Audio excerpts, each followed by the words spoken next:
after that game. We were in the tunnel. It was sheer chaos in there. It was bedlam. So where were you for the Hail Mary? I was standing midway up the tunnel, trying to look at the field and at the TV. The TV in the hallway going down to the locker room? No, the one above the tunnel. The one above where you saw me at. Okay. Yeah. I was in the press box, and as things are kind of unraveling there, you wonder. So Jaden takes the snap, rolls right. Did he have that thing about 15 seconds? 13 seconds.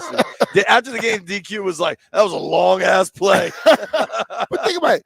The play, this was what threw me a little bit. I looked up on the clock. It was supposedly 18 seconds on the clock. They ran one play, then it was 5 seconds on the clock. What the hell happened right there? I'll try to pull it up. They called a timeout at 6 seconds. No, it was 18, then it stopped at 5. 1st and 10 at the 24. Jaden goes deep to Ertz over the middle, incomplete. Then 2nd and 10 from the 24. Jaden connects with Ertz for 11. They had to call their timeout there. So it went from 12 to 6. Okay, I just looked at it last. Then they were able to get 18. They were able to get one more playoff to Terry for a 13-yard gain, and he got out of bounds. Which, honestly, if you're the Bears, like that might be that was a backbreaker right there. Because it makes it a reasonable throw, because then you've got the ball at midfield. It was 1st and 10 from the 48, 2 seconds left. I mean, the play was unbelievable. You don't want to start to dive into too much grandiosity, but like, what the hell do these guys have cooking? All week, I mean, Jaden was clearly beat up. I'm not saying he was hurt, but like, he doesn't feel great. He took a couple shots to the ribs. We know they were trying to get in his head. They were hitting him late. They were trying to get in his head. Bears have a good defense too. Yeah. I mean, they deserve some credit.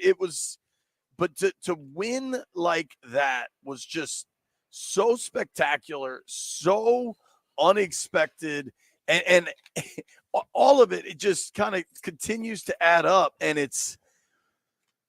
Brian, I've covered probably every game for that team for over a decade. Mm-hmm. And I've watched games since I was a boy, right? Like, I've never experienced something like that in a home. No, there have been bigger games, right? There have been playoff wins and Super Bowl wins, and even like of the new era, which has largely sucked. There still have been bigger games. Week 17, 2012 won the division, right? Yes. There have been bigger moments, but no singular moment, no singular instance of that kind of play resulting in that kind of pandemonium and that kind of just ecstasy has existed. It's just an extension of all the excitement that's been going on. You know, you look at this thing when they purchased the team.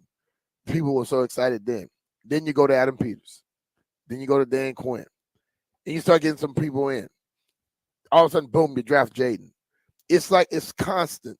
And I forgot who it was yesterday. They said when you win games like that, it lets you know you're a good team. Because everybody like to say, "Oh, that was luck. That was that." You know what? Know what happens? No, who's lucky? People that are good. Well, and people that put themselves in position. Hell yeah. Terry McLaurin talked about this at his locker after the game.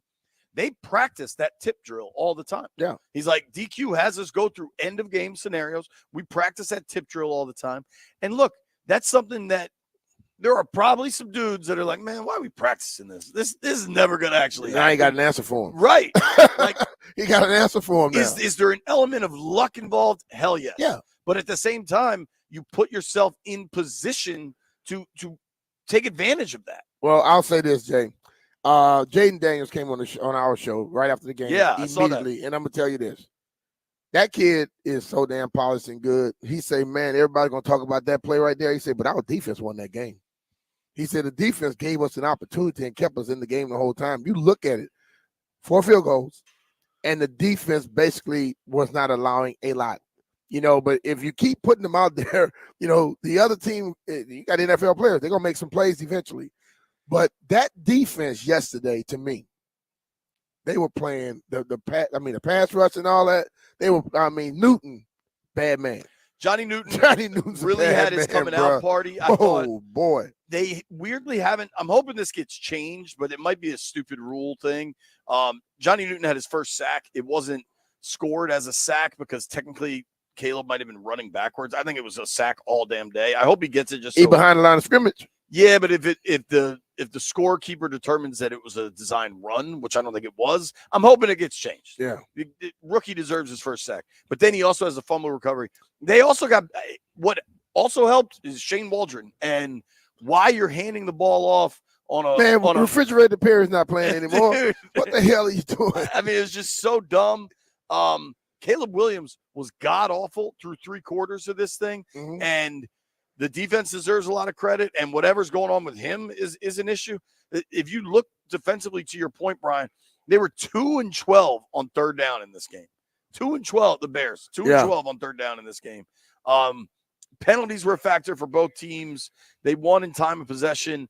Caleb at halftime, I think, had 33 yards passing. He was 4 of it was 12 or something like that at halftime. It was, I think he was 3 of 12, and he finished up, but 10 of 20 something. Yeah, he finished 131, 10 of 24 for $130. Yeah, which, and Jaden, the yardage is helped out by a 50, whatever it was, 58-yard bomb at the end. He still had 270 before that, right?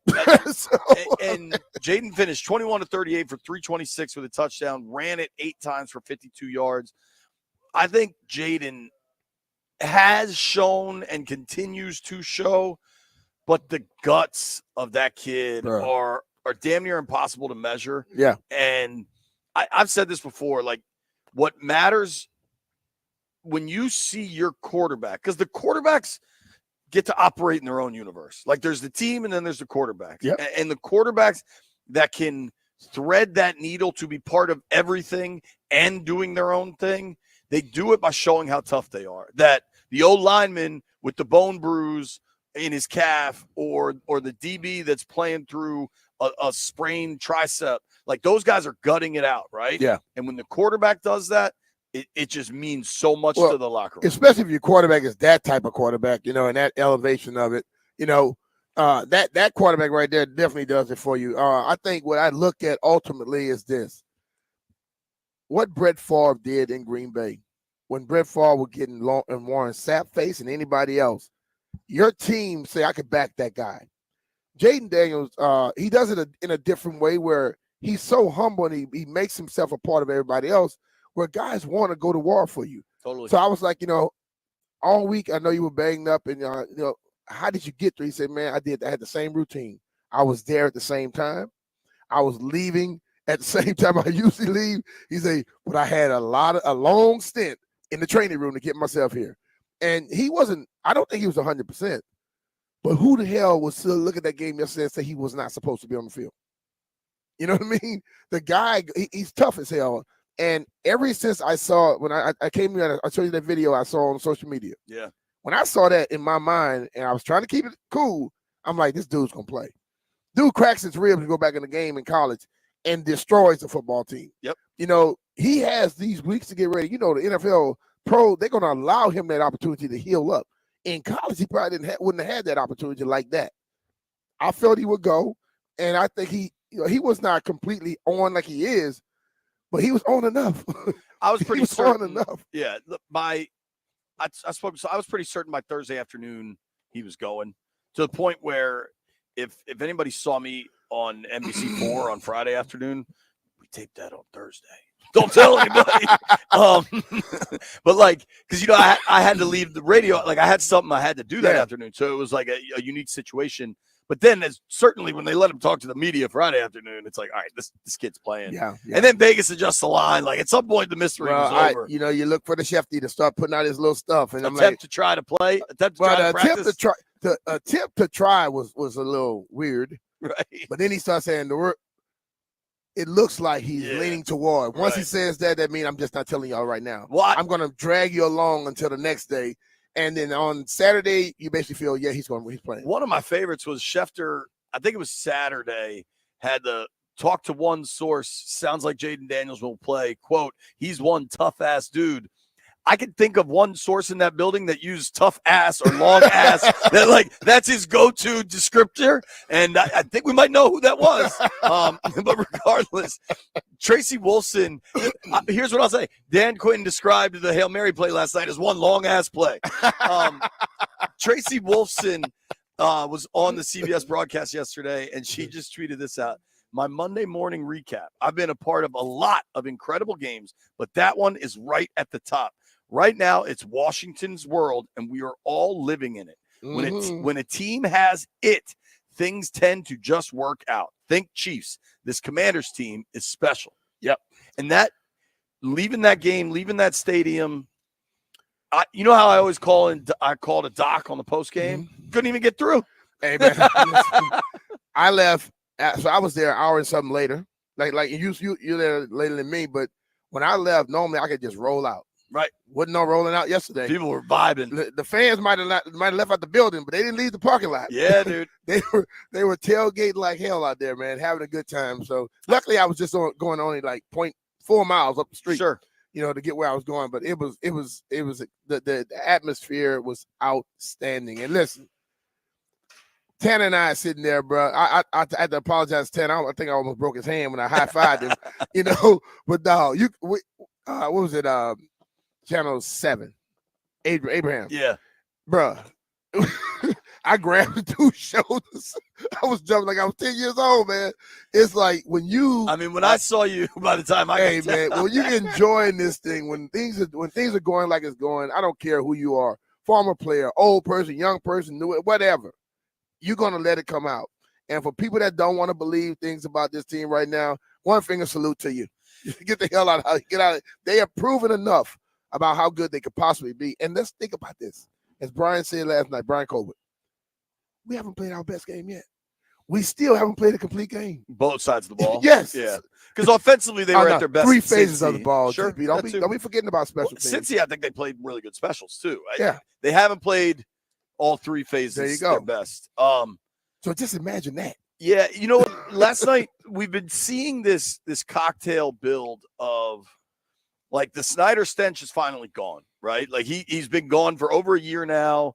And how about the light show last night? Yeah. Like, how did you know that was coming? No, bro. So there was the one thing they need to invest in. When it first happened, I was like, Wi-Fi. oh, hold on now. The light didn't go out, did it? Dude. And then it started to move around. I'm like, okay, that was playing. So for folks that didn't see this, because it was during a TV timeout, so they might not have shown it. It was, I want to say, fourth quarter. Now it ends up that PR had texted like the group of reporters, hey, just so you know and are aware, there's about to be a light show. Don't be alarmed when the lights go out. But my phone was wacky yesterday, and I didn't get that text till like after the game. Mm-hmm. So I'm sitting there. I want to say it was fourth quarter. Maybe it was late third, whenever it was. But this is what, like, maybe they do it here in Maryland. Like, dope college football stadiums do these light shows. Yeah. And, like, the first time I ever experienced it was at the Bama LSU game. But so they go to TV timeout. We're all in the stadium, and it just goes dark. Like, all the lights go off, and I was like, yo, did the electricity just go out? Like, what the hell just happened? Uh-huh. And then it was like 2-3 seconds of darkness, and then this wild light show. And it was just another reminder of how new and different everything is there. Because you know how you get dope-ass light shows, Brian? You spend money. There you go. Like some of things in life aren't that complicated. Ownership is putting the money in to make the scene, the vibe, the experience that much better. And at the end of that game, when I was just watching the players run into the locker room and the celebratory nature of everything, and then you go out on the field and the fans are still there just going nuts, and you see it on social media, you just kind of see it across the board, and you realize like they have this mix of new ownership, doing things the right way, willing to spend money to reinvest into the product. Yeah. And dude, Adam Peters, you can pick which free agent signing you want to discuss or which draft pick you want to discuss. How about Noah Brown? How about the guy that caught the Hail Mary touchdown last night? He signed him when the Texans cut him, and he moved immediately to sign him. Yep. The moves Peters has made have hit They're working so consistently. Yes. Go down a level. And, there was a fair amount of consternation when Dan Quinn got the job, right? Oh, you can't hire a defensive guy. Oh, I think there was real burnout from the talk of culture during Ron's 4 years. Whatever DQ is doing, it's different and it's working. You know what he's doing? The level of buy-in. What he's doing is actively getting the people to understand what he wants. He's not just saying it all the time. See, that little thing about if you say something often enough, people begin to believe it. No, you can say it all you damn want. If you don't put the work into it, it's not going to happen. And you can watch this football team, and things that they do on the field, they actively do during practice. They actively done since they got here in OTAs and all that. It's just a combination of, all of a sudden it's starting to click. And it's starting to click on a regular basis. It's not all that talk. Like I was a little saying, don't talk about it, be about it. They're being about it. We had too much talk going on before. I totally agree with that. And if you just think about, like the levels, the tiers of it. Ownership on board. Yep. Front office, you got the guy. Coaching. A lot of coaching is just dialing the knobs up right. You know what I mean? Yeah. And Cliff's offense, what they're doing defensively, the improvement and the buy-in of just the team vibe. And Brian, then when you add the quarterback, like it starts to look like, holy moly, they got something. You know what I mean? It definitely does. Something sustainable and something real and not just a sugar high like we've seen in the past. It's I think what happens though, coaching is understanding that your job rides on how well you communicate with those players. If they get exactly what you're saying and you can get it across to them the proper way, then great things will happen. But there are a lot of coaches out there who think it's all about them. Okay, they get caught up in that little hype. Like I've said to you before, coaches have bigger egos than players. Well, this coach here doesn't care about the ego. He cares about getting his players to play, and they're doing it for him. I don't know that there's a lot of concern about ego on the team. Sack totals, touchdown, you know what I mean? All that. Like, and that I would credit to a rookie quarterback in a lot of ways. Yeah. Jaden's not. Dude is not worried about his Instagram. He's not worried about his. Remember, like he had the thing with the waffles, and then I asked him about it. He's like, "Yeah, man, I got to tell you the truth. Like somebody else handles that stuff. Like I'm not really that invested. Like he's just that dude is about ball, and then the team in turn is about ball." What I always say, Jay, if your first job is great, then you can think about a second. He's worried about the first job. How many guys you see come in and all they try to do is become something big off the field? But you're not big on the field, you won't be big off the field. And that's not to say that stuff ain't coming. I can imagine how many commercials are coming. Yes, because he's invested in the right thing. But too many people worry about what's going to happen instead of what they need to get done. You got to credit like his family, his background, clearly to develop a young man like to that level right now. But when somebody, Ryan Keel, I was texting with him this morning, and he's like, "Man, it's hard to ignore the momentum they're building right now." Yeah, and this is former players with Super Bowl rings that notice these things. You know what I mean? And as fans, as analysts, as media, as people that are surround it and have been around it for a long time, you see last night, and you know something is different. What else is different right now is that it's cold as hell, and 2 days ago it was 80 degrees. Warm days and chilly nights and mornings, you know what that means. Time to schedule a $99 heating and cooling check with the 5-star experts at Crop Metcalf. Yep, just $99. An expert Crop Metcalf 5-star technician will check both your home's heating and cooling system for one low price. Benefits to a Crop Metcalf heating and cooling check include increasing the efficiency of your system, decreasing your energy bills, and spotting small problems before they turn into big ones. Take it from me. Call Crop Metcalf today for peace of mind, no matter what tomorrow's weather brings. 1-800-GO-CROP or visit cropmetcalf.com. Crop Metcalf, home of the 5-star technician and proud partner of the Washington Nationals.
This update brought to you by Reynolds Empower Home Team, Keller Williams Realty. Washington Commanders' improbable 18-15 win over Chicago Bears thanks to a last-second Hail Mary tip pass for 52 yards from Jaden Daniels to Noah Brown. Via Elias Sports Bureau and the Commanders' PR, the Hail Mary victory was the first time Washington has won a game with a touchdown on the final play of regulation since at least the 1970 merger. Commanders 6-2 take on the Giants tonight. The Giants are playing Monday Night Football against the Steelers 7:30. Live play-by-play here on the Fan. San Francisco beat Dallas 30-24. Philadelphia over Cincinnati 37-17. Washington Wizards seeking first win of this season against the Hawks in Atlanta 7:15 tonight on Team 980. Eric Ten Hag has been sacked as manager of Manchester United, Man U 14th in the Premier League. Want to hear the fastest way to know what your home would sell for? Reach out to Empower Home Team. Simply text your address to 800-763-3000. No phone call, just text your address to 800-763-3000. That's 800-763-3000. Byron Kerp on the Fan.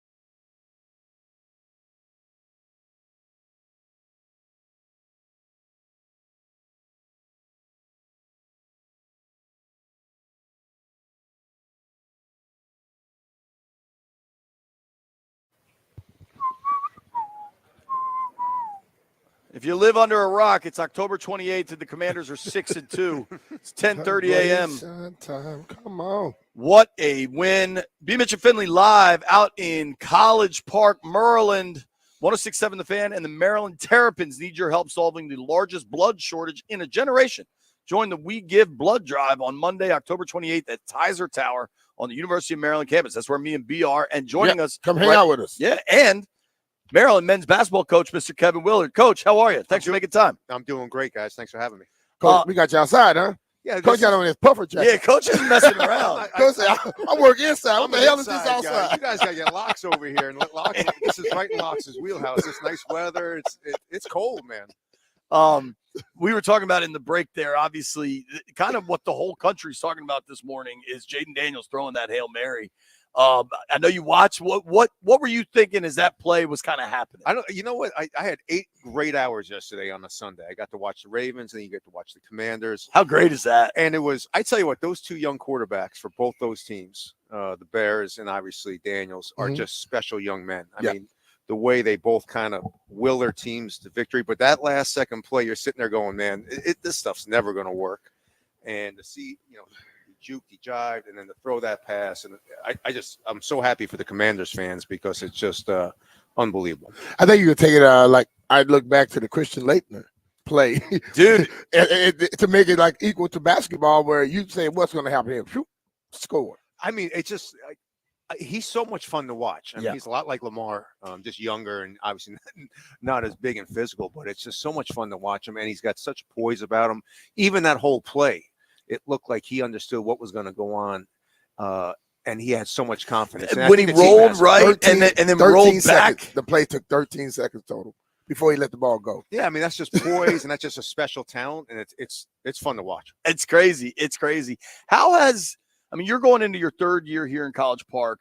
You moved down from Jersey. How is settling into the DMV and like the weird differences that College Park is inside the Beltway? We're probably 3 miles from the DC line, but Baltimore's right up the road. Like there's all these kind of competing interests in a very compact region.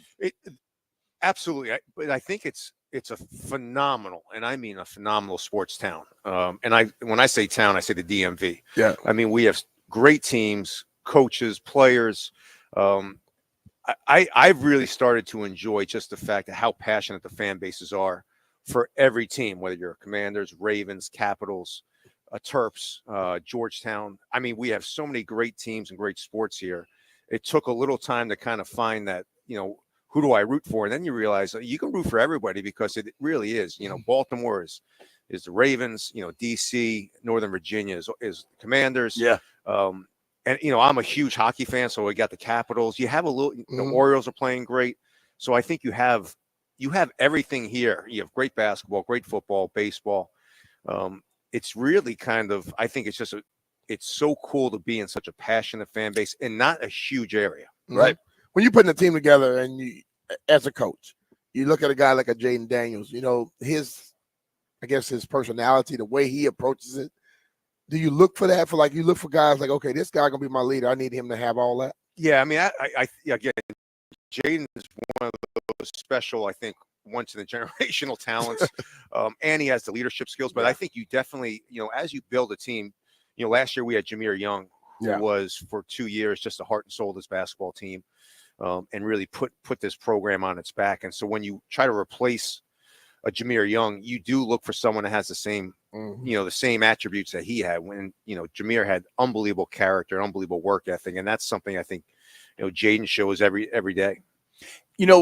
When you talk about building a team, I mean, you've been coach, assistant coach, player on some really great teams.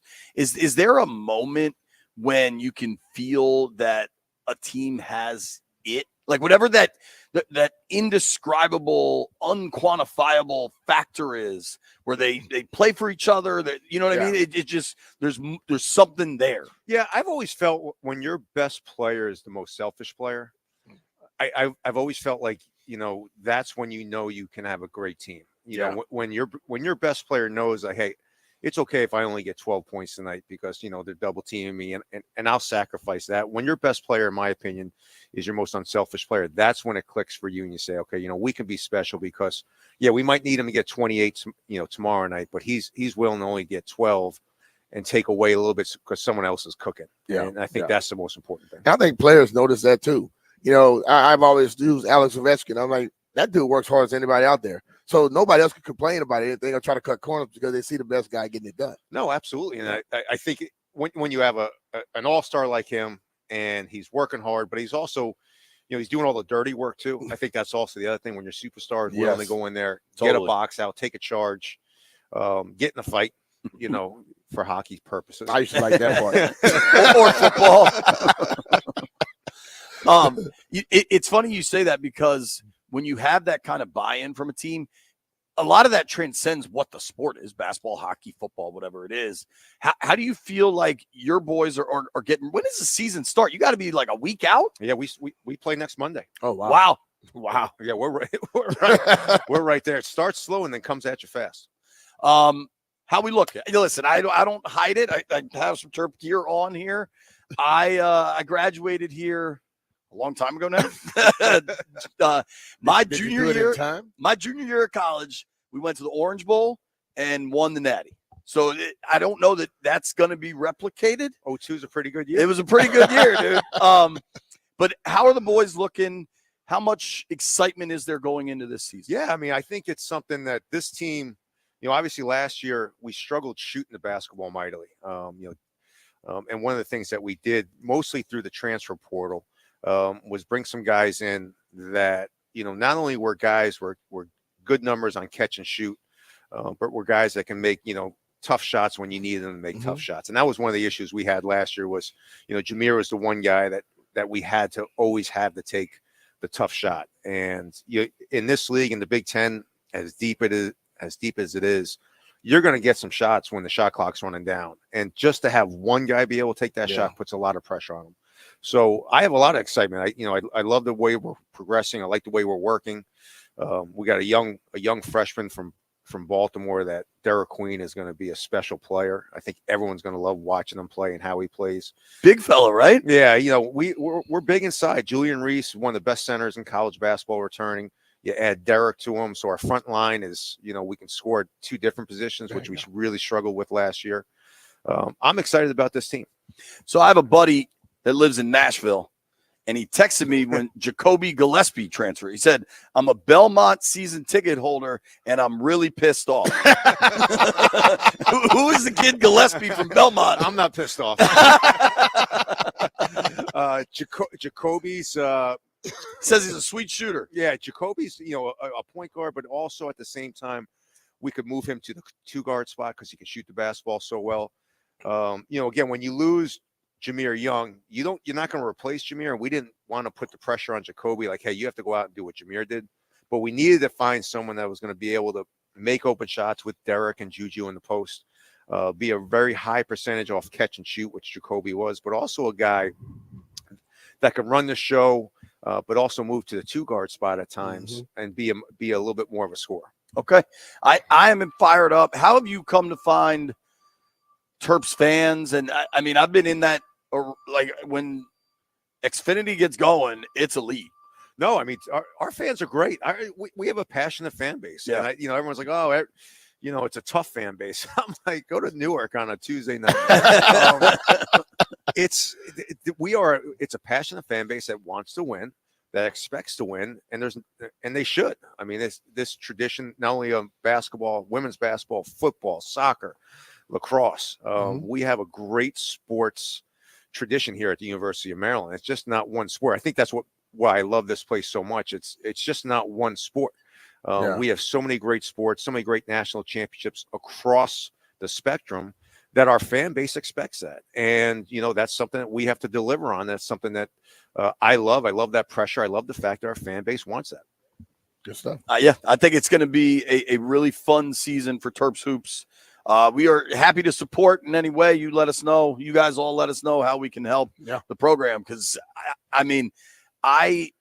working in the NFL, I have to try to be like unbiased and a real reporter. But when I come to College Park, that's all out the window, man. This is home, right? No, I appreciate it, guys. I mean, I think it's we're very lucky where we are. And again, the more you can talk about the blood drive, I think the Big Ten's doing something really special. They're trying to get people to understand where we are as a nation with the shortage of blood that we have. So the more people that can come out and give blood today and maybe stop by you guys and get on the radio, that'd be awesome. Yeah, come on by. You can come. It looks like just the main entrance in front of Tizer Tower here at CQ Stadium. I keep calling it the very old. My buddy's daughter last night, I was like, oh, we're doing the show from blank stadium. She's like, you sound very old. No, you are, JP.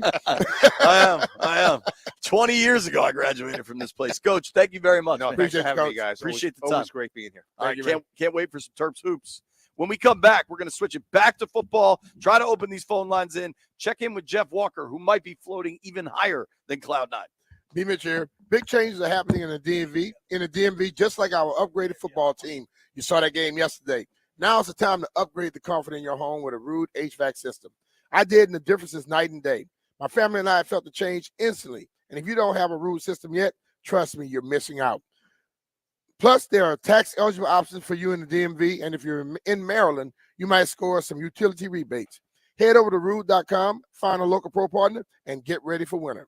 Always remember, if it ain't Rude, it ain't right.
B. Mitch at Finley, 1067 The Fan. I feel like this song coming back from break is dedicated to Heavy Metal Chris. Heavy Metal Chris is out here in College Park with us. We're going to be out here doing the whole show till 2 o'clock. They got this blood drive going on. If you want to support a great cause, come check us out. We're at Gate H, Kaiser Tower, CQ Stadium. Gate I. Gate I, pardon me. He can't. I thought he just couldn't add. But, dude, they also made clear that the blood drive runs through December. So Yeah. you don't have to December 6th. You don't have to get here today to be a part of this thing. There's more information on the Maryland websites or the Abbott website. They're the sponsor. It's competition. Competition, baby. Yep. Everything's a competition. Help your school out. They win this blood drive, and you can get them $1 million. Probably not going to help. I'm going to be honest with you. Well, you can go online and donate. Maybe I'll do that. Yeah. I'll match you. I'll match your donation. I gave him $168,000. I know you didn't. All right. They win on this Hail Mary last night. And thank you to Maryland basketball coach Kevin Willard just joined us. If you want to check that interview out, get on the Odyssey app. Or maybe Maryland basketball is going to post it too. I don't know. We got a whole bunch of Terp coaches going to join us. Mike Loxley's joining us at 11:30. Brenda Freeze, the Maryland women's basketball coach, a national champion, is going to join us at 12:30. And Matt Swope, the baseball coach, is going to join us at 1:30. We got a young man coming in to give blood right now. Shout out to that guy. We got a Skins fan walking loaded, in right man. now. He's loaded. Burgundy and gold, baby. B, as exciting as that win was last night, how bad of an L did the Bears kid take that was so busy talking S to fans he didn't even realize the Hail Mary play had started? He got what he wanted. What an idiot. I mean, he got what he deserved. Let's say it like that. You know, when you listen, every time you get on a football field, basketball, whatever sport, you go all the way to the end. This dude basically did not recognize the play was going until they were damn near 10 yards from him. Tyreek Stevenson. And then he hits the ball.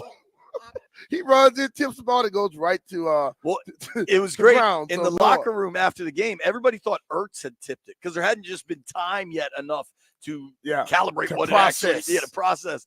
And Ertz is like, yeah, I know you guys think I hit it. I didn't actually hit it. I'm not sure who did, but somebody tapped it perfectly to Noah. Shout out to Tyreek Stevenson. Way to go, brother. I think if Tyreek's back in town, everybody in D.C., buy him a cocktail, whatever he wants to do. He's also the fella that Terry very politely explained how little he thinks of his football acumen. The thing I was like, listen, man, one thing I learned about Terry, he's just like Jaden. Those dudes are humble as hell. But if you talk trash to Terry, he's going to bring it to you. And they were talking a lot all week about what was going to happen and what they were going to do. Terry had 5 for what, 100 and what, 20-something, 130-something? I'll pull it up. I thought it was 104, but maybe he had another one late. He had 4 at 5 first. for 125. Yeah. Yep. So he went out and 25 yards per catch. Pretty good. Okay. That dude right there, I love people that can bottle up stuff and then it comes out in their play. You know what I mean? Yeah. So he did exactly that. So I was talking before the game. I say, well, guy was talking trash. Terry's got a big game today. What do you mean? I'm saying every time somebody talks trash to him in the media, he cooks them. You know, he doesn't say a lot, but you watched him yesterday. He was drawing. You know, once he get the competition, you ain't bleep. Hey, listen, man, he got some. He has Santana in him where Tanner took the stuff internally. Sure. He also have Gary Clark in him. Sure. Who talked to you the whole damn game.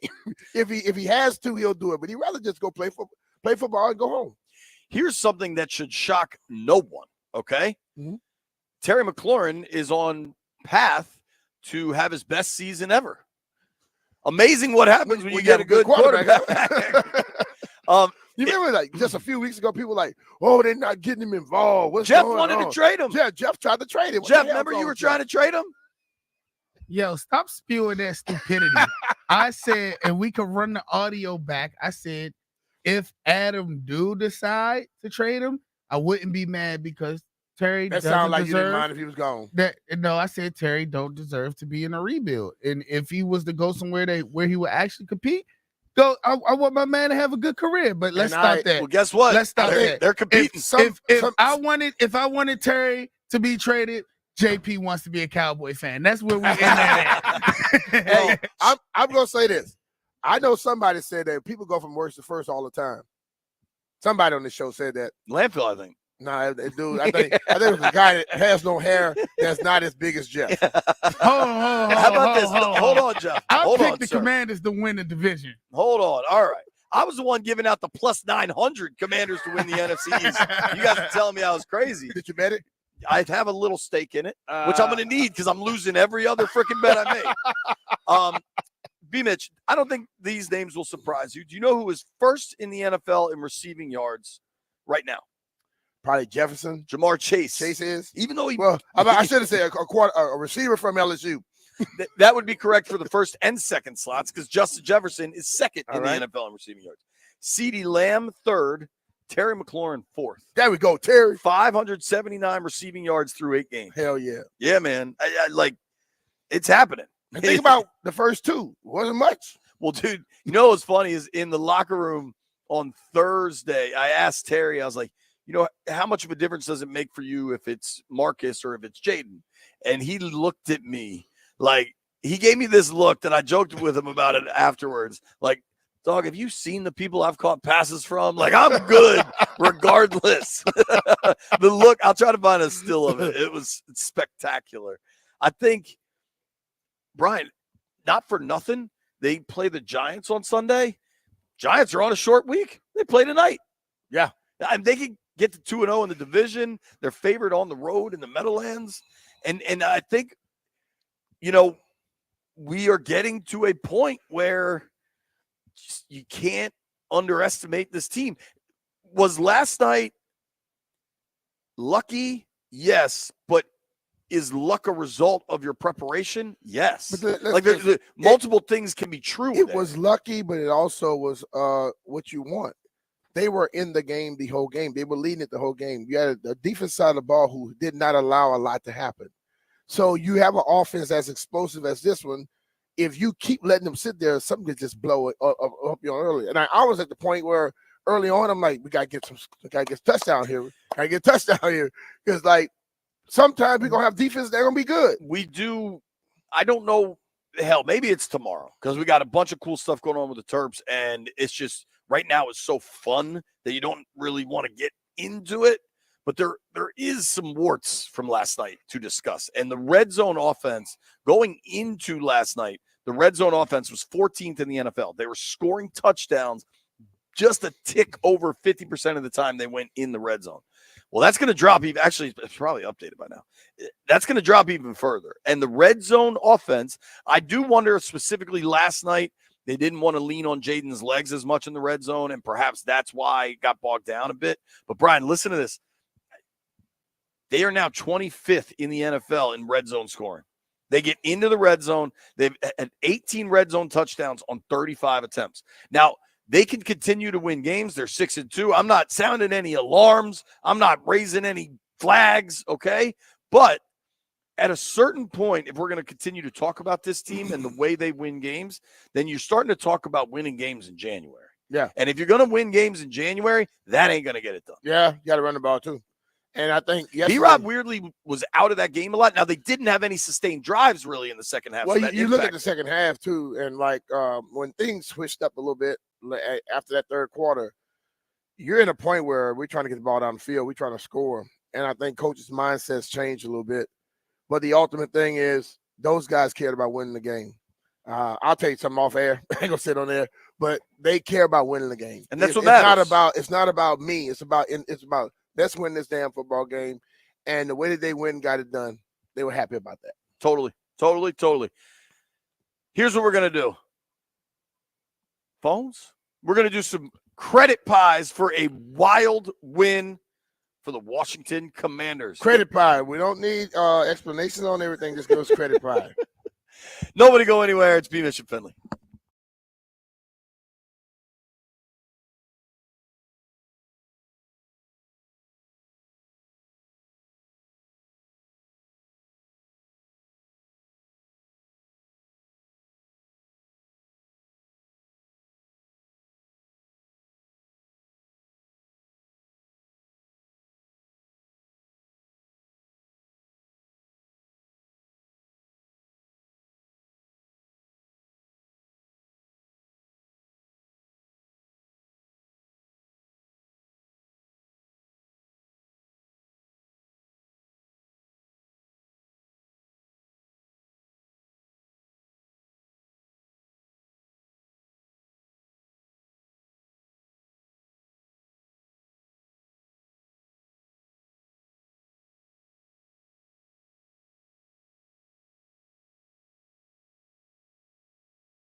Washington Commanders defeated the Chicago Bears 18-15 thanks to a last-second Hail Mary that was tipped in the air near the end zone.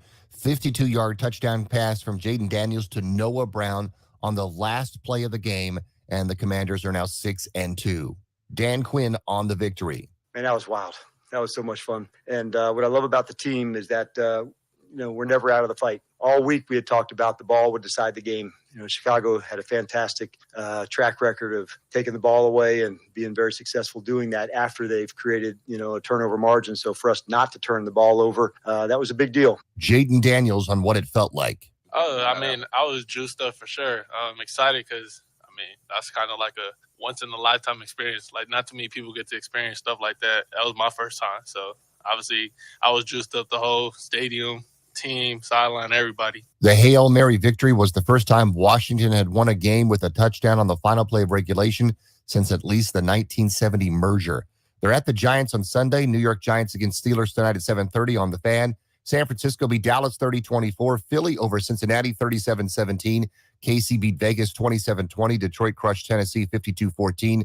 Cleveland beat Baltimore 29-24. Golden State coach Steve Kerr says Steph Curry's left ankle sprain is mild and moderate following Warriors' loss to the Clippers last night. Eric Ten Hag has been sacked as manager of Manchester United. Byron Kerr on the Fan.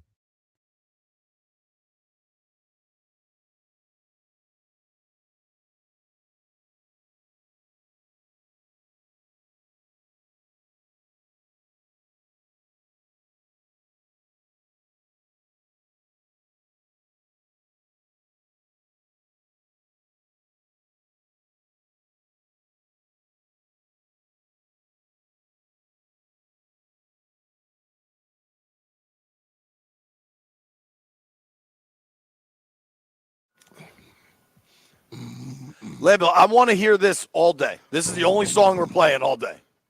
I like this. Run, Just quick, the- see. Just the instrumental part. I can't. Oh, turn it up.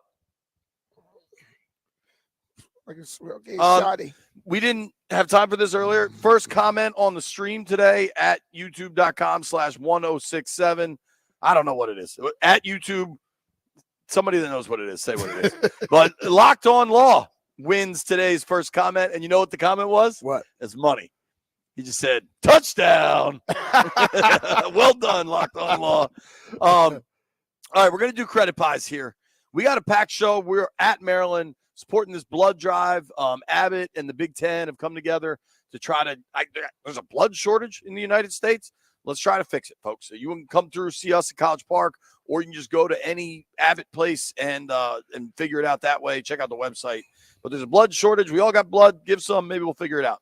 Maryland in the Big Ten trying to get it done. That's right. I got a text from Jeff asking if he can go first for credit pie. How do you feel about that? Yes, let him go. All right, Jeffrey, you're up. Because he's gonna interrupt anyway. All right, so my credit pie, I'm gonna go 60% to the defense. Yes. So the defense held our offense. We can only score. Well, granted, they took 2 of our touchdowns back, but we could only score field goals, and our defense did a great job of keeping. Even though they gave up some big plays, they did a great job keeping us in the game. Even though that last touchdown, so that was 60. Then I'm gonna go 30% to Jaden Daniels because my God, I'm gonna go 20% to Jaden Daniels because to throw that ball that beautiful on the line, it was amazing. So that's 80. Then I'm gonna go 10% to the football gods because oh my gosh, how did the ball get tipped perfectly? Like it didn't go to the left, it didn't go to the right, it tipped directly into Noah Brown's chest. Then I want to give 5% to what is his name? Tyreek Stevenson. Yeah, shout out to Stevenson. 5% to him. And then I'm gonna make my credit pie 101% because I gotta give 6% to Shane Peacher. Shane Peacher is the fan that Tyreek Stevenson was telling to go to bleep home last night as the play got snapped. Fans, we are a part of these wins too. But Shane, shout out to you, bruh. That's Shout how out you to rep Shane it hard Peacher. or don't rep it at all. Oh, you know who I was speaking of good fans? You know who I met yesterday was Rusty in Delaware. Oh, you did? Yeah, he's cool as hell. That's cool. Cool. I like that one, Jeff. That was strong, buddy. I think you're also a good. I can tell you have good biblical roots by tithing 10% to the football gods. Smart man. Keep them on our side. And also, JP, hold on. Shout out to my man Brian Pico too. He bought me a plate to where I was DJing at yesterday. He bought me a plate and a nice beer on National Beer Day. Shout out to him. How was the DJ and how was the party? I saw you posted a really weird video of a guy dressed as Spider-Man trying to dance with a lady. It was crazy. I had Spider-Man and Wonder Woman outside dancing. The people were lit. The best experience about yesterday, JP, the lines were packed at 2:00, right, to get into the stadium.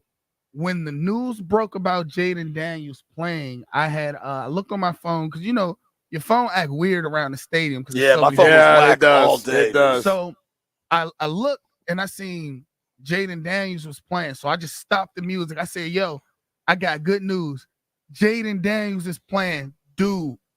It wasn't even a stadium because we was outside. The parking lot erupted, dude. It was so crazy. I'm glad yesterday happened like it happened.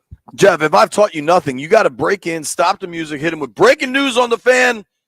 Brandon Coleman is inactive. And just see how it goes. you might get shot. Don't do that. Don't do that. The atmosphere in there was electric, dude. It was. And having that 425, that's a really good slot because it's not so late, you know what I mean? But you still get all the big game energy. You know, it's dark by the second quarter, it seemed, especially in the stadium where once the sun gets below a certain point, it's getting dark anyway. B, what's your credit pie look like? I'm like Jeff. I'm going to give the defense most of it. So I'll go 60%. But can I ask a question? Yeah. Defensively, they were really freaking awesome right until they weren't when they had to win the game. Yeah, but the Bears had 2 game-winning drives. They just handed it to a tackle. Yeah, they handed it to the tackle, and that tackle somebody else could have recovered it, but we recovered it, right? So I just think ultimately, but you got to realize though, Jay, they won the field. They had to go out there a lot to make sure they keep holding them up. So the defense deserved most of the credit yesterday. I go with Jaden, and I give Jaden 20% for gutting through it. I'm going to give the dude Tyreek a lot more than I'm giving him 30% because he not only didn't pay attention, he ran over and tipped the ball right to our guy. But no, let's back it up a little bit. He don't get all that. That would be what? That'd be 30% for him? No, I don't need that'd be 80% for him. No, 20%. I gotta get a fan some too. The fans were into that game yesterday. Yeah. To hell with Tyreek. He ain't getting no damn credit. They giving out a blame pie in Chicago, and they give him 100% of it. For sure. I'm giving 20% to the fans. Thank y'all. I thought the fans were awesome early in this game. They had a bunch of procedural stuff. Caleb looked uncomfortable all day. I thought the D-line was really good. He was off yesterday, bro. Johnny Newton was fantastic. Dan Quinn has talked about this, and it's funny because honestly, I'm curious if you agree with this. We kind of live in a golden age of defensive tackle play where you're able to go from Aaron Donald to Chris Jones to now what Dexter Lawrence is doing for the Giants is pretty damn unbelievable. Mm-hmm. And in turn, I think when you have these DTs, these interior defensive players that are able to post crazy big numbers, it kind of changes maybe our appreciation of what more traditional defensive tackle play is. Fedarian Mathis, and Dan Quinn's talked about this a lot. Fedarian Mathis has been really good. And as you see Wagner and Luvu and even Chin in like a quasi-hybrid linebacker, Chin's role is kind of reminiscent of when they had Landon Collins in that Buffalo nickel role. Yeah. But like what Mathis is doing to create space for those dudes shouldn't go unaccounted for either. No. He's been really good. But Newton last night has been real good too. You brother. saw like, okay, that's the dude they were talking about. Yeah. That's the dude that won Big Ten Defensive Player of the Year. How often in the Big Ten is the player of the year either offense or defense not coming from Ohio State, Michigan, Penn State? Yeah. It's normally them all the time. Right. I would guess it's one of those. I mean, I could be wrong, but if I had to guess, I imagine those are the majority. I do want to give the great Landini an opportunity. Landfill, what stood out for you last night? What's your credit pie look like? My credit pie goes to Tyreek Stevens. I'm giving him 100%. All of it. All of it. It was so fitting, though. He tapped the ball right to Noah Brown, bro. When That was they amazing. when they scored there, Caleb he turned and flexed to the sideline and stuff. And then when the kid Tyreek did his little thing, that was the most fitting ending of all. When Totally. the Bears scored that touchdown, it was like a top 10 most distraught I've ever been. They completely choked the game away. It was going to be a devastating loss.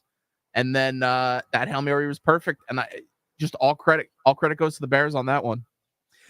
They couldn't have possibly screwed that up anymore. It's true. So let's try to be honest about this. In the post Jack Kent Cook world, when everything sucked, I mean everything pretty much fell apart, right? You had one playoff win, Gibbs' team down in Tampa in, I think that was 2006. Mm-hmm. You had the RG3 run to the playoffs. You had the Kirk run to the playoffs. You had the Heineke COVID run to the playoffs. I think you can make a real argument of all that. That's not to say that week 17, 2012 wasn't incredible. Do you like that game? Wasn't incredible. Heineke diving for the pylon, even though they lost that game, wasn't incredible. And the stadium was empty. What a weird time of life that was. But I think you can argue in the last 25 years, no singular moment, no individual moment is better than last night. No. I haven't seen one. The RG3 75-yard run against the Vikes was electrifying, but it didn't win the game. That was a walk-off win. You don't get those very often. Mm-hmm. Have you? I meant to ask you this earlier. Have you ever been part of one of those? No. A walk-off Hail Mary? No. You played 14 years plus another 4 of college. Yeah. And then, I don't know, probably since you were in 6th grade or something. I've never seen one like that. I mean, it wasn't a Hail Mary scored and went for a 2-point conversion, but that last night was special. You have 2 seconds. You're basically saying there's no chance. Bro, when he was rolling right and then broke it back left, when Allegretti laid that dude out, I wondered if Jaden was going to try to take off because he had so much space. Yeah, but you got to score. I know. I thought maybe he would try to take off and then they'd try some lateral craziness. You know what I mean? I'm clearly glad he didn't. But like in the moment, you don't know what's going to happen. Jeff, you're a young man. You're getting older. I think it starts with a 3 now, but you're still the youngest of the 4 of us. Where does that moment rank for you, dude? What, the Hail Mary? Last night's game, yes. How they won it. That is number 1, JP. Look, I think the last Hail Mary I've seen, like watching the actual football game, didn't the Broncos score on us with that? I've never seen that happen for the Redskins. The Broncos scored last year, week 2, but they didn't get the 2-pointer, if I recall correctly. I was in the end zone when they caught that. That was crazy. Dude. It was insane. And JP, so I had left the stadium early. Because yes. You left? He did say he was leaving because he had to get to the club. Yeah, I had to cover for someone last night at the club after the game. So I went home. I dropped my equipment. All right. Pause real quick because Jeff had to leave early. Jeff texts the group thread. So we're in College Park. Jeff loves remotes all the time. And on a college campus with the people that walk around college campuses. No chance on earth Jeff doesn't want to be at this remote. And this morning he's like, "Oh, landfill, I heard you might not have somebody to help you in he studio." was giving a damn about landfill. I was quite suspicious of that already. My spidey senses were way up. Jeff is tired as hell and didn't feel like driving to College Park. Hold on. That is what happened. JP, that is not true. I'm actually wired. I've been up since like 5:30 this morning looking at this play over again. I got my helmet. I got my gloves. I got my jersey on. I'm ready to go. And in my defense, landfill can vouch for me. We talked about this last week about me coming in because we didn't know because Heavy Metal had texted me and asked me was I coming through. Nobody cares inside baseball. Then don't, Here's what matters. An Olympian just walked in to the blood drive. Dominique Dawes is here. Very cool. We're getting a ton. I can't believe Jeff left that game early. We're going to talk about that forever. I just got this tweet from Ron, and this is fair.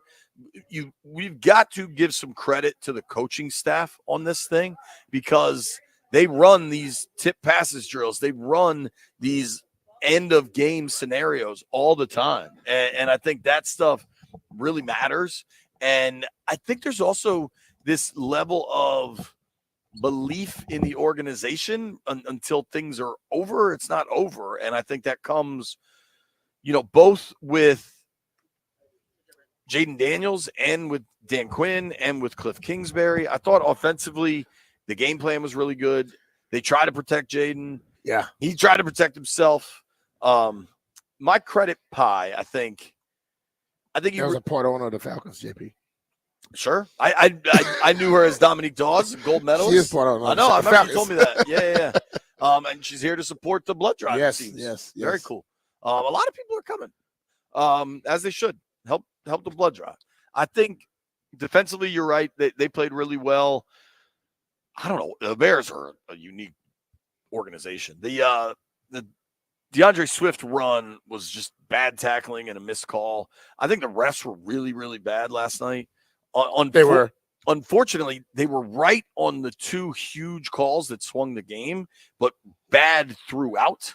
What was the Cosme the illegal man downfield? He was way down. Like, I almost think he didn't realize it was an RPO or something. Like, he just went. He was on the second level. But what killed me was, and then the BSJ, dude. You got to just tighten up those hands. Yeah, it's at the goal line. The thing I don't like is when they made the call last night when they were offsides and had 12, and they called a false start on us.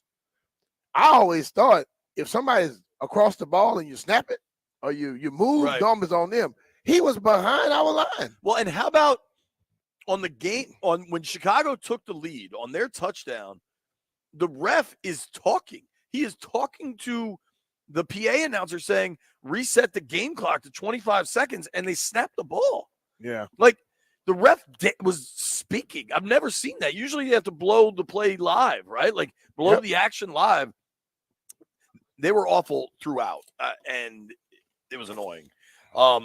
The opposite of the experience of watching that ref crew last night is working with John Leahy in the Fine Living Group. When you work with John Leahy, you get an expert in all things DMV real estate. He can help you sell your house. He can help you buy a new house, or he can just help you understand the process more. No matter what you have going on, you need to reach out to our friend John Leahy. Just like John and Catherine, they were retiring and preparing to move to upstate New York. The one thing that complicated the matters was the fact that they were afraid they wouldn't be able to sell their Silver Spring home while attempting to buy their next one. Well, leave it to John Leahy and the Fine Living Group to save the day. Not only did they get it sold in 13 days, they were also able to sell it for $730,000, which was $5,000 over the asking price. Looking for your own stress-free transaction? Reach out to our friends John Leahy and the Fine Living Group. John sells DMV.com. You can find him there. And find out your home's value in mere seconds. John offers you flexible fees customized to your needs, and he knows that life happens, and he'll let you out of your contract at any time.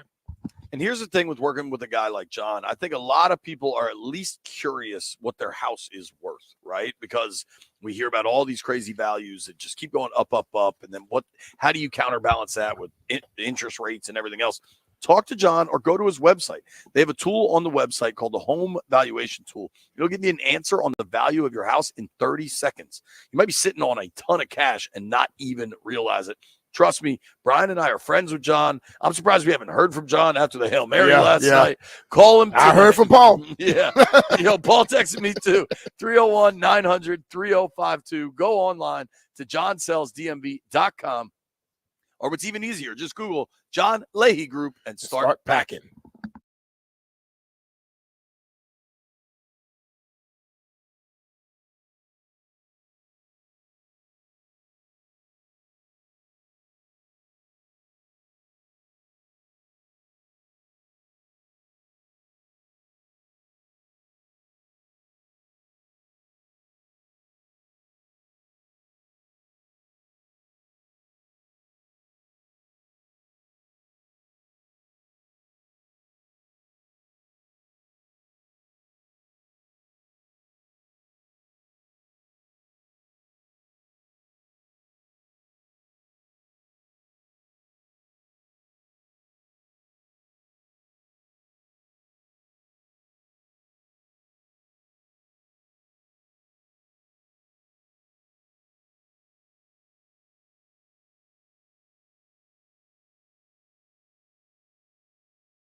This update brought to you by Paul Henry's Window Installation, your clear home improvement choice. An incredible performance by the Washington Commanders on the final play, beating the Chicago Bears 18-15 on a last-second Hail Mary tip pass for 52 yards from Jaden Daniels to Noah Brown, and the Commanders are 6-2. Head coach Dan Quinn. I thought the real factor was there of Zach Ertz, going up to get a tip, to keep the ball alive, for Noah to get there, because it's hard just to go up and snatch it. So you almost have to go up and expect a bounce or a tip to go. I thought Jaden did a fantastic job of, buying time. Commanders now face off against the Giants on Sunday at MetLife Stadium. New York tonight against the Pittsburgh Steelers, 7:30 on the Fan. Eric Ten Hag has been sacked as manager of Manchester United. Man U is now 14th in the Premier League. This October, get $100 off each window with a 5-window minimum and 10% off each door at Paul Henry's Window Installation. Schedule your free no-pressure estimate today at paulhenryswindows.com, your clear home improvement choice. Byron Kerr on the Fan.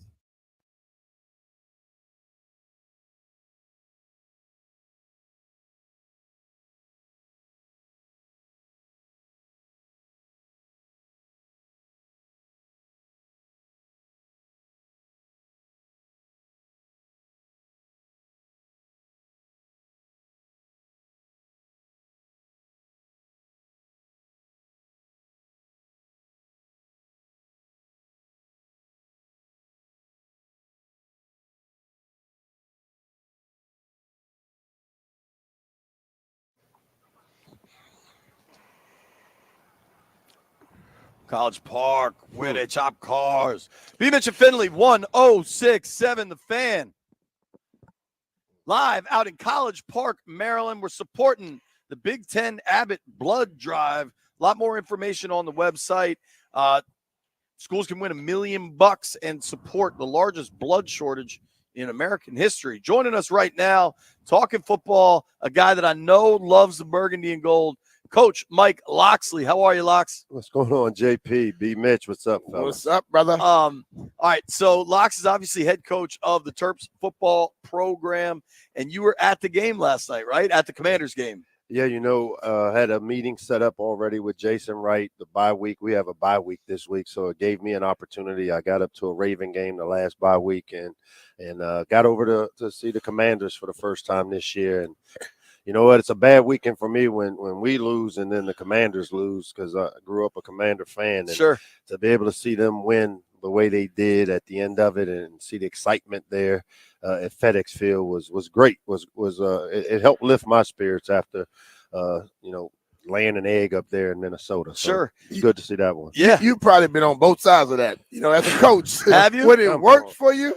Oh, how is man. that feeling when it works against you? Well, unfortunately for me, the first thing that came to my mind was, where was the person that should have been boxing out? That's the what I want to receiver? talk to you is like the coaching And- aspect and of this so thing. every Friday, part of my Nick Saban recipe, we go over end of game situations like that. Mhm. And the number one rule for the defensive guys is put a body on every eligible receiver down there. There should be nobody without a body on them. Mhm. And then the next thing you can't do is have multiple guys going up after the ball. You want one guy to go and kind of swat it down. And, on the offensive side, you want to build the triangle around the jumper. Yeah. And they want to fight just like a basketball drill. Used to do the basketball box out drills. They're fighting to get inside position, and the ball gets thrown deep enough, high enough. One guy's going up to catch the ball. He's not going up to tip it. And then once he goes to catch it, if he can control it, he can. If not, you expect the ball to be tipped in the air, and that's where the box out guys and they wrestle and find it, man. It blew my mind. I mean, I saw both sides of it, and I've, as a coach, you hate it for the Bears. As a Commander fan, I loved it. Great execution. Jaden, he held the ball long enough to allow them to get down the field to make that throw. So Let me ask you this question. Your player is doing what that kid Tyree was doing.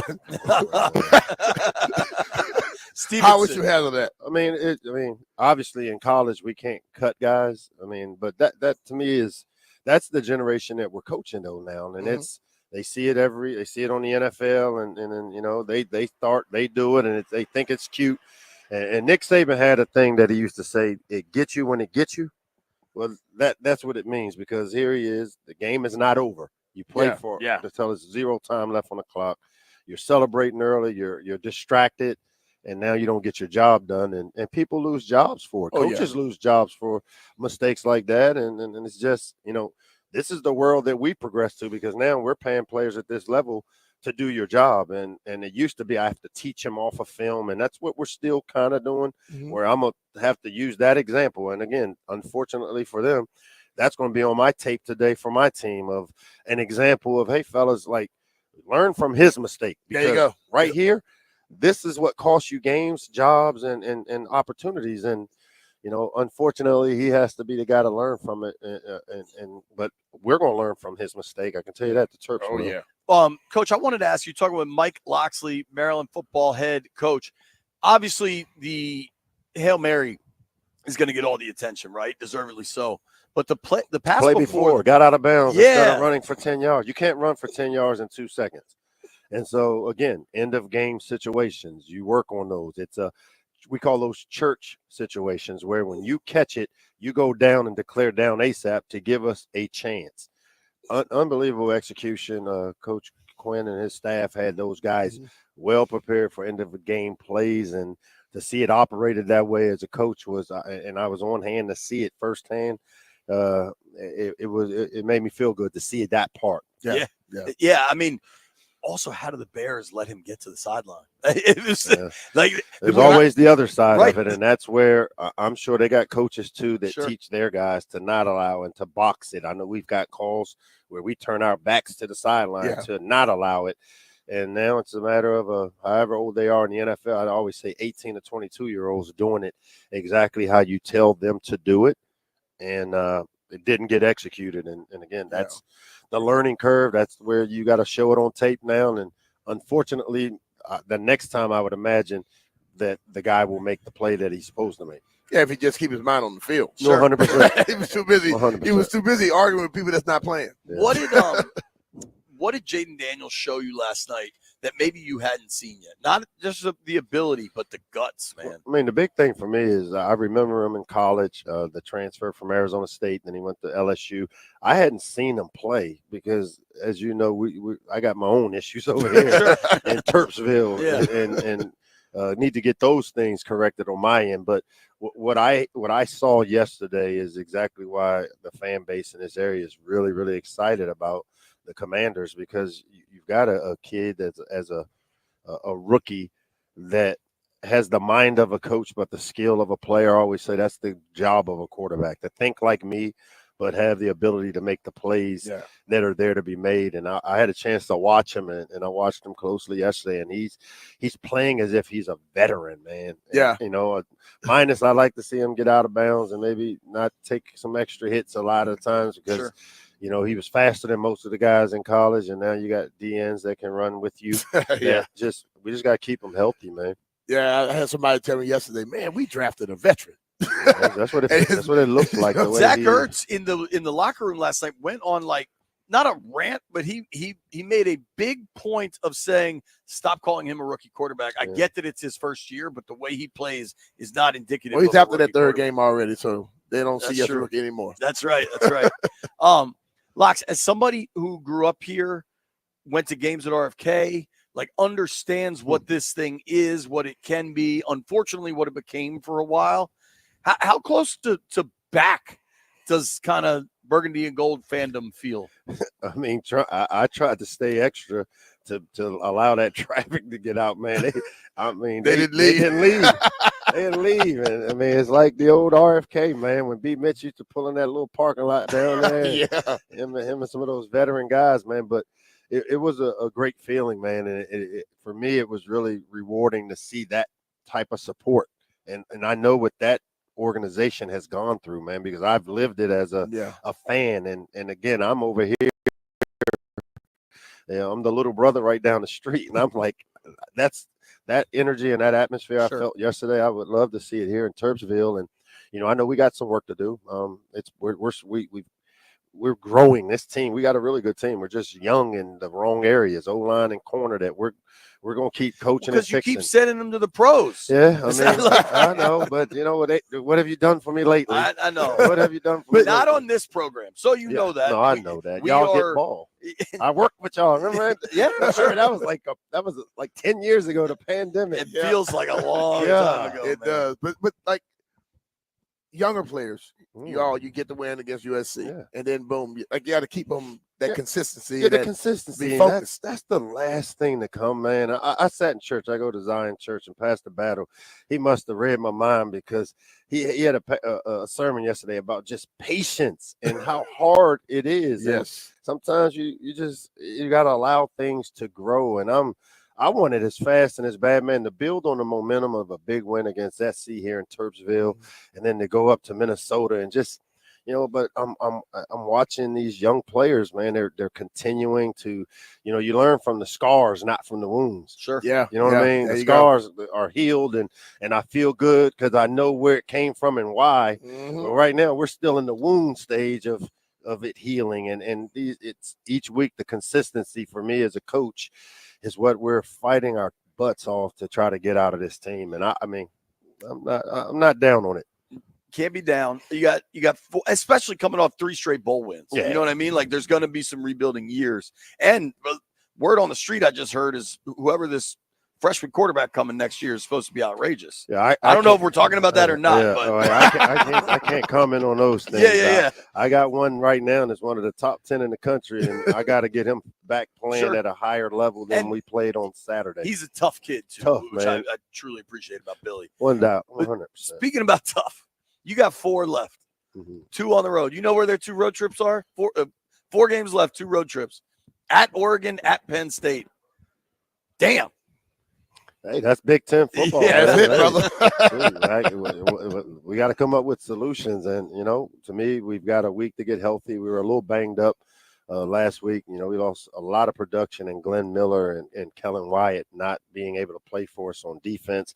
And we're still not there. When you lose that type of production on defense and you replace it with freshmen, young guys, sure. number 10 out there, Trey Reddick, who is going to be a bright star for us here in the future. We were down 3 guys nickel. Judah Jenkins gets thrown out for targeting. Glenn Miller is the starting nickel. Now we got our 3rd nickel out there. Get some guys healthy. So the bye week couldn't have come at a better time for us. And you know what? We have enough talent. The talent gap part of it. It's just me getting these guys to play more experience, play smarter. We got to limit those explosives on the defensive side of the ball, Sure. and then offensively, just get the consistency of our decision making. Locks, thank you for joining Appreciate us, you, man. Coach. We Come on, appreciate man. it. Always appreciate y'all, man. Safe travels to Oregon. That's no Yeah, joke we got a travel. couple weeks, man. To get us healthy here this week, get a few practices in. Get healthy. No doubt, man. Stay out of Bentley's and in the training room. That's my Hey. advice to the Terps. Hey, man, don't piss John Brown off. Coach right, guys. Locks, we All right, Lyle, appreciate thank it, you, man. man. Appreciate you. Coming up at noon, Joe Theismann joins the program. Hey, it's Brian Mitchell here. Cap off NFL Week 8 with a chance to win on FanDuel, America's #1 sports book. New customers can get $150 in bonus bets if your first $5 bet wins on tonight's game. Listen, you can build your same game parlay for the Monday Night Football game as the Giants take on the Steelers.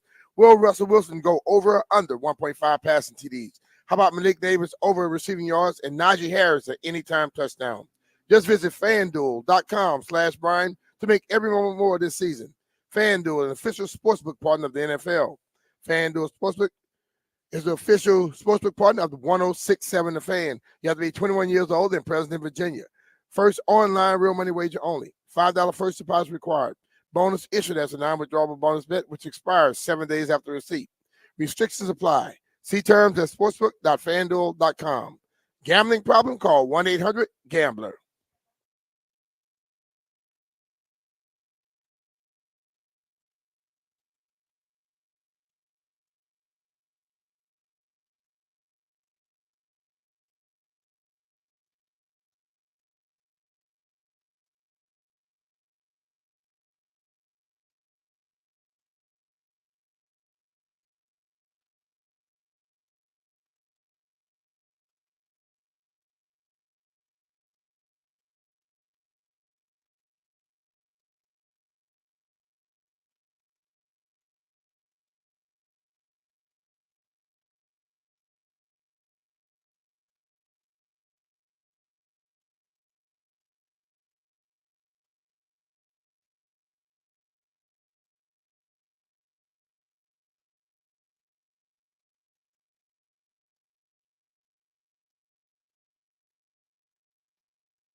Yeah. B. Mitch and Finley, 1067 The Fan. Woo! Busy day so far. We've had Maryland basketball coach Kevin Willard, Maryland football coach Mike Loxley. We are in College Park where they chop cars, trying to support the We Give Blood Drive, Big Ten and Abbott. Check it out. They got, I need a website. That's what, big10.org/Abbott. That's where they got the information about the blood drive. Clearly a lot going on there. Here's what I think we do. We got Joe T at noon, right? Yeah. I think you just try to think about last night, how crazy that was, and kind of spinning it forward, how this team uses that motivation. And it's so easy to think, hey, the Giants suck. but going to the Meadowlands has never been easy, man. And I think the challenge to Quinn and to this team, all of it is making sure they keep it going. Oh, yeah, definitely. And I think, listen, you see teams have these great wins and then they fall off. This team has been able to continue on. The Ravens last week, unbelievable win. Then they come right back and they lose to the Cleveland Browns. I think it's been relatively easy for this team because they have so many guys in leadership positions that are workers, that don't get too high, too low. I saw Bobby Wagner after the game. I'm like, you would have sworn he didn't even have a football game going last night. He wasn't there because the dude basically looks like, I'm already thinking about next week. You know, he's not too excited. He's ready to go. And then your star quarterback, he's not the guy sitting there losing his mind. He's thinking about how I'm going to get it done next week. So coaches love players like that because they will basically police the younger guys or the guys that don't have the same mindset. Because one thing I know about players in the locker room, you don't want to be that guy, okay? That guy who screws up or don't do the things you're supposed to do because other guys are expecting you to come along with them. So I'm expecting to see something like that. Speaking of being that guy who you don't want to be, who you do want to be, this is the guy you want to be. Jaden Daniels playing with a rib injury, gutting through it all. Number 5 on the Jaden Daniels audio, Landini, playing through the injury, and what a baller that kid is. You're feeling it towards the end. We saw. What was it like playing through that injury and being able to make it to the finish line? It's tough, obviously. Just the area and stuff when you got to throw the ball, got to rotate, stuff like that. You can still feel it, but at the end of the day, man, I started the game. And, I wanted to finish it, so there was nothing else that was going to take me out that game. That kid is all heart, but mixed with the right combination of smarts and understanding. You know what I mean? They got something. Oh, yeah. They really got something. And he's built right. Say it like that. He's built right. I know many people have the thing about his build and stuff like that, but like I basically tell people over and over again, when you are a certain size, you learn how to deal with it. You learn how to work with it.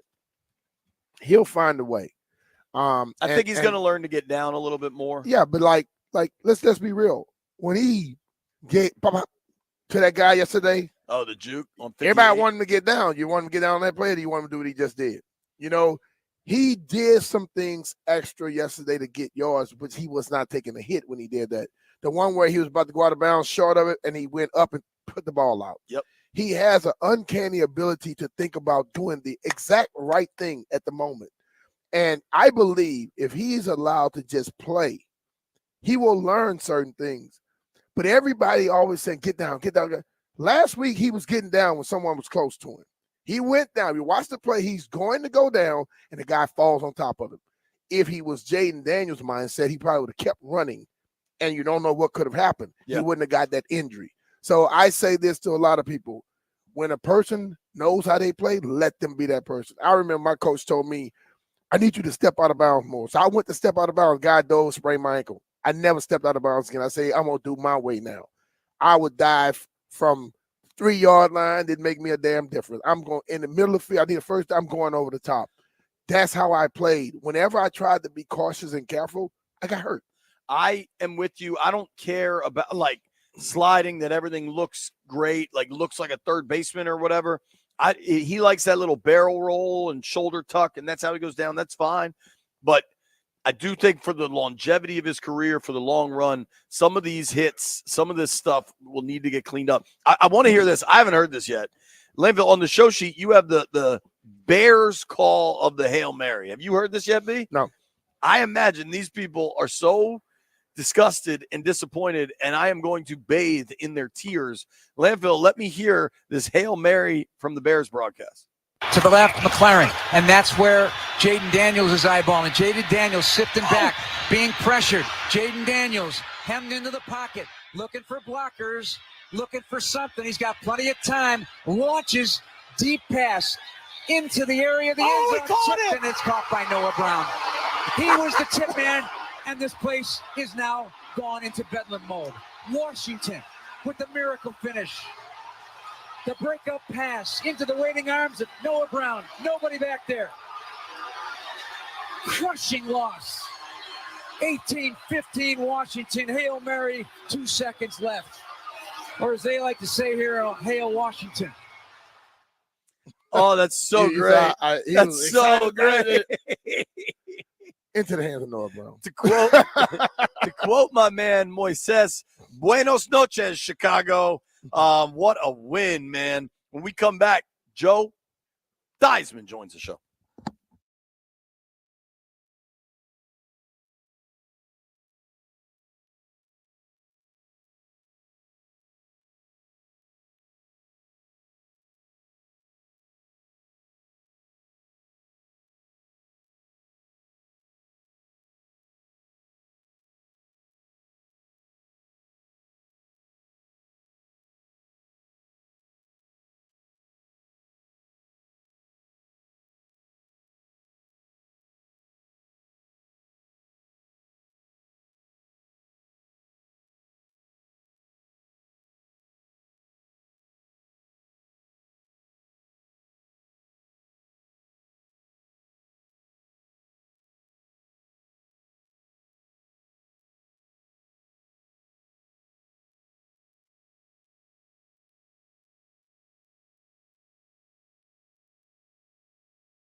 Washington Commanders defeated the Chicago Bears yesterday 18-15 on a Hail Mary from Jaden Daniels to Noah Brown that was tipped in the end zone and caught by Brown for the game winner. Last minute Hail Mary, try and get down there as fast as you can, box out, keep good position, and, hope Jaden can get a ball down there. He did a phenomenal job keeping the play alive and get the best ball possible, and we came out with a dub. What was amazing is Daniels had to wait for the crowd cheer to know what happened. Nothing really. Just throw the ball up, give my guys a shot. I didn't see anything. Not really. I just heard people screaming and our silent rushing the field. That's how I knew. Via Commanders PR, the Hail Mary victory was the first time Washington has won a game with a touchdown on the final play of regulation since at least the 1970 merger. Commanders are now 6-2. They take on the Giants on Sunday in New Jersey. The Giants face the Steelers on the road tonight at 7:30 on the Fan. Bills beat the Seahawks 31-10. Texans over the Colts 23-20. San Francisco beat Dallas 30-24. Philly over Cincinnati 37-17. KC beat Vegas 27-20. Detroit over Tennessee 52-14. Cleveland stunned Baltimore 29-24. Washington Wizards NBA basketball on the road tonight at the Atlanta Hawks at 7:15. Games is on Team 980, looking for win number 1 on the season. Golden State coach Steve Kerr says Steph Curry has a left ankle sprain, but it's mild to moderate, following the Warriors' 112-104 loss to the Clippers. Eric Ten Hag has been sacked as manager of Manchester United. Man U is 14th in the Premier League after a 2-1 loss to West Ham. I'm Byron Curl, the Fan.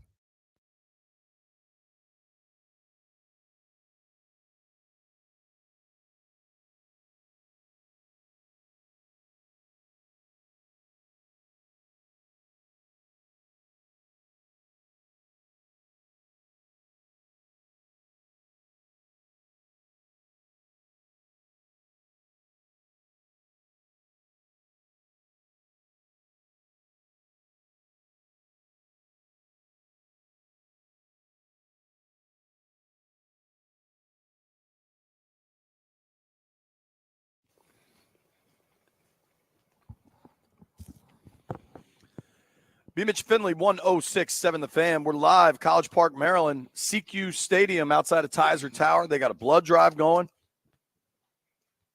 More information, check out big10.org/Abbott. Abbott and the Big Ten are teaming up, trying to solve a blood shortage throughout the United States of America. Very good cause. Also, shout out to our guy Phil from Terrapin Station. Brought us up some lunch. Fantastic food. I got a steak and cheese. B. Mitch got French fries and lamb chops. So that's an elite order. Now we also have an elite guest. Joe Theismann joins the program. Joe T, what's up, man? Hey guys, lamb chops for lunch, B. Mitch. Are you kidding? Yeah, he's living, man. Lamb chops are good for you. They light. He's living the big life. They are light. You're absolutely right. Hey guys, how are you?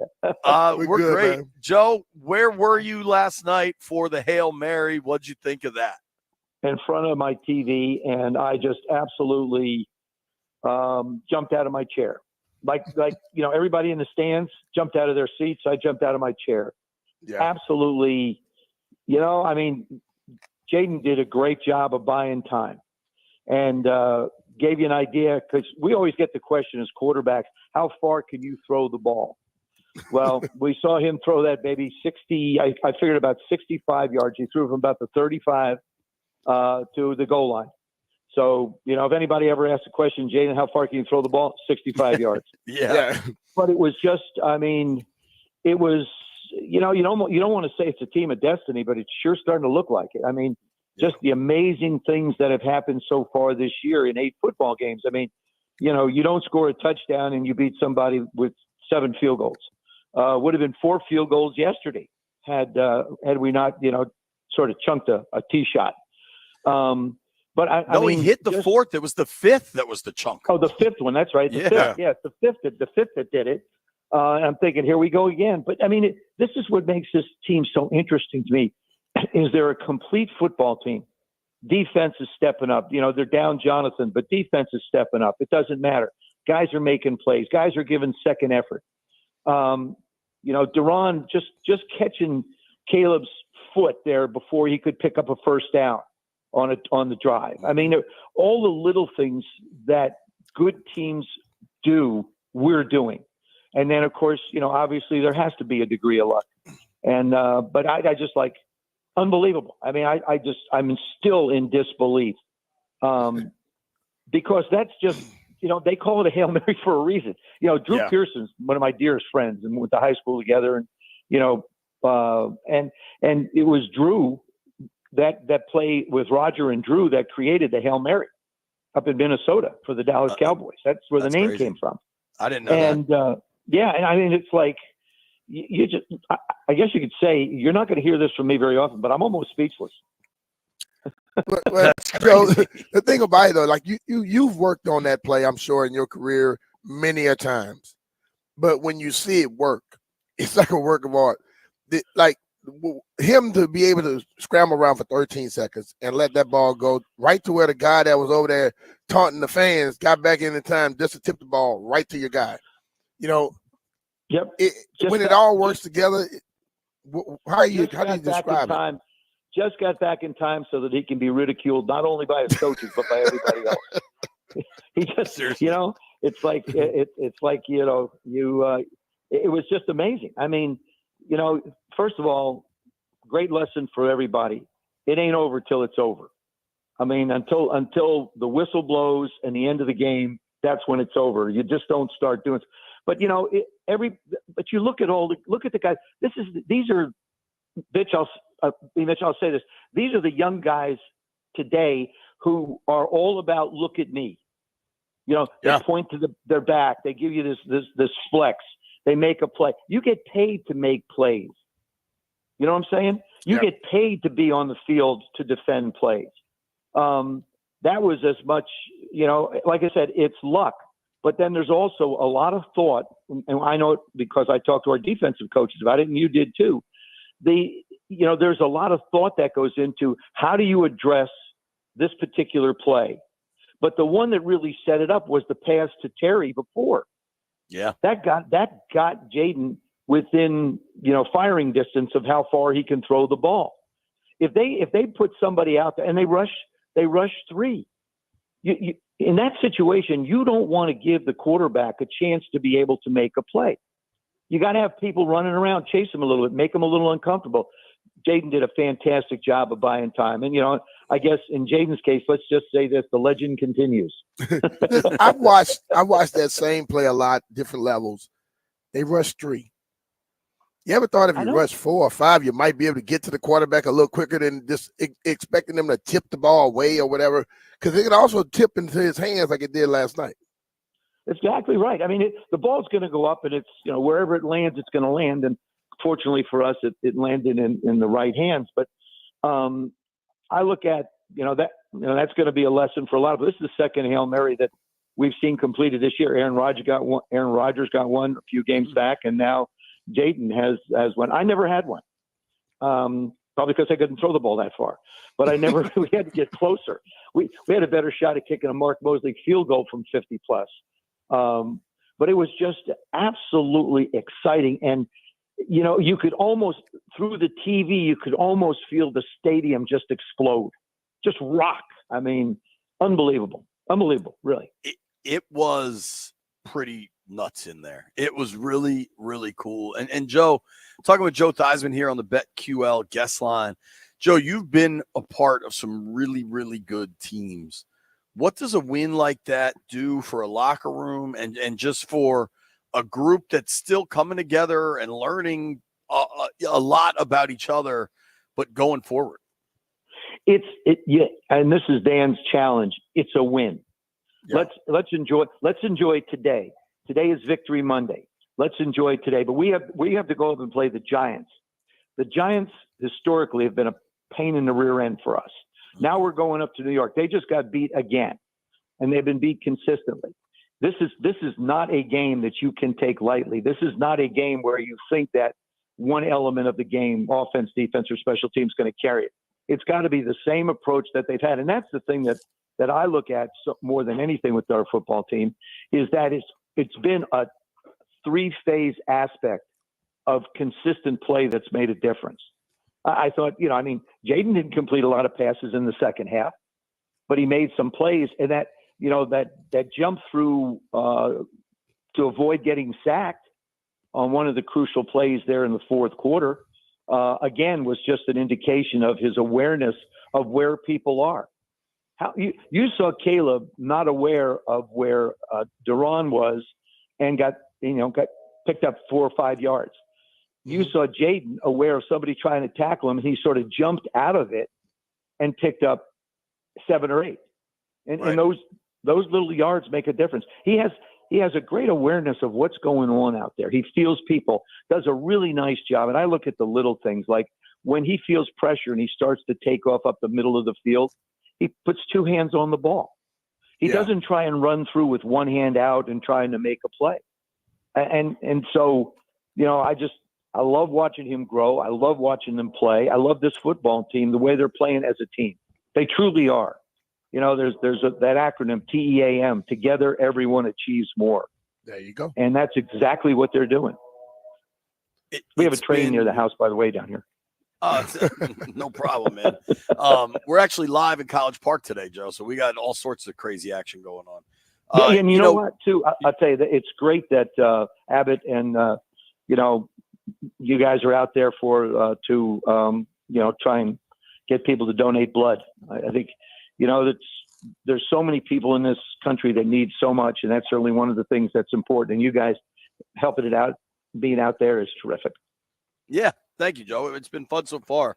I think with this team, you got to credit Dan Quinn and Cliff Kingsbury. I mean, all the coaches involved. I do wonder a little bit. They had the red zone woes are starting to show up more and more. Is there anything you notice as a quarterback with that bogs them down in the red zone where they're getting field goals instead of touchdowns? I think well early on we saw it was penalties. The instead of being 1st and 5 at the 5, it's now 1st and goal at the 10. Penalties early on. I think in a game like this, when it's so low scoring, you have to give credit to the Bears defense. They did a heck of a job not allowing them in the end zone. The pressures came a lot. Jaden's still going to see a lot of pressures because he's young and he's adapted and handled them well. But the ability to be able to try and run the football, so much of what they do is incorporated in the read options, just getting the ball in Jaden's hands. I think, sooner or later, we used to line up in a power I and just knock people off the ball. And whoever the running back was, it was their job to run over the last defensive back that was in the way. That's the way Joe Bugle used to teach it. He used to tell John, we're gonna block 10. The 11th is yours. Just run over. And that was our philosophy. It was plain and simple. We'd run, power left, power right, or different plays. And I don't see anybody do this. I don't see anybody line up in a 3 tight end formation and run the ball. You're backed up on your own 1 yard line and you're in the shotgun. Yeah. Empty. There's fundamental aspects of football. There's fundamental aspects of football that just make your life a little bit easier. And being in the shotgun when you're backed up on your own 1 is not one of those things. Talking with Joe I think, being able to run the ball down around the goal line, getting closer has got to be something we probably need to work on a little more. I think that's fair. We're talking with Joe Theismann here on the BetQL guest line. Joe, I wanted to ask you about the Washington defense was really good last night, and Caleb's struggles were probably part Caleb, but part defense too. Specifically, what do you think of Johnny Newton, the rookie that there was a lot of excitement about that dealt with a little bit of injuries and came on really strong last night? I got so excited. I got a kick out of him. The first thing, he wouldn't give up that football. He would not give up that football. You couldn't pry that out of his hand. If he sat there and just something happened and all of a sudden, he expired. Okay. You were not going to get that football out of his hand. And then so here he is sitting on the bench. You got, your guy runs, 100 yards. Okay. Yeah, they sprinted the whole way down. It was smart. It was smart because you can't trust the officials to blow a play dead. You just keep on running all the way to the end zone, and then he jogs over and he sits down and he's got that football tucked under his arm and he grabs that oxygen mask. Man, he's throwing that oxygen mask on. That to me is that should be one of his classic pictures for his career. You got the oxygen mask on, you got the football under your arm. You just made a big play. Yeah. I think the front five, the pressures, the way Coach Witt called the defenses, that just kept Caleb under constant pressure. He missed a fair amount of people who were with throws probably later in his career he'll probably make, maybe.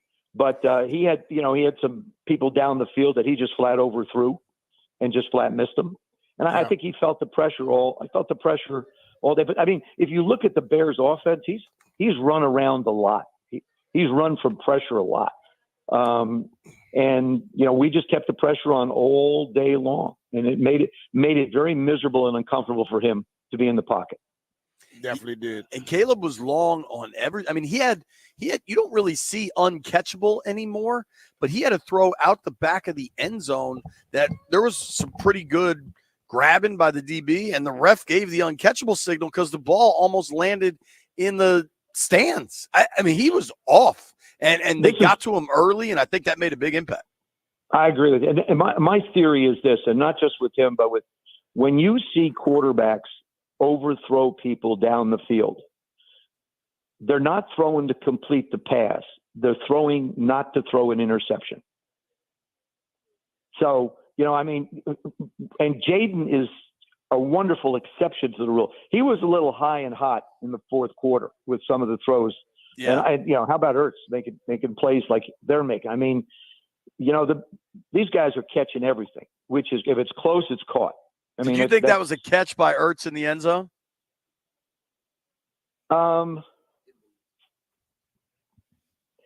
Yeah, I don't think so. Okay, I agree with you. You could see once it hit the ground, it moved. Yeah, and if his hand would have stayed under it, yes, but the ball actually hit the ground and moved. Once it moved, it's over. I didn't think they could overturn it. Like, it was called a touchdown, but I didn't think they were going to overturn it. Sorry, Joe. How about Jaden getting everybody to the line of scrimmage? That ball that he threw to Terry, that hit the ground. Of the field. That one hit the ground for sure. He got him to the line of scrimmage quick, and normally what Austin, you do is, real quick. Yeah, that's it. You just run a play. You get there, but I mean, that's every. Gosh, this is so great. That's every guy on the team understands what's going on. It isn't just the quarterback saying, hurry, hurry, hurry, get up. It's the offensive lineman. It's the receivers getting set. And that, if you want to look at this football team and say, what's the most impressive part of it? Everybody is thinking. Everybody is thinking about the play at that moment. What do we need to do? What do I need to do to help the team win? And that to me is what it's done. And, Adam Peters has done a terrific job putting this team together. That's the other thing is, there's always got to be an architect. Just don't throw up a building. You got to have some plans to be able to do it. And they found, I think, the right kind of people in the right place. I hope we continue to stay healthy. That's a big thing. San Francisco, you see the struggles they have when they're without their star players. Yeah. But I look at that. There's little plays in this game that just tell me, James' maturity. The team's playing well. Everybody's playing hard. Like I say, this run, that was priceless. I mean, just to see him sit down just sit there. That ball was locked into his arm so tight, nobody could have pried it out. Well, I don't think the referees even. I don't know why they had to sit there so long. The ball never got into big man's hands. It was a fumble from the onset. Right. Hey, Joe, last one from me.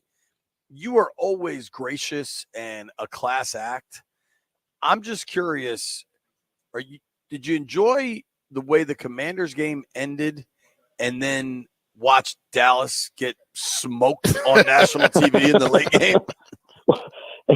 Hey, JP, let me tell you something. That wasn't the first time we saw Dallas smoked. Yes, sure. They've been kindling for a while. They really have. I mean, this let's put it this way. This was a better one than last week. I mean, Dak should have had a third interception. Sometimes, I love to watch the quarterback position, and I watch all of them.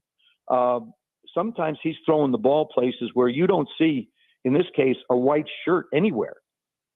They're all red. I mean, they were battling over if Fred Warner doesn't tip the ball away from one of the guys there, he's got another interception.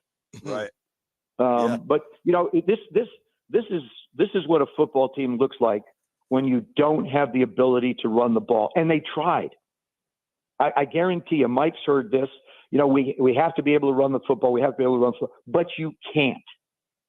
You don't. You let people go out the door that could run the football for you, and you brought back someone who's at the end of a career. If it wasn't for a couple of blown coverages by San Francisco with CeeDee Lamb sort of running scot-free all over the place with a couple of touchdown passes and big plays that, nobody was in, a zip code of, they would have struggled. But I mean, if you're going to play the Dallas Cowboys, stop CeeDee Lamb from running around scot-free all over the place, and you may even get less offense out of them than they have now. Wow. Yeah, they're on the struggle bus. And they are. It's been fun to watch, frankly. Yeah. Joe, thank you for the time as always, man. We really appreciate it. Oh, great. It's exciting times in Washington. We've always talked about cautious optimism. I'm starting to lose the cautious part. Now there's optimism. I'm with you on that, Joe. That's where we're getting, man. That's where we're getting. Joe Theismann, Burgundy and Gold, great. Thank you for the time, sir. Thanks, guys. Bye-bye. Amen. The great Joe T. We talk about cautious optimism. Now we're just talking optimism. Nobody go anywhere. Hey, it's Brian Mitchell here. Cap off NFL Week 8 with a chance to win on FanDuel, America's #1 sports book. New customers can get $150 in bonus bets if your first $5 bet wins on tonight's game. All right, we got the Giants taking on the Steelers. Hope the Giants keep sliding. We're going to see what happens with the Steelers. But when you get ready for the game, let's put a same game parlay in. Russell Wilson, over yards. We have Malik Neighbors, anytime touchdown. How about Najee Harris? How many yards is he going to get? It's going to be over or under. Just visit FanDuel.com/Brian to make every moment more this season. FanDuel, an official sportsbook partner of the NFL. FanDuel Sportsbook, the official partner of 106.7 The Fan. You have to be 21 years old and present in Virginia. First online real money wager only. $5 first deposit required. Bonus issued as a non-withdrawable bonus bet, which expires 7 days after receipt. Restrictions apply. See terms at sportsbook.fanduel.com. Gambling problem? Call 1-800-GAMBLER.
I'm Toby Altizer with your sports update on a Victory Monday on The Fan. This sports update is presented by Gridiron IT, tested, trusted talent, gridironit.com. In the NFL, the Commanders beat the Bears 18-15 with a 52-yard Hail Mary from Jaden Daniels to Noah Brown. The Commanders are now 6-2 on the season with the 52-yarder to win it. Jaden Daniels eclipsed 300 yards passing for the first time in his career, finishing with 326 yards passing and 52 rushing yards. Noah Brown catching his first touchdown with the Washington Commanders, and the team improves to 6-2 on the season. Other games in the NFC East, the Eagles beat the Bengals 37-17. The Eagles now 5-2. The Cowboys fell in Sunday Night Football to the 49ers 30-24. They're now 3-4. Tonight, Monday Night Football, the Giants take on the Steelers. You can hear the game right here on The Fan, 8:15 kickoff. In basketball, the Wizards take on the Hawks tonight in Atlanta, 7:30 tip-off. You can hear that game over on the Team 980. Are you an IT professional looking to move the chains on your career? Gridiron IT specializes in placing top IT talent with the industry's top employers in the DMV and across the country. Visit gridironit.com and speak with one of their recruiters today. Tested, trusted talent, gridironit.com. From the Crop Metcalf 5-Star Sports Desk, I'm Toby Altizer on The Fan.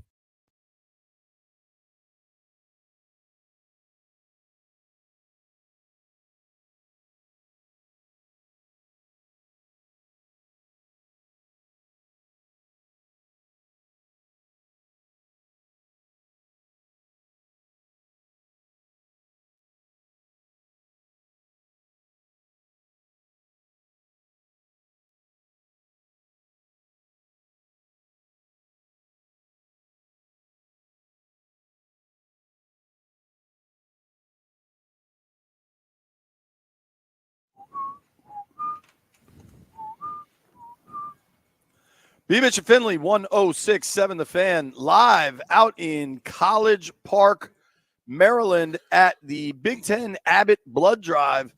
There's a blood shortage in the U.S. You might not know about it, but it's happening. And 106.7 The Fan and the Maryland Terrapins need your help solving the largest blood shortage in a generation. Join the We Give Blood Drive today, but it runs through December. Donate blood today between 10 and 4, and you get free tickets to the Maryland-Rutgers game, and you could help UMD win $1 million from Abbott. Visit big10.org/Abbott for more information. Since we're in College Park, we decided we'd try to track down the coach that has a championship ring, and Miss Brenda Fries joins us, head coach of the women's basketball team here in Maryland. Brenda, how are you? Hey, I'm great. I'm great. And, you know, as a competitor, I've just got to say, who doesn't want to help their school win $1 million? Yeah. Get out, go donate blood. It's for a phenomenal cause. None of us ever know what kind of situation we'll be in or have a loved one. So go help us out. Let's do it. We see the people rolling in. Yeah, I was completely unaware there's a blood shortage. I don't really know how that happens. How does that happen, B? I don't know. I'll be honest with you. I think around COVID time, not a lot of people were able to give. So it probably dropped off then. Yeah, that's a good point.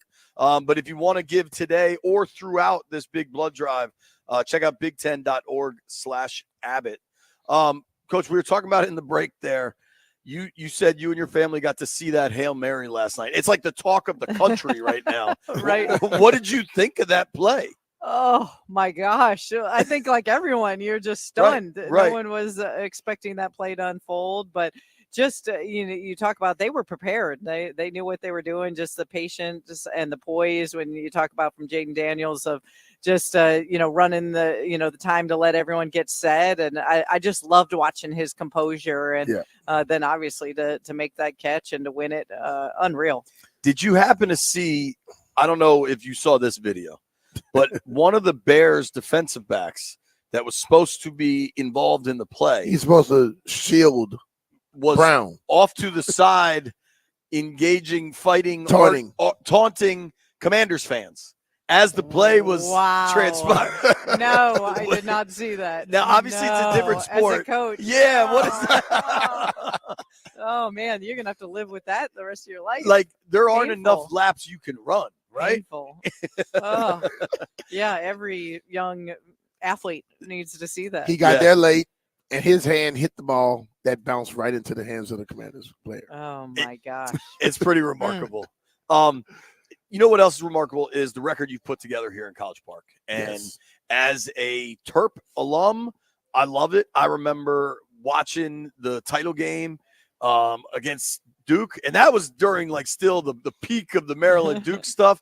I know you've got the Dukies coming to town for a regular season game here in 2 weeks or so. How excited are you for this season to get going? Yeah, we're really excited. I mean, we were able to get a very experienced roster.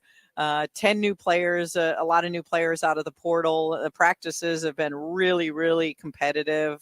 We're preseason ranked number 18 in the polls, and then Duke is coming in here, and everyone knows this old rivalry that we had in the ACC and going all the way back to that national championship game. But they're ranked number 11th in the country, and they come on a Sunday, November 10th at 1 o'clock. We hope a lot of fans will come out. It's a Red Rush game, so opportunity to wear your red, and we want to pack the place. It's the third game of the season to see where both teams are at. They may not be in the ACC anymore, but you still don't like them. Nobody likes them. Oh, nobody likes Duke. Come on. My daughter went to school here, graduated from here, and believe me, anytime Duke's on, she can't stand them. It's that remains. That remains. It's funny, how maybe not difficult, right? Because things evolve, but how different is coaching living in the NIL transfer portal world? How much has your job changed? I think the word we use is it's complicated. Yeah. And it is really different from where we started, but you have to be adaptable.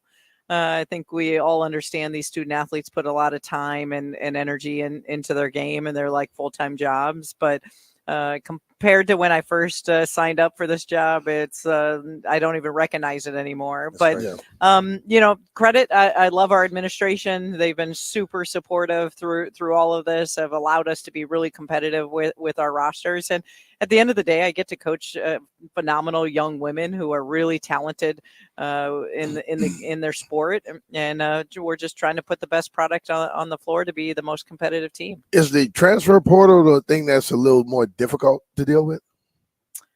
Yeah, a transfer portal, NIL, I think all coaches right now are here for NIL, but it's not for the pay for play. Mhm. And I think that's where like the you see differences of you used to be able to recruit a player on the same level playing field, and that's not so much anymore. So until they're trying to work through that with revenue sharing, but it's definitely thrown a lot of different things. But at the end of the day, the transfer portal, we've had a lot of success out of it. Yeah. So you lose some, but you also gain some, and we've been really fortunate to be able to get some great players out of the portal.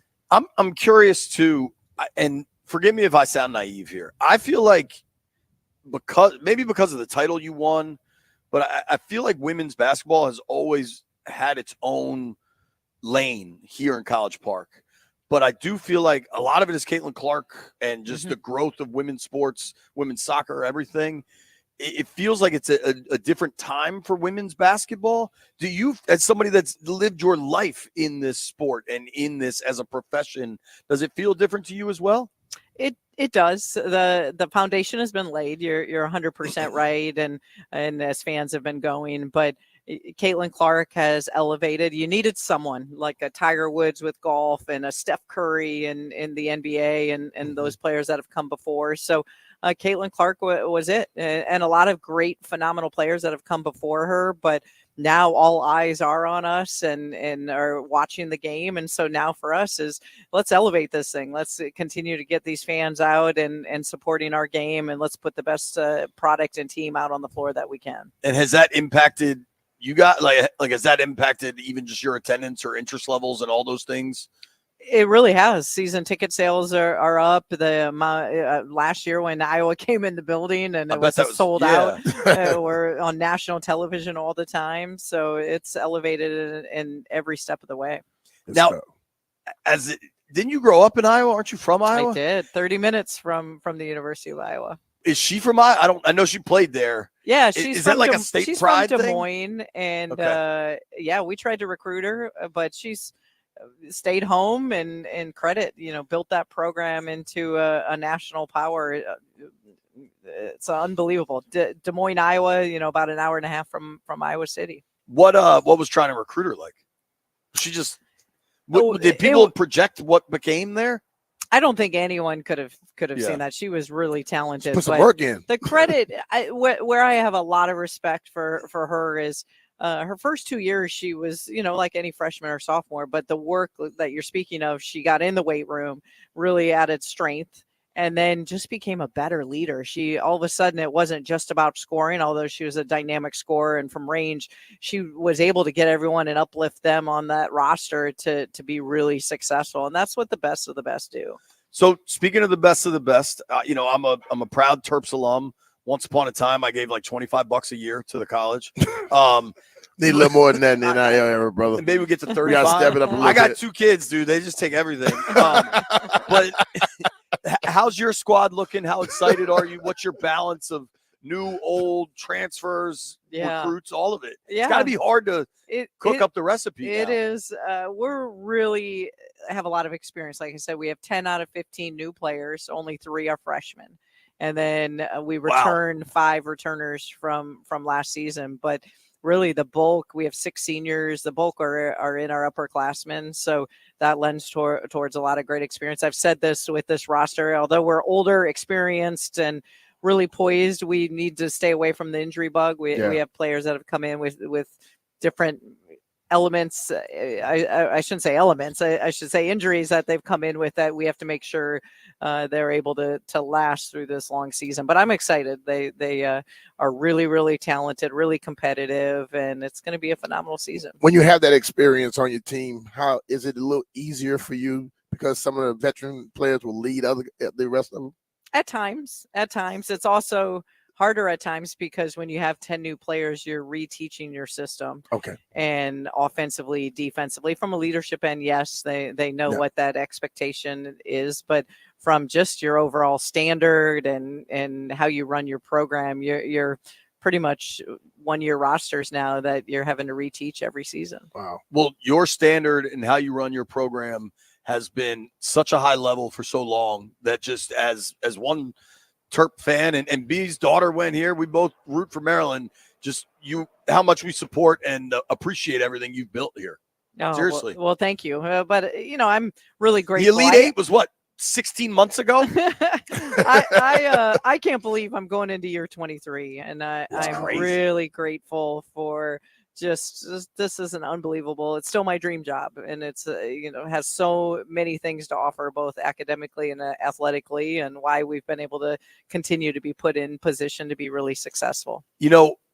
This is so bizarre. When I had a buddy in Minnesota who was getting chirped at because the Gophers fans at some point were confident they were going to steal you away from Maryland. He was at a bar in Minnesota, and this was like 15. This was before the title.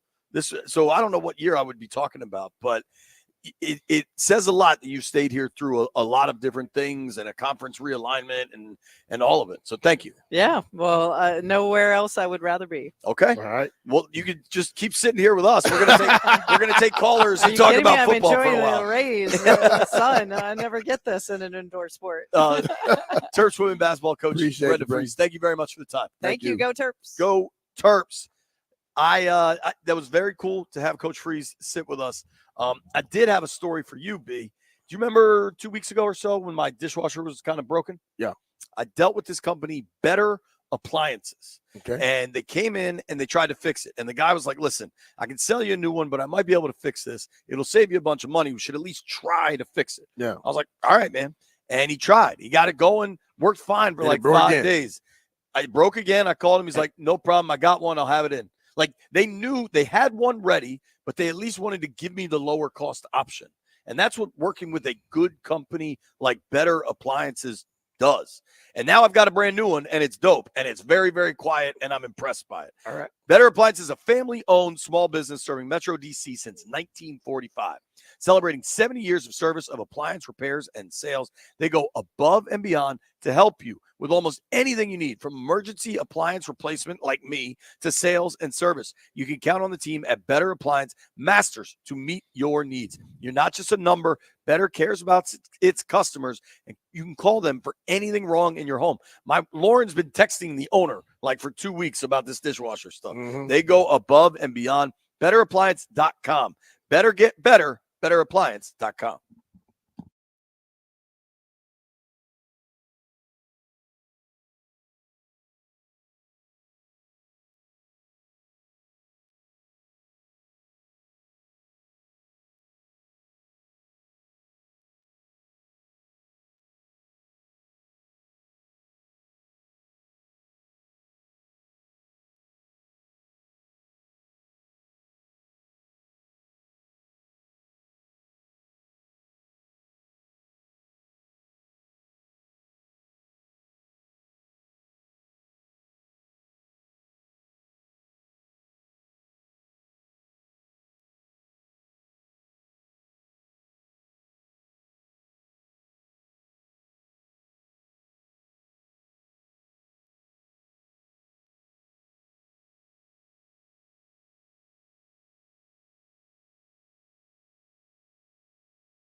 B. Mitch and Finley, 1067 The Fan.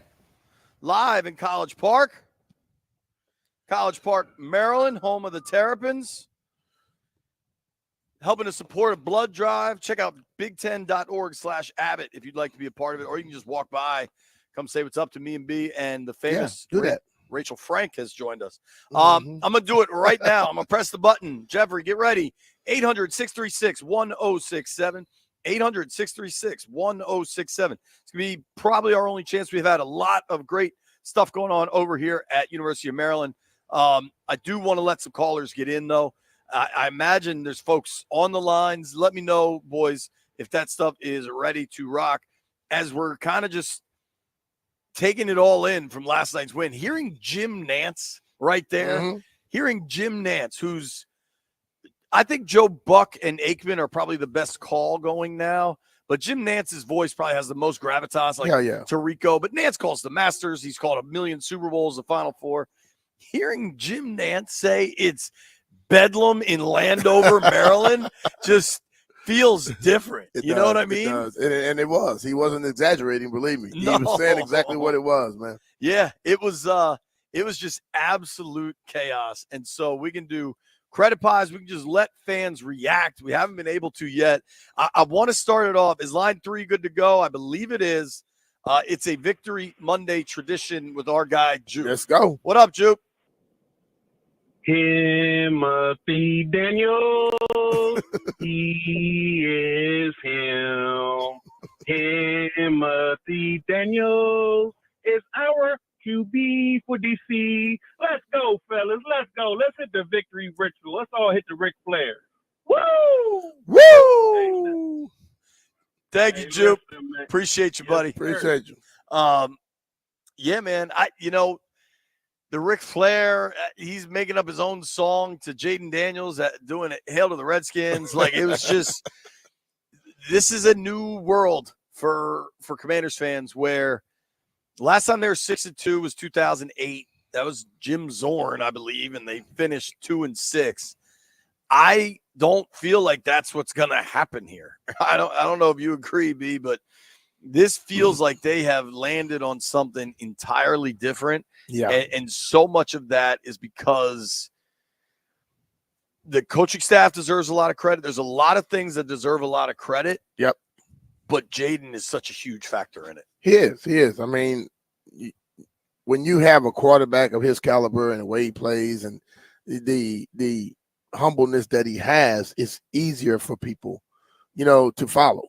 And Jaden is the type of guy, if he keeps on this track here, where guys around the league will be like, I want to go play there. You know what I'm saying? Yep. The receivers that become open or free, they be like, oh, I'm going to go over there. You begin to attract better people to your team. And I think that's the thing we kept saying. We get us a quarterback, things will change up a lot. And we can see that happening right now. Totally. Let's go to line 5. Charles is in West Palm. I imagine West Palm is damn near perfect right now. What up, Chuck? Hey, the weather is perfect, but that wind was much better. I love it. I don't think I've been to sleep yet. I love it. Dude, I don't think you're alone. I think a lot of people were up. I had so many people tell me that they've just been watching like Hail Mary videos on their phone for 3 hours last night. Like, just people texting me that. And I got a couple friends that went hoarse yelling in the stadium last night. It was where were you when you watched it? Did you think it was going to go down, Chuck? So I have to be honest. I was at home. And shout out to my neighbors, because I know they were mad as hell at me. But it was like, 6 seconds left? And I'm like, oh, damn, we just lost it. And my 6-year-old son was like, Dad, we still got this. And I looked at him, and look at what happened. Man, that changed. Come on, Dad. The 6-year-old no more, man, had more faith. The 6-year-old, guys. Like, that was an incredible moment. And actually, shout out to my man Rambling with Rio on YouTube, because his son did the same thing. Like, we were just like, damn, like, we've never seen anything like this before. And look at what happened. It's Thank incredible. you for the call, bud. Appreciate it. You know what's funny is Lauren told me, I talked to her just this morning, that at the very end, so girls usually, we try to get the girls upstairs by like 7:30-ish. That game kicked at 4:25. It probably didn't end until about 8:10 or so. And So after the Bears scored like that, Lauren started to just kind of clean up. She was going to let the girls watch the end. She's like, it's only 25 seconds. Like they can watch the end. But she was like kind of in the kitchen, just cleaning up a little bit. And she's still like within earshot. She can still see the TV, but she's not really locked in. So she kind of had my 5-year-old giving her play-by-play, which isn't like the best source. But then she's like, ooh, he threw it. And she looked over and Shelby was like standing there, pins and needles. And then they all just went crazy when they caught it. And my girls can't believe it this morning. They're like, Daddy, did you see the game? I'm like, yeah, baby. I was there. Yeah, it was, I don't know, man. That was a wild ride. And listen, you can't count on those. There are things you got to fix. Tomorrow we talk about what needs to get fixed. Yeah, we talk about that tomorrow. Today is a But celebration. you know what, though? The thing about it, though, Jay, no, you can't depend on that. But when it works for you and it keeps you going in a positive manner, when you look back at the end of the season, you might look at this play and say, that could have been the play. Or, you know, you look 10 years from now, it could have ignited something special. So, you know, take it. I like it. Take it. Here's what we're going to do. We know they practice on it. Phone lines are open the remainder of the program. Nobody go anywhere. It's B. Mission Finley.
I'm Toby Altizer with your sports update on the Fan, and this update is presented by Gridiron IT, tested, trusted talent, gridironit.com. The Commanders get an 18-15 win over the Bears yesterday to improve to 6-2. With the Hail Mary, Jaden Daniels goes over 300 yards passing for the first time in his career. He also had 52 rushing yards. Here's the rookie quarterback after the game. Yeah, it was great for, the whole city, DMV, not just us, the fan base. Man, without them, they had the place rocking. Defense played a hell of a game. Defense is the reason why we won the game. Just getting the stops and giving us the ball back. We got to clean some stuff up on the offensive side. Penalties, just communication. And, we won the game, so it's always better on the win. And the Commanders improved to 6-2 on the season. Also, the Hail Mary touchdown, Noah Brown's first touchdown catch with the Commanders. Tonight in basketball, the Wizards taking on the Hawks in Atlanta, 7:30 tip-off over on the Team 980. Another matchup of the top two picks in the draft, Zachary Reese-Shea for Atlanta and Alex Sarr for the Wizards. And tonight, World Series Game 3, Dodgers and Yankees at Yankee Stadium. 8 o'clock first pitch. The Dodgers lead the series 2-0. Federal Integrators, you looking to beef up that roster? Gridiron IT, the leading provider of IT talent across the country, can help. You know the game. They know the players. Choose Gridiron IT as your trusted partner and build your winning team together. Tested, trusted talent, gridironit.com. From the Crop Metcalf 5-Star Sports Desk, I'm Toby Altizer with your sports update on the Fan.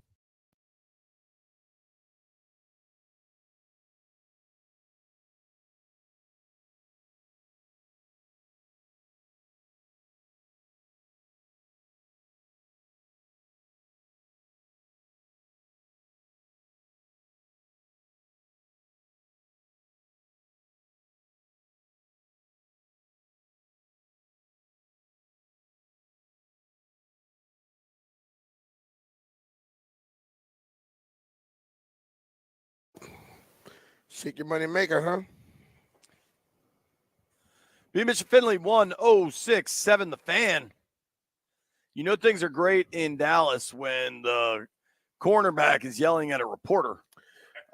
Is Jerry still arguing with the reporters? With the news, the radio hosts? Yeah, man. Everything's going great down there. I'm just saying, though.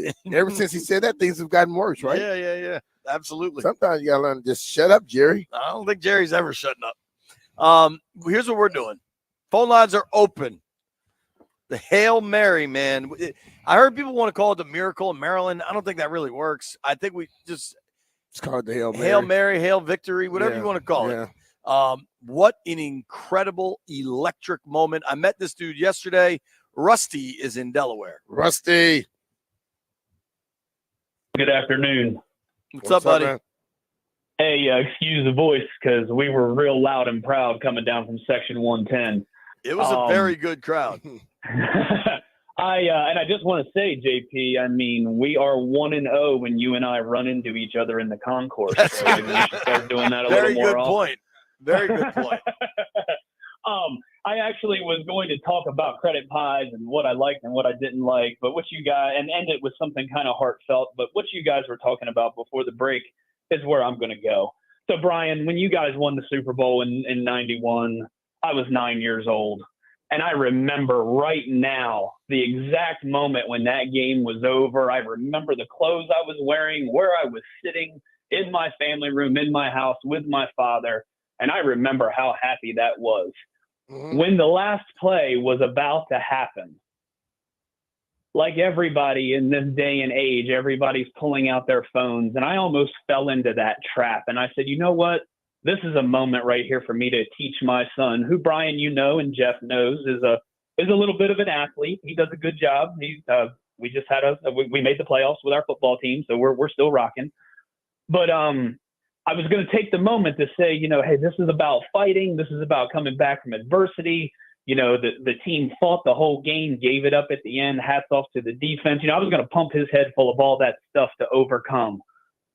What I didn't know is that 30 seconds later, we would be elated, jumping up and down in the aisles.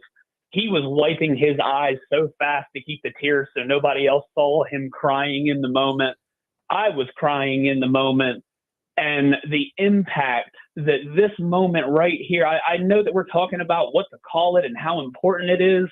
For guys like me, 41 years old, I'll take the battle scars of the last 25 years. If it means that the 9-year-old that saw that play last night, Brian, just like I saw you guys in the Metrodome win that Super Bowl, That is a memory that he will never, ever, ever forget.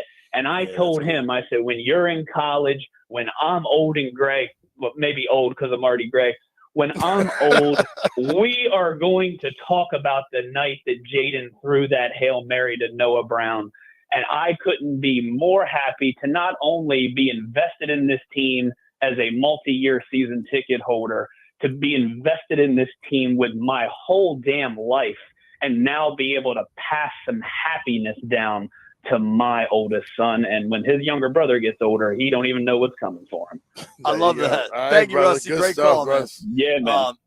That game last night, it really will be one of those moments where, like, I remember where I was for Santana's Monday Night Miracle. You know what I mean? Like, I remember where I watched the 91 Super Bowl. Like, there's that game last night, like, you're going to remember where you were. You're going to talk about it with your family, with your friends, with fans of the Burgundy and Gold and fans of other teams too. Be like, yeah, well, I was at the and B, I'd never been at a Hail Mary game. I'd never physically been at one. It's something like for my career, for my life, I will remember for all of it, that's perpetuity. Well, you remember stuff like that anyway.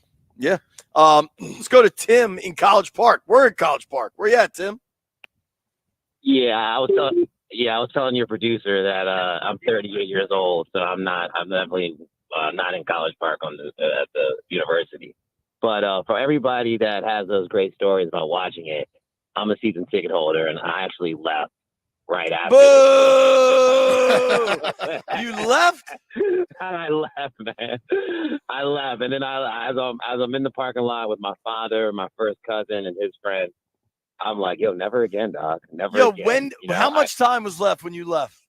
I left right as soon as they scored the touchdown. Like, as soon as they scored the So touchdown, I talked to- it was like, beat traffic. Let's get out of here. Hold on. Dear friends of mine had the same conversation after they scored. They scored, there's 25 seconds left.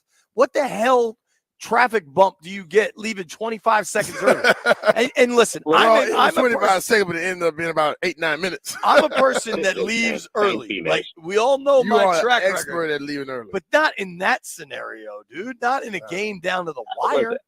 Listen, man, we had one timeout left, 25 seconds. There was nothing in my head to make us think that we would win that game. And like I said, I'm okay with that, because I thought I was dealing with the same old team. But in reality, it's a new day where even at the last second, you're going to sit there and stay in your seat. So for those fans that left early, it sucks from a perspective of watching Hail Mary that, like you said, JP, of all these years that you've been going to games, I've never seen a Hail Mary.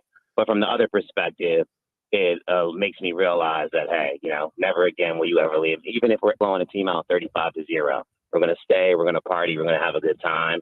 But, it was a great environment. The Bears fans were there, and they were in full flux. Like, the whole parking lot was full. It was definitely, I'm not going to say 50-40, I would say 70-30 us. But reality is that it wasn't like any other environment with the Panthers or the Browns. It was definitely a rivalry in the stands, and it was great to see those fans in the parking lot talking smack, only to be like, y'all just lost. Y'all just lost. I Y'all love just it. lost.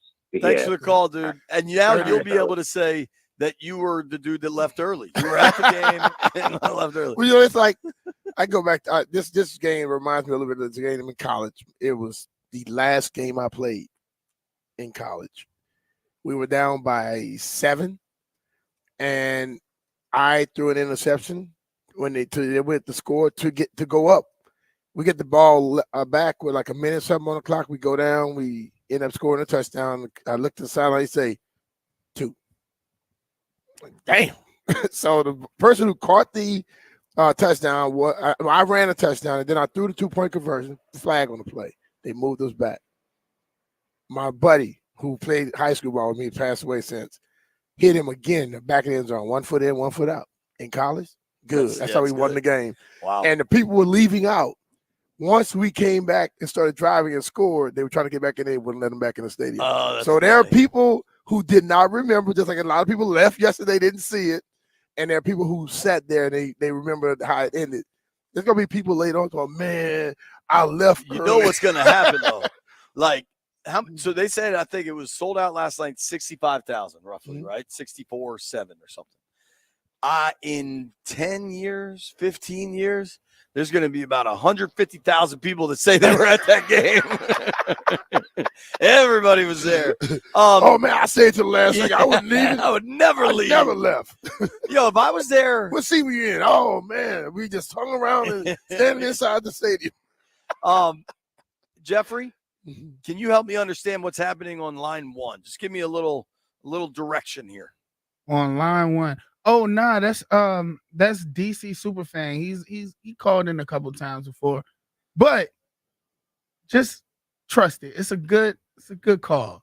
All right, we're gonna go with Jeff's ever expanding gut. We're gonna trust line 1, DC Superfan. How do you do, sir? What's up, JP? Good to finally meet you yesterday. That was me that gave you a 5, and I had took the picture and all that. That's me. Oh yeah, my man. What's up? What's happening, B. Mitch? What I say I was gonna do, player? Call it in. Listen. I apologize. I said we was gonna be 5-12 before the season started. Mathematically, we cannot go 5-12 because we won 6 games. So that's dead. I am sorry. I thought we was gonna be trash this year. Dirk is calling to apologize. I want the whole DC area to hear me. I'm sorry, y'all. I'm sorry. All right, brother. Hey, I love a guy that'll take ownership. You can call us anytime, sir. There you go. Man, you best believe it. Hey, B. Mitch, first drink on me in New Orleans. I got you, baby. What about me? Oh, my bad. I got you, too. I ain't know. My bad, Sim. I got you. My bad, JP. My bad, Sim. Appreciate my it. bad. All right, got buddy. both of y'all. All right, brother. Got you.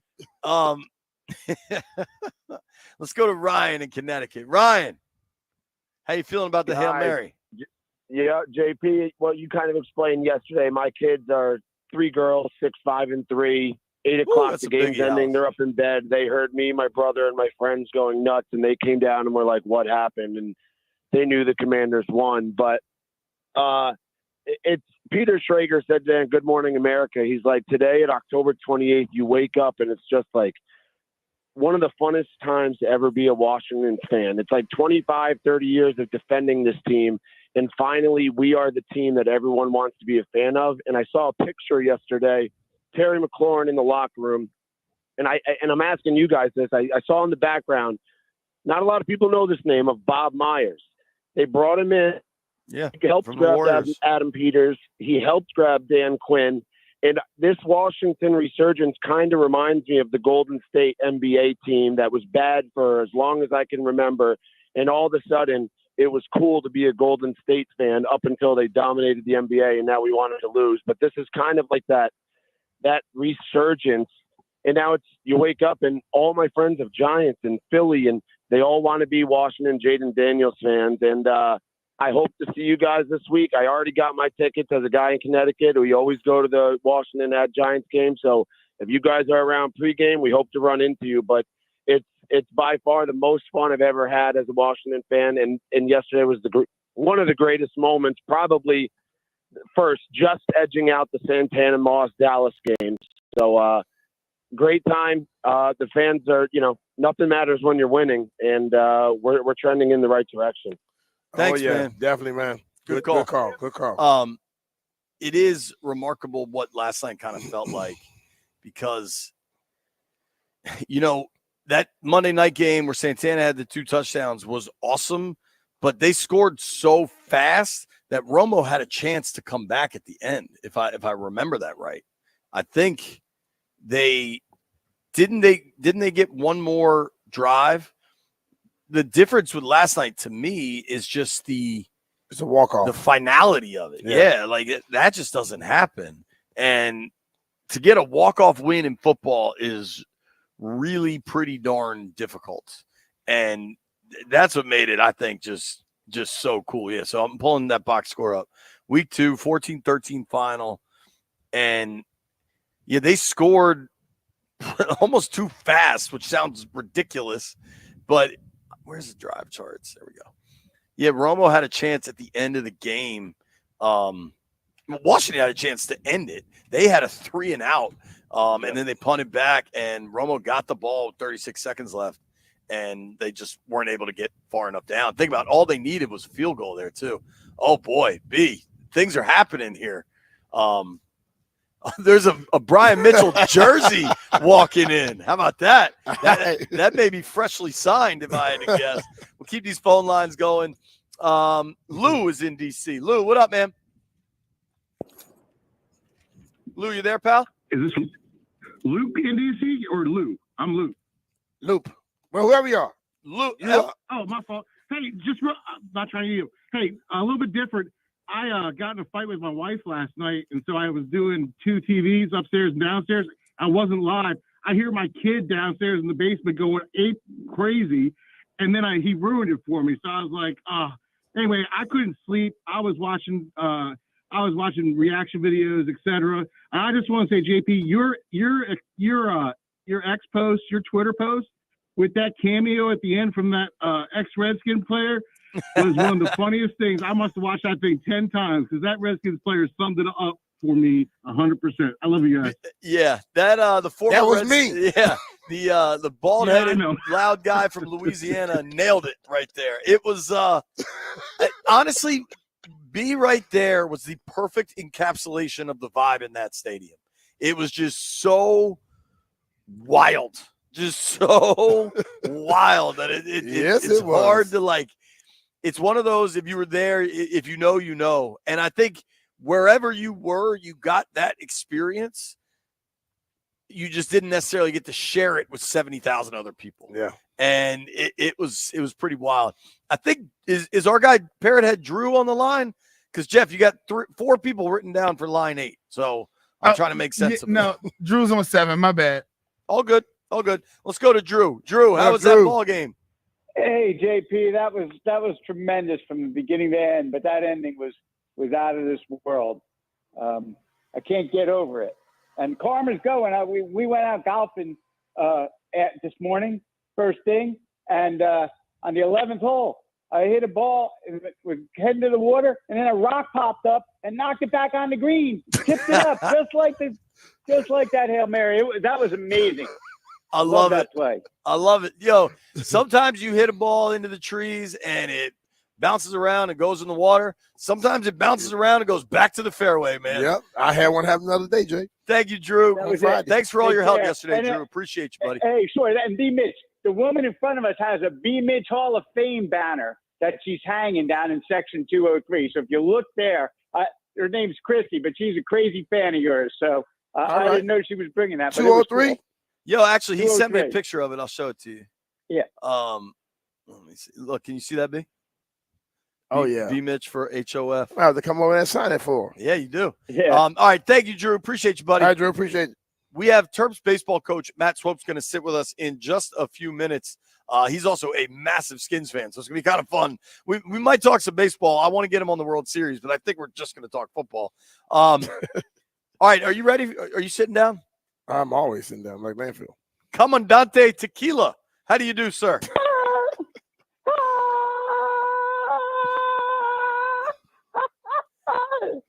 You all right, man? Are you doing the Joker?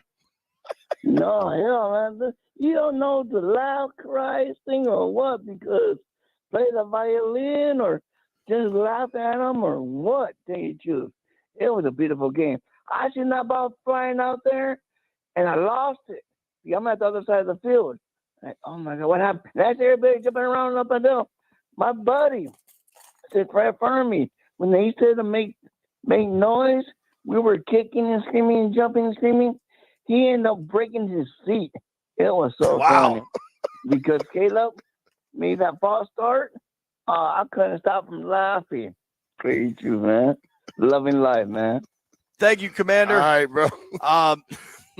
I saw you posted a picture with him. I'd sent it just in the text thread. I'm like, what the hell? So I didn't realize. Did he have paint all over his shirt again, or did he do it better this Nah, time? it was mostly on his face. Well, he had all over his shirt last time. It's a hell of a look, dude. It is. It was a burgundy and gold Joker face. It is. He had a bunch of jokers out there yesterday. A hell of Believe a look, me, man. believe It me. is a hell of a look. That's the best way I can describe it.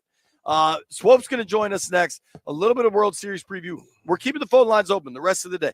800-636-1067. 800-636-1067. Reacting to the incredible Week 8 Commanders 18-15 win over the Chicago Bears. Nobody go anywhere.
I'm Toby Altizer with your sports update on the Fan, and this update is presented by Gridiron IT, tested, trusted talent, gridironit.com. The Commanders get an 18-15 win over the Bears yesterday to improve to 6-2. With the Hail Mary, Jaden Daniels goes over 300 yards passing for the first time in his career. He also had 52 rushing yards. Here's the rookie quarterback after the game. Yeah, it was great for, the whole city, DMV, not just us, the fan base.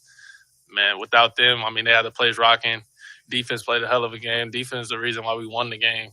Just getting the stops and giving us the ball back. We got to clean some stuff up on the offensive side. Penalties, just communication. And, we won the game, so it's always better on the win. And the Commanders improved to 6-2 on the season. Also, the Hail Mary touchdown, Noah Brown's first touchdown catch with the Commanders. Tonight in basketball, the Wizards taking on the Hawks in Atlanta, 7:30 tip-off over on the Team 980. Another matchup of the top two picks in the draft, Zachary Risa-Shea for Atlanta and Alex Sarr for the Wizards. And tonight, World Series Game 3, Dodgers and Yankees at Yankee Stadium. 8 o'clock first pitch. The Dodgers lead the series 2-0. Federal Integrators, you looking to beef up that roster? Gridiron IT, the leading provider of IT talent across the country, can help. You know the game. They know the players. Choose Gridiron IT as your trusted partner and build your winning team together. Tested, trusted talent, gridironit.com. From the Crop Metcalf 5-Star Sports Desk, I'm Toby Altizer with your sports update on the Fan.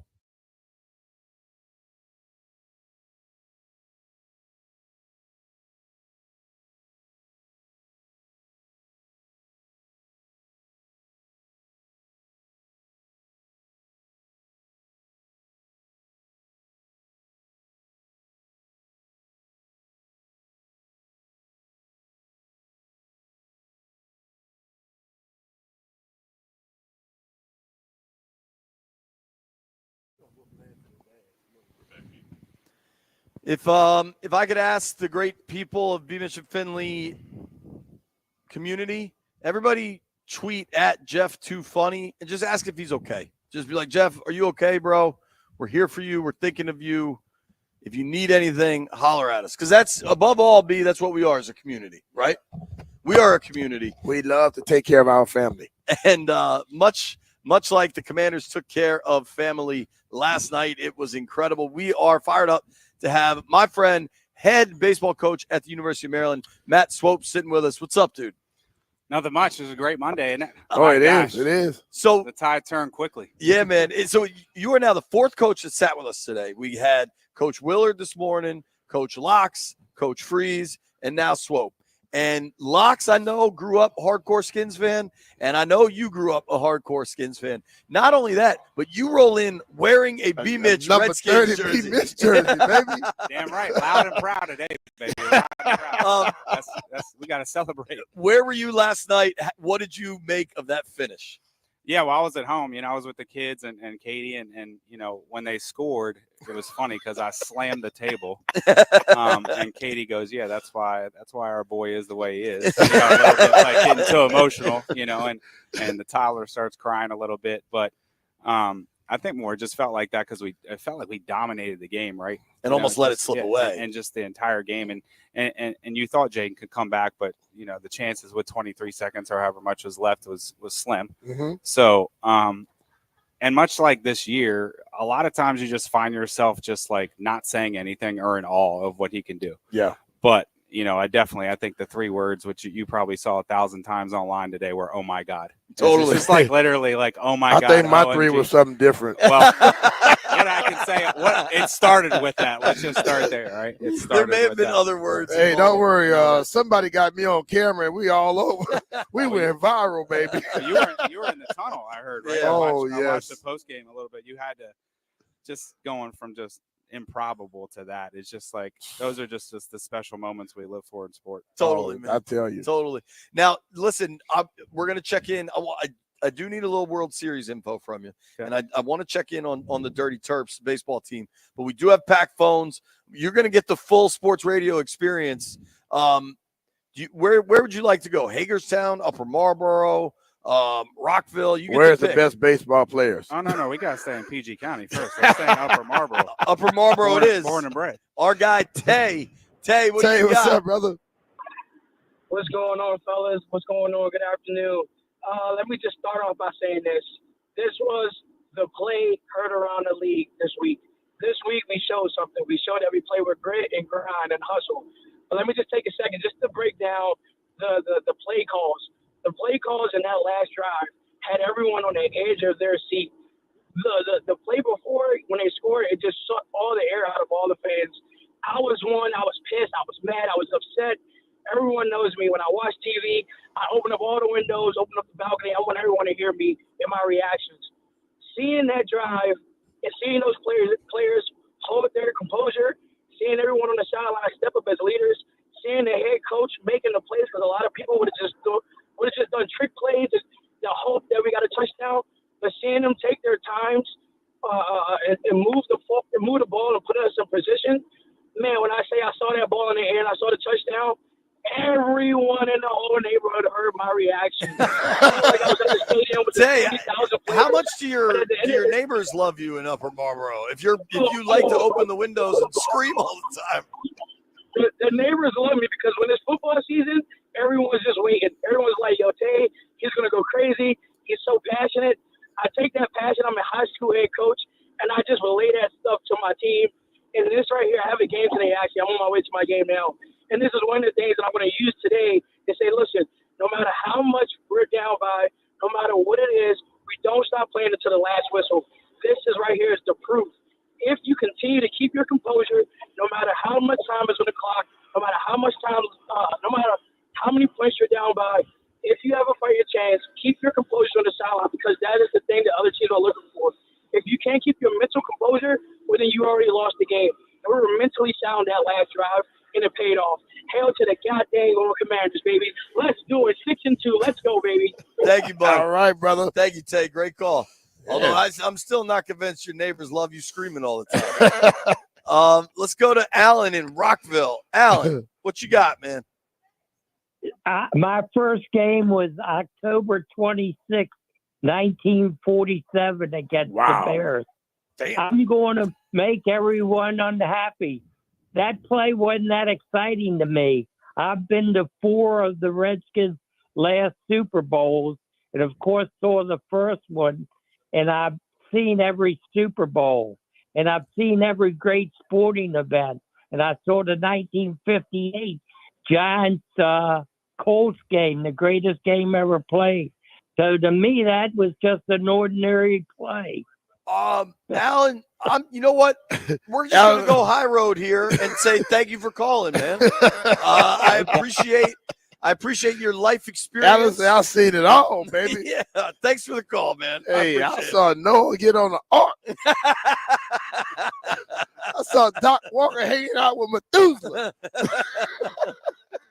I mean, I think he saw Doc Walker play against Newt Rockne. He saw a lot of stuff, but I'm going to tell you, that was not an ordinary play. Believe me, bro. No. The Super Bowls are a whole thing. That was just like a singular.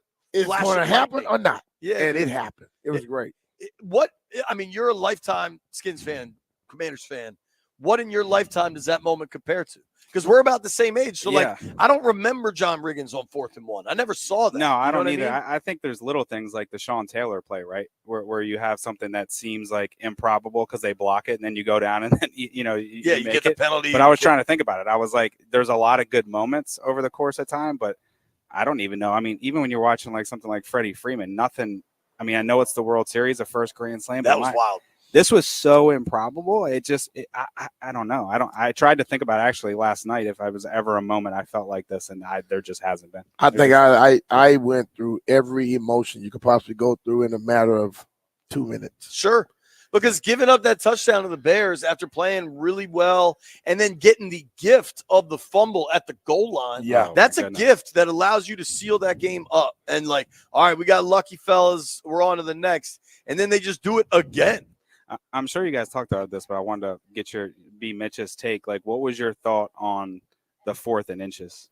Like, actually, I know everybody's saying, like, you can't go for it, right? But you need basically, like, 1 inch. And we punted, and they had the momentum already before that. But it would just seem like it was less than 2 minutes, and they were already back down to that spot. And it was like, gosh, man, it was just it's like 1 inch, you know? You find yourself second-guessing yourself. That's why of course, you're the life you live. Yeah. I mean, coaches – you make a decision, you got to live with it. And that's why so many I don't like the coach that only goes analytics or the 100%. One that only goes field. Yeah. I want the guy to be able to play both of them, and when you make it, you make it. And So the defense played great. yeah, you know, defense, so, because I think that's probably why they punted it, because the defense had been playing so well. I also wonder in that scenario.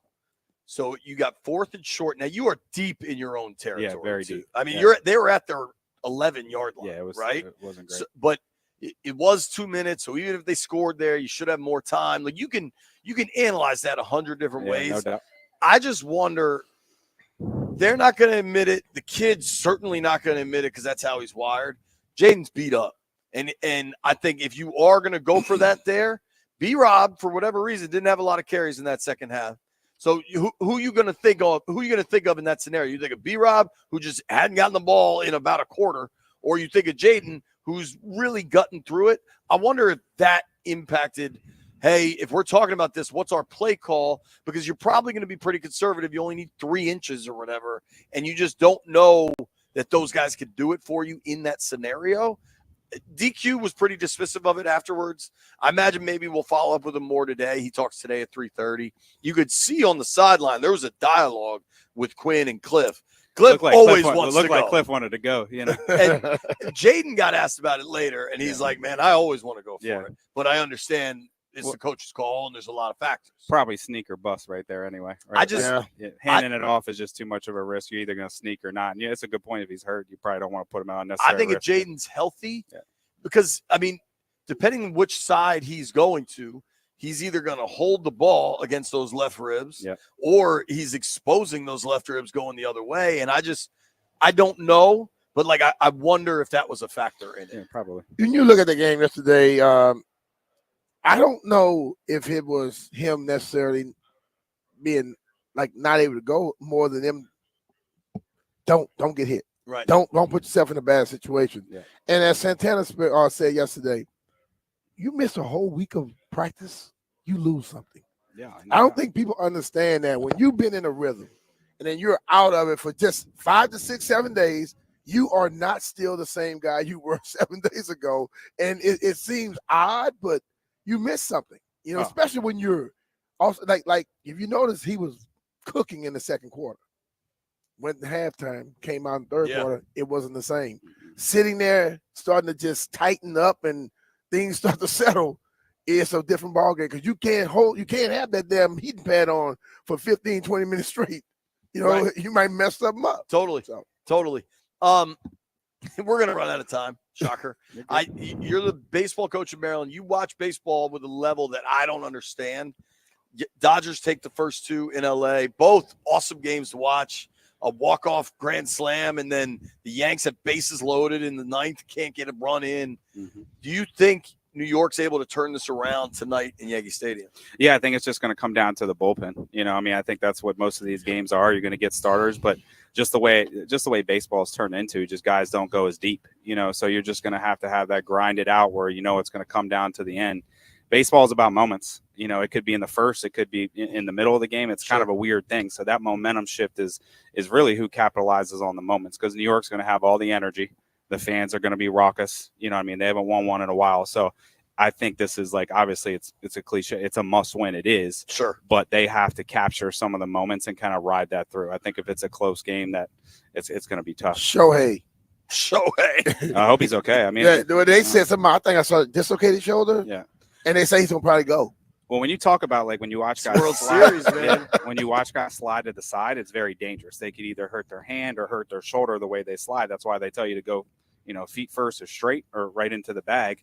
And then sometimes it could just be a habit. But man, what a special player. So, bro, that dude's unbelievable. He's on another level. Can you stay just through the end of the show? Of course. Okay, let's do that. Terps baseball coach Matt Swope staying with us. We're going to try to round out these calls. We got to make some picks. It's a good night to have 2 televisions because you got Monday Night Football and the World Series. Nobody go anywhere.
B. Mitch and Finley, 1067 The Fan.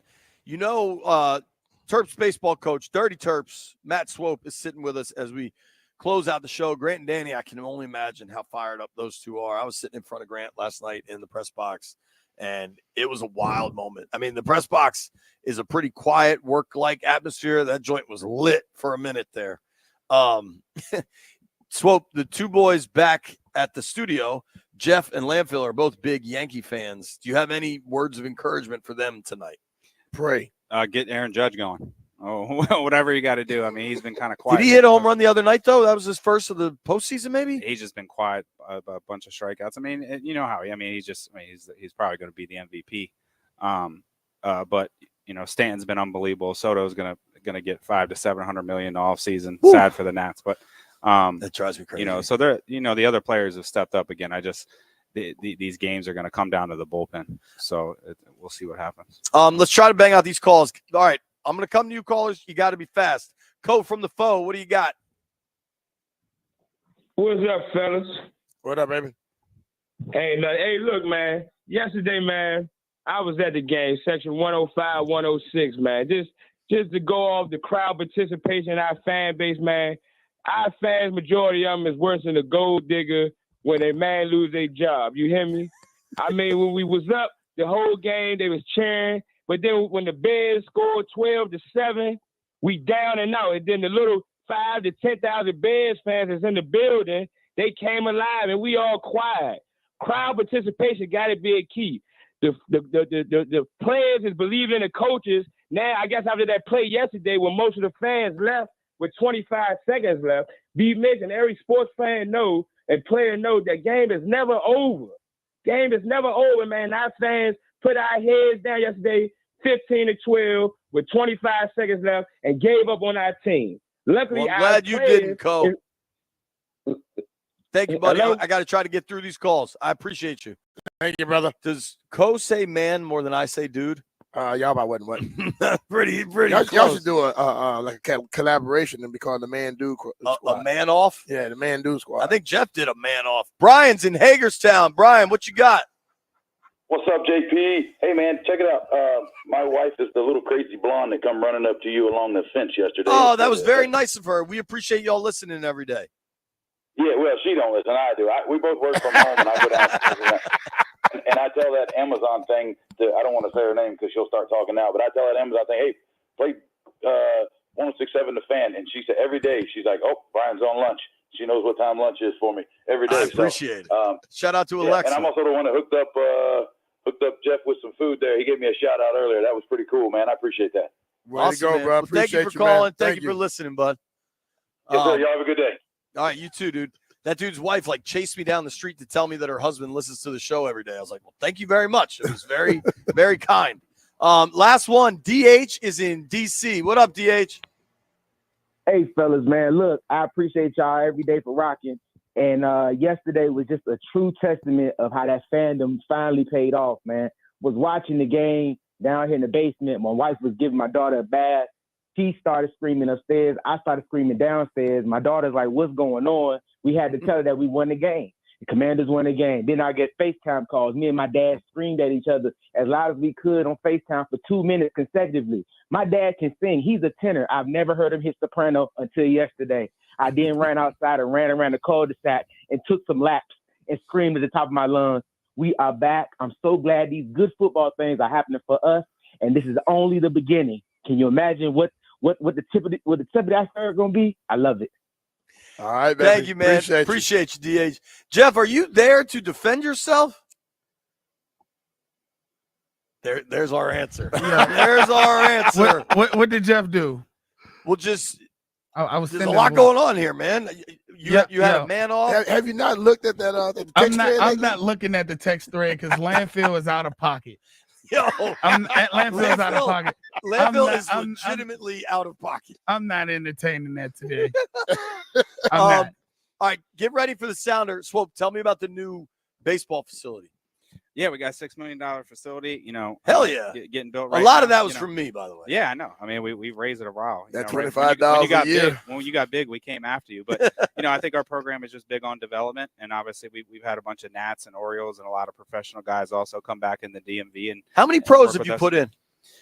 Right now we have the most in the Big Ten, and I think 5 or 6. So and a whole bunch more in the minors. Just had a first rounder player of the year, minor league player of the year for the Cubs. So a lot of good things going on, but just love the area. All the players come back in the DMV, whether you've been to Maryland or not. And this place will always develop and cultivate it. And dude, if you have a young family and you want to take them to a baseball game, coming here to like College Park, Shipley Field is so easy compared to going to a big league park. We got to make picks. Let's do them fast. Swope, you can make one too. What do you like tonight? I'm taking whoever playing against the Giants. You taking the Steelers? I'm also taking the you Steelers. laying the 6? I'm just gonna take the money line. What's the money line? I don't think you can. I'm money lining. Okay, I can't do that, Jeff. Give me the -6, man. Hell. Yeah, let's go with Jeff? the Steelers with the points. Landini?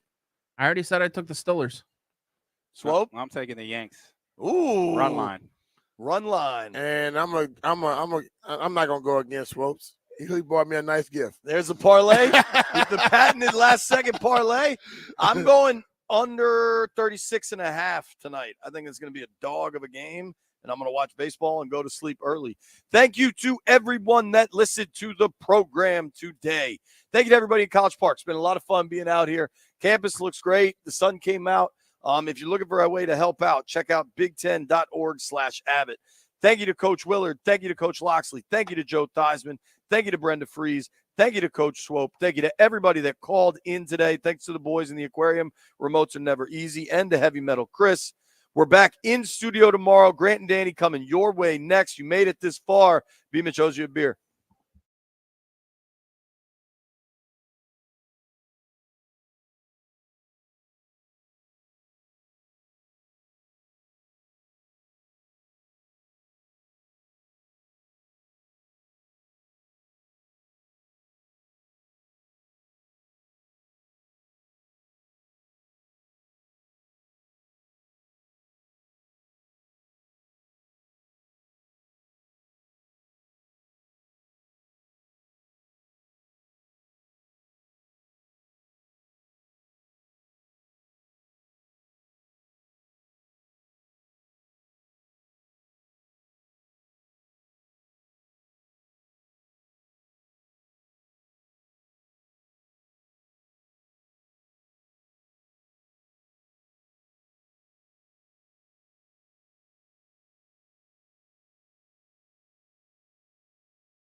I'm Toby Altizer with your sports update on the Fan, and this update is presented by Baldino's Lock and Key, your one-stop shop for auto keys and fobs. The Commanders are 6-2 after their walk-off Hail Mary victory yesterday over the Bears, 18-15. Jaden Daniels with the 52-yard Hail Mary eclipsed 300 yards passing for the first time in his career. He had 326 passing yards and 52 rushing yards. Noah Brown caught the Hail Mary. It was his first touchdown with the Commanders. Here's Noah Brown after the game. That's what the good teams do. You know, you win when it's not pretty. And, you know, by no means was it pretty on the offensive side of the ball, shooting ourselves in the foot, you know, with penalties and stuff like that.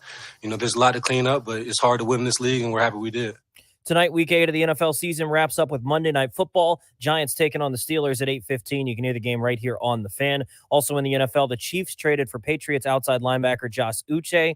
They traded away a 6th-round pick to do so. Basketball tonight, another matchup of the number 1 and number 2 pick as the Wizards take on the Hawks in Atlanta. 7:30 tip-off over on the Team 980. Zachary Risa-Shea, the number 1 pick for the Hawks. Alex Sarr, the number 2 pick for the Wizards. In baseball, Game 3 of the World Series tonight, Dodgers and Yankees at Yankee Stadium, 8:08 first pitch. The Dodgers lead the series 2-0. This update is presented by Baldino's Lock and Key. They make car key problems look obsolete. With 9 area locations throughout Virginia and Maryland, stop by one near you today. For more info, visit baldinos.com. From the Crop Metcalf 5-Star Sports Desk, I'm Toby Altizer on the Fan.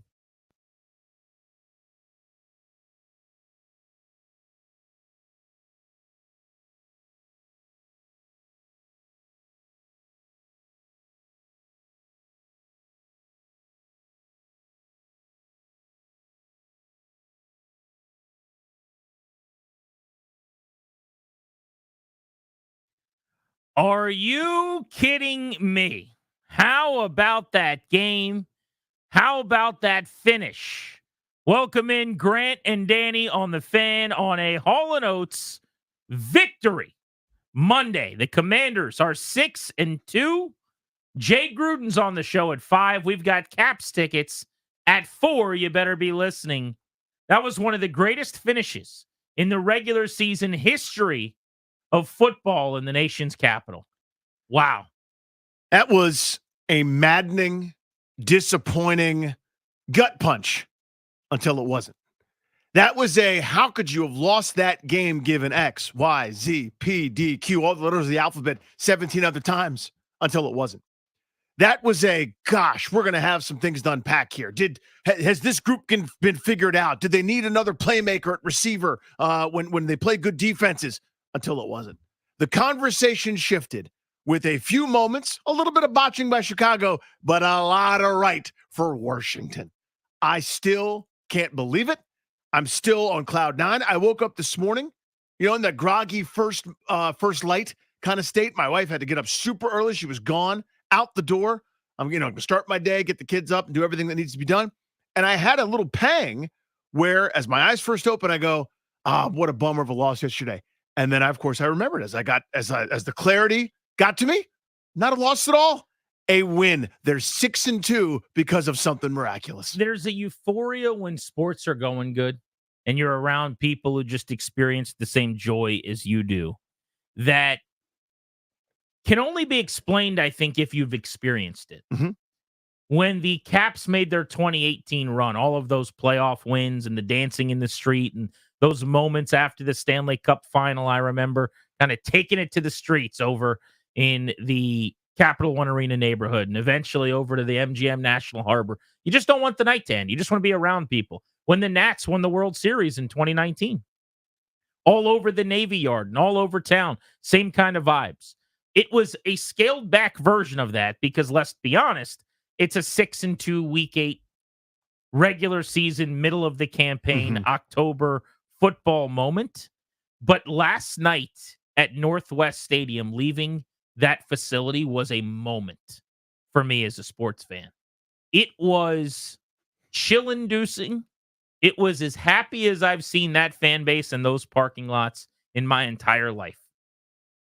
The crowd, which was great, I thought, all game. There were a lot of Bears fans there, but it was boisterous. It was loud. There was energy. There was an electricity. It was a vibe inside Northwest Stadium. And at the moment of the Jaden Daniels scramble for 13 seconds, turned Hail Mary prayer downfield Turn batted ball tip up into the air into the waiting arms of Noah Brown for what was basically the easiest completion in the history of the world. I mean, it seemed like, right? Yeah. It's so funny. When those Hail Marys are completed, you go, how does this not happen all the time? He's just standing there with no one around him, and the ball just got batted, and that's the easiest touchdown he'll ever score on the very back end of that play. Mm-hmm. But the moment that he caught it, Danny, the pop is what I'm going to refer to it as. Right. That initial outbreak of eruption of excitement and cheer, that was the loudest I have ever heard that stadium. I've been there for the very few playoff games that have ever been there. I've been there for the only, yes, you heard me right, the only playoff win. I was there in 1999 for the Detroit Lions and the Washington Redskins. The first play of that game was a 7-yard sack of Gus Frerotte by Greg Jones at linebacker. One of the loudest moments in that stadium's history. There have been other great moments. Yeah. There have been loud moments. I'm not telling you there haven't been. But Danny, that was as loud as I have ever heard it, and they've ripped 20+ thousand seats out of that place. The pop, like the music hitting Insanity of a Royal Rumble, that stone cold shattered glass on Raw back in 1999, and that initial electricity. I've never seen anything quite like it in that stadium. Yeah, you got to harken back to some of the best moments, whether it's beating Dallas 35-7 and Chris Cooley rumbling through the secondary, and they show Bill Parcells giving a mean mug to one of his defenders that made a business decision, or to Terry Glenn when he wouldn't go over the middle because Sean Taylor was a predator, a pterodactyl swooping and just taking heads off at that point. There have been great moments, certainly. Few and far between, as you alluded to. I think, though, like with all these moments we could point out, because those are some really good ones. I remember the Rob Jackson 2012 pick. That pick to save the world, yeah. Off Robert Griffin to officially win the division when the Cowboys were going to try to tie the game. All of those moments, you can make the case that the overall intensity in the crowd was bigger, better, whatever. There were more people there, clearly, more seats. And maybe even if you had like one of these, you know how they measure the noise? You can have like a wand that does that. Sure. Maybe they'd say it was louder in that, sustainably. But I mean, just the sheer pop. Yep. That 2-second clip of balls in the air and it's pretty silent in the stadium. You're waiting, ball's coming down. That right there. Whatever that is. If there was a roof, it got blown off. Jet engine. So I'm sitting there at home like everybody else, stewing, so irritated, so annoyed, honestly, like in a bad mood, right? I'm like, they did it to me again. This mood destroying Sunday. My Monday is going to be ruined. I'm going to be cranky all week at work. Just so ticked off at every errand I have to run now. Man, that one's going to sting. I hate losses like that. I got all my snarky tweets queued up. I can't explain the noise I made. If you said recreate it, I probably couldn't. I saw stars. I scream in this way that like, I wouldn't scream. Like, I'm terrified of snakes beyond compare. I'm Indiana Jones without the charisma, right? I'm so afraid of them. If I saw a snake in my bed, I wouldn't scream like that. You know what I'm saying? Like, I don't know what that noise was. And I made it several times. And then I started maniacally laughing.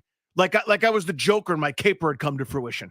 Like, I don't understand the reaction that's happening in my body. I don't know what I'm doing.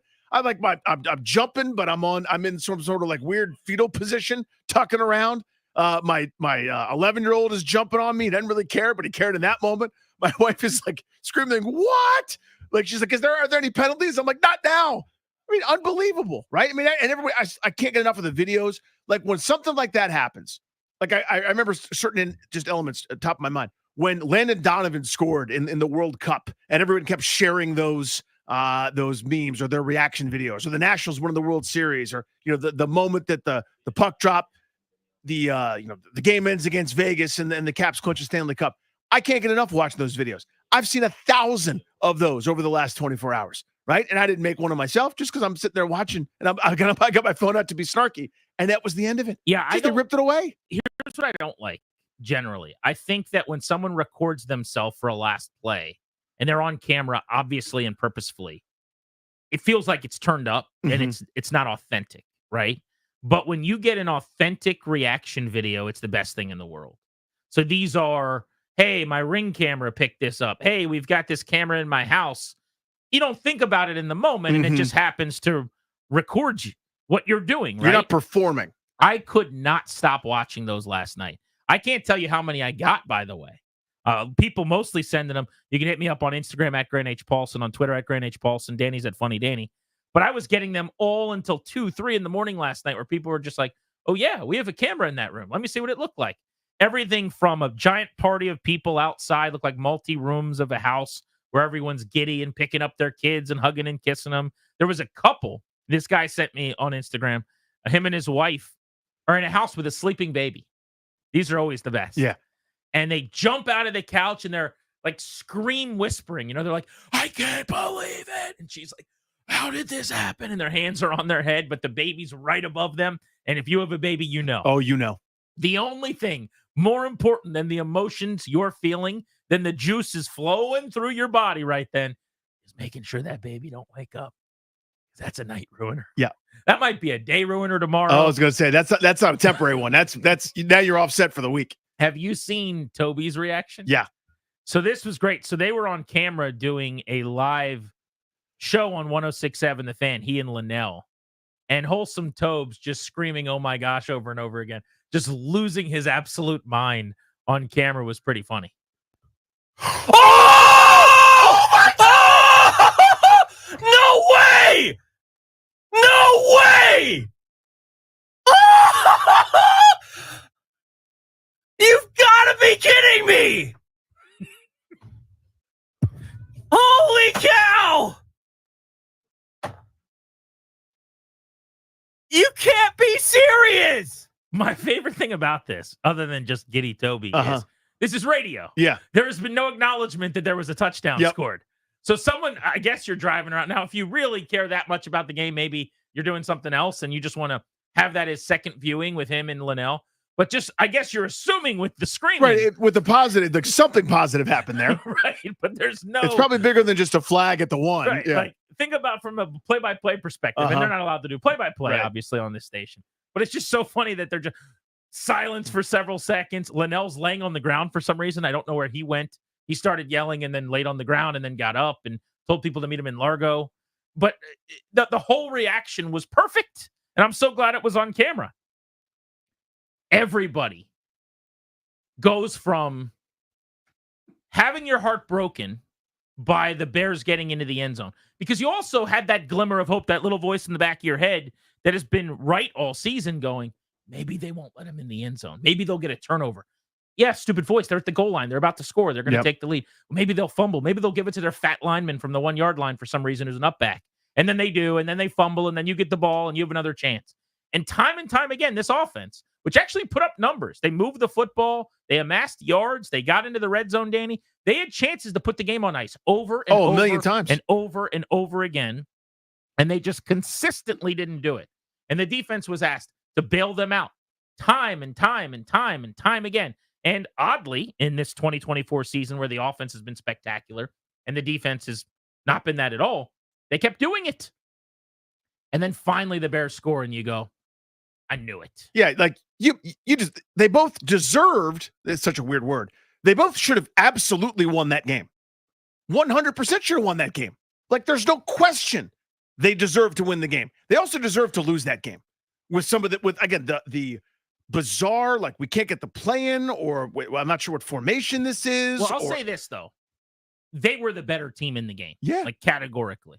And I don't just mean anecdotally, I mean statistically. It backs that up. 100%. They were you look at who should win the game a meter with all the numbers put into the computer algorithm. They win that game at a 70-some% clip. 100%. But it's also the game over the years that they lose because they, as you said, they're burning timeouts that they're going to need. That ended up hurting them, by the way, on the final drive. They can't. Austin Seibert kicked the ground so hard. Why is he mad at the ground? What do you mean he kicked the ground? He kicked the ground before he kicked the field goal. Before the ball touched the foot, he kicked the ground in front of the ball. On which one? The blocked kick? Yeah, I don't even know if it was blocked. Watch the video of it. He kicks the ground super hard in front of the football, and the guy celebrates like he blocked it. He just chunked it. It's like imagine hitting the fairway. It's right next to his fingertip. Yeah. So even going back and rewatching it today, I just rewatched the condensed game. I assumed it hit his fingertip. So that's a clean miss without a block. Yeah. Imagine that's at least what they said on the telecast. I mean, imagine you're hitting a golf ball on the fairway, and you hit ground. and you just miss 2 inches in front of the ball, and it goes 9 feet. So I've been calling it a block kick, but miss kick. Let's say botch for sure. So you leave those 3 points on the field. 50+ yards. I mean, it's not a gimme, but you still that in this league I'd like right to see now. it go up there. 51. You got to hit that. And they had a touchdown called back, lest we forget. the Alameda Zacchaeus catch and run, which was a beautiful play on a illegal man, which I thought Cosme was absolutely downfield. Mhm. Then you have a PI, which needed to be called because St. Just interfered. 100%. I mean, it was one after another. They're making these mistakes. So even though they were the better team, even though Caleb Williams, I thought, stunk on ice for 3 quarters, when it got to winning time, Caleb Williams made some winning plays. Really impressive. He started doing some legit big boy stuff in the 4th quarter, but not big enough boy stuff. Mm-mm. Not It's pretty big. Not as big as our big boy. Our big boy did some bigger things. 52 yards. Danny, he ran around. Yep. For 13 seconds and didn't even really have to throw it when he threw it. I mean, it's kind of like getting engaged when you've dated for a bunch of years. It's kind of like going to college after high school. You're just supposed to do it. So he decided to throw it. But if you notice, there's not someone about to hit him. He could have reset and gone back to the other side. Yeah, the one guy pursuing him, Nick Allegretti, took him into Cleveland. I mean, a couple of those dudes are Yeah. laying on the ground because Yeah. they've been pancaked. They're tired. And the other ones have just, it's like a hockey shift at the end of the shift where you're just Mhm. standing on your edges, you know? You're just kind Yeah. of out there with your stick, moving it around a little bit. They haven't been able to change Joel B. He's just going left to Uh-huh. right to left. It would have been funny if he just, how long could you keep doing? He could still be doing it right now. If he felt like it. And like, we're just waiting. We're on air live now, and we're doing the reaction, the Toby and the Linnell reaction to his throw. But 13 seconds felt like an eternity. Everyone's, I don't know what you were saying, but I'm going, throw it, dude. Throw it. And it was perfect. Goal line. It's a 500 scrum in your backyard. Mm-hmm. Who's going to come down with it? And they designed the diamond formation down there where you've got front man, back man, 2 on the edges, and everything kind of comes to fruition beautifully. Especially helpful that the Bears decided, at least in part, to care more about the crowd than the play. That was also helpful. Wasn't that delightful? And it's not lost to me. So I said this to my wife. I said, wouldn't it be amazing if the guy that Terry McLaurin was drawing with, now Terry gets up after a big catch and is barking at this dude. I don't think he liked something about that play, whether it was a hit, he thought it was maybe a cheap shot or Did you something. see what he did? I didn't see exactly, So no. McLaurin's kind of back, like butts basically on the ground, kind of back to Stevenson, who comes flying in Yeah. and pops him right in the middle of the back. I mean, it was not a good looking play. You can make the case he was still alive in Stevenson's mind when he launches, but it's still not a clean, like good looking play in the sense of if you're looking at this as a fraternity where we're all in this thing together, I got to get you on the ground, but there's a right way and a wrong way to do it. McLaurin did not like that hit. He thought it was He didn't like it at all. lowbrow. So there was some chirping, and that guy, you know, is in multiple people's faces, and everybody. And I decided I don't like you anymore. I didn't know much about Tyreek Stevenson beforehand, but now I'm going. You're on my list. Don't forget Terry, seen in 5K, highest definition ever, telling him You are no in. I will quote this: "You ain't S." Oh, you ain't right, and you are. and that was certainly confirmed on the Hail Mary. Yeah, they got it a couple times. And so I'm like, wouldn't it be great if that was the guy whose fault it was? I'm not even kidding. I didn't know. Then the video starts circulating where he's doing like a Degeneration X going, type promo to like fans. I don't know who he's yelling at or what. He's telling them to pipe down. Well, Noah Bears, Brown yeah. is 15 yards downfield. Yeah. He's been running for 2 seconds. And Tyreek Stevenson's going, no cigar for you in the parking lot today, Tailgate Ted. Yeah, Tailgate Ted. No cigar for you. Where's Rally Captain? Where is he? Noah Brown's just running down the He's field. running by. And so then, of course, he's the guy that comes swooping over as the ball's in the air. It touches his stupid hand, and that stupid clown shoe loser, that absolute chotch, that dude who should be on the unemployment line today, if I were in charge, that's the guy whose fault it is. Perfect. Just perfect. Please enjoy that silent plane ride home. Please suck on that disappointment for a while. When breaking down the play today, Mm-hmm. the head coach of the Bears, Matt Eberflus, who, by the way, is not a particularly good head coach. Yeah, not a clinic from him either. That is a terribly coached team. What a waste of talent they are. Mm-hmm. DJ Moore, Roma Dunze, Keenan Allen, Mm-hmm. a cavalry of decent backs. Now, they didn't hand it to at the goal line. They were busy handing it to an offensive lineman. What a joke that decision and just some of the things they did throughout the game. That performance they had, that dud was off of a bye. Yeah. Oh, by the way, Mm-hmm. a bye. They had 2 weeks to prepare for that one. Yep. But Matt Eberflus, who will be the coach of the Bears probably for another couple of months, and then they'll try to pry Ben Johnson out of. Detroit or whoever they'll go get to pair an offensive mind with Caleb Williams.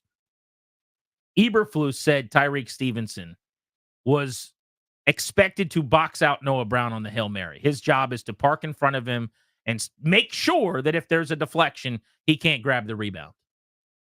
But it's hard to do that. How'd that go? When you're yelling at our callers, when you're talking S with our listeners who are sitting in section 214.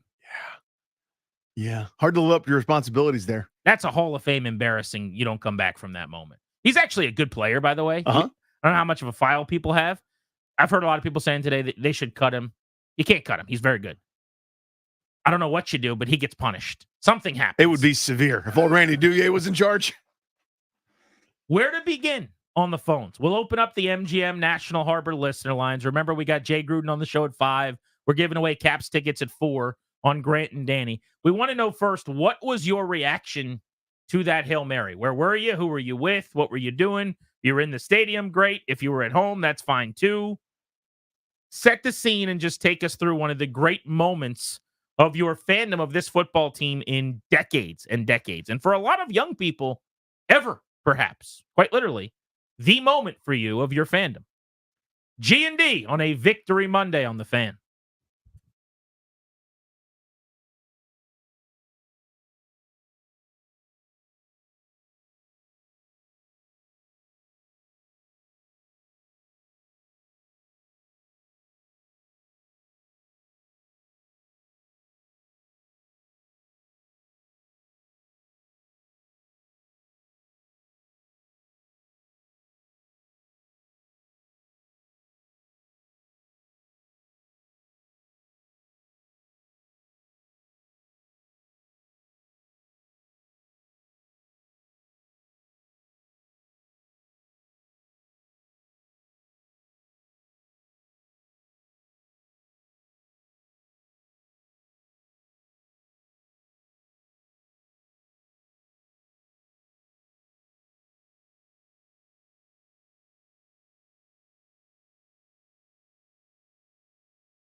I'm Toby Altizer with your sports update on the Fan. The Commanders improved to 6-2 with their walk-off Hail Mary victory yesterday. The 52-yard pass from Jaden Daniels to Noah Brown. As time expired, they won the game 18-15 over the Bears. Jaden Daniels eclipsing 300 passing yards for the first time in his career, 326 passing yards, 52 rushing yards. Noah Brown catching his first touchdown with the Commanders. Tonight, Monday Night Football, the Giants taking on the Steelers at 8:15. You can hear Westwood One's call right here on the Fan. Also, the Chiefs are trading for Patriots outside linebacker Josh Uche. The Patriots get back a 6th-round pick. In basketball, another matchup between the number 1 and number 2 picks as the Wizards take on the Hawks in Atlanta. Number 1 pick Zachary Risache for Atlanta. Number 2 pick Alex Sarr for the Wizards. That'll tip off at 7:30 over on the Team 980. In baseball, World Series Game 3 tonight, Dodgers and Yankees at Yankee Stadium. 8:08 first pitch. The Dodgers lead the series 2-0.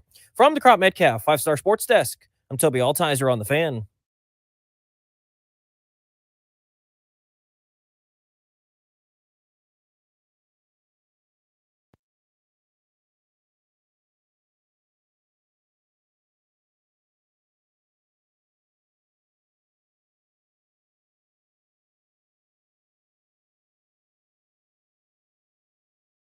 Comes down to one last play, and it's going to be getting longer by the second. You're all the way back at the 30-yard line.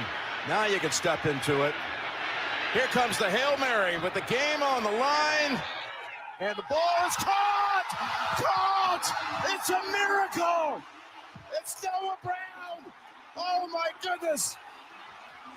Town is going crazy! It's a madhouse in Landover, Maryland. He did it. What a great call by Jim Nantz. Rising to the occasion. And nice job, Tony Romo, actually letting the broadcaster broadcast. Tony Romo, you know, he just wanted to jump in and start yelling and screaming, and he didn't. He let Jim Nantz call the play. I cannot believe Tony Romo behaved himself. He didn't for most of the game. He said right before the play that they should put Marcus Mariota in because Daniels couldn't step into throws, but I'll digress. So you have to help me with that one. Yeah. I know making fun of Tony Romo is everybody's favorite thing.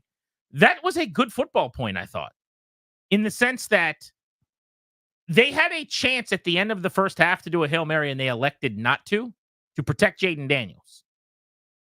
That was exactly what we were talking about in the press box, quite literally. If you remember the end of the first half, yes, they had the ball at midfield. And rather than doing a Hail Mary, which you would do in that situation 99% of the time, why go through the rigors of that drive? Why move the ball into Hail Mary range if you're not going to take a shot at the end zone? And they elected not to do that. And after the game, they asked Dan Quinn about it. And he said, we didn't want him to take a shot. We didn't want him to get hit. We didn't want him to have to, we were imagining torque his body and heave it as long as he could. I mean, he threw the ball downfield to Terry McLaurin on a 61-yard completion. That's not quite the same as having to lob it up as high as you do on a Hail Mary. And he had, I know, like the comp a lot of people are using too. He had the deeper shot to McLaurin down the end zone. Mm-hmm. Again, similar throw, but not quite the same. But they literally, earlier in the game, decided to not have Jaden Daniels throw a Hail Mary. So I actually thought that was a fine observation. Fair enough. It just always funny. The instant before, the throw is great. Everything about it's great. Where he's like, they shouldn't have him do this, and he does it, and it works out really well.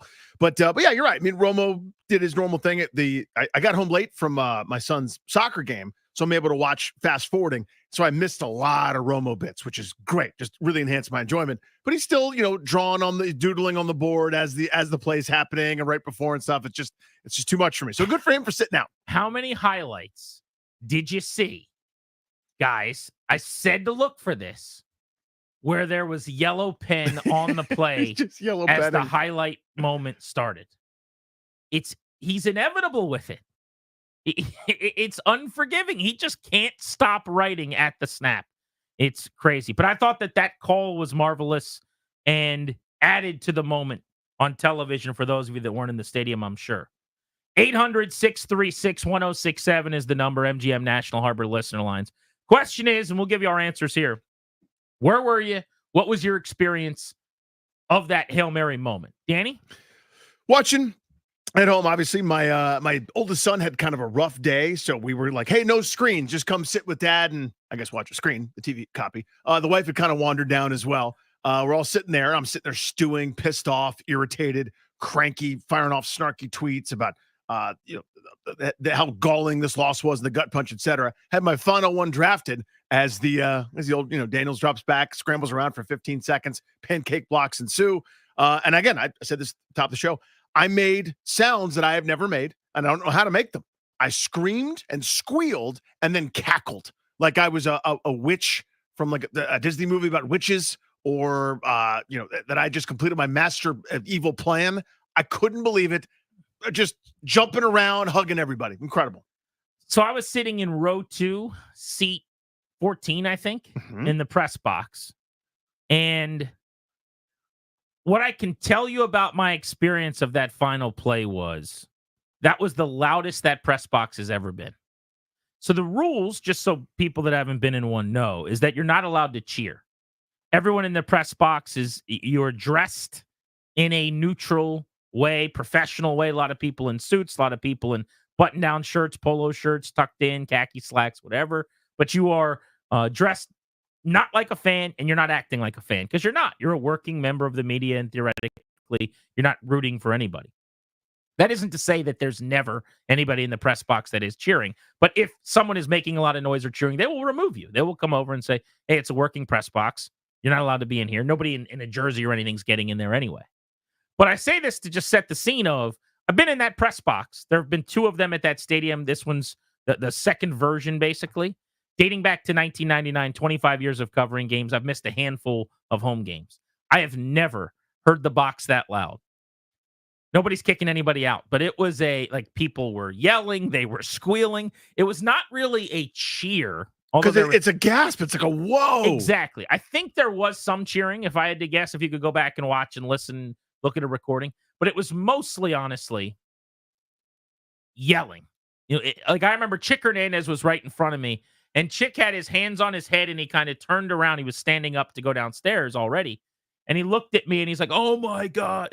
But everyone is some version of that. Yeah. Oh, my. And it was so loud. It was no less quiet than a section in the stands. I get it. I was in the press box for 2012 at Nats Park when Jason Worth hit the walk-off homer.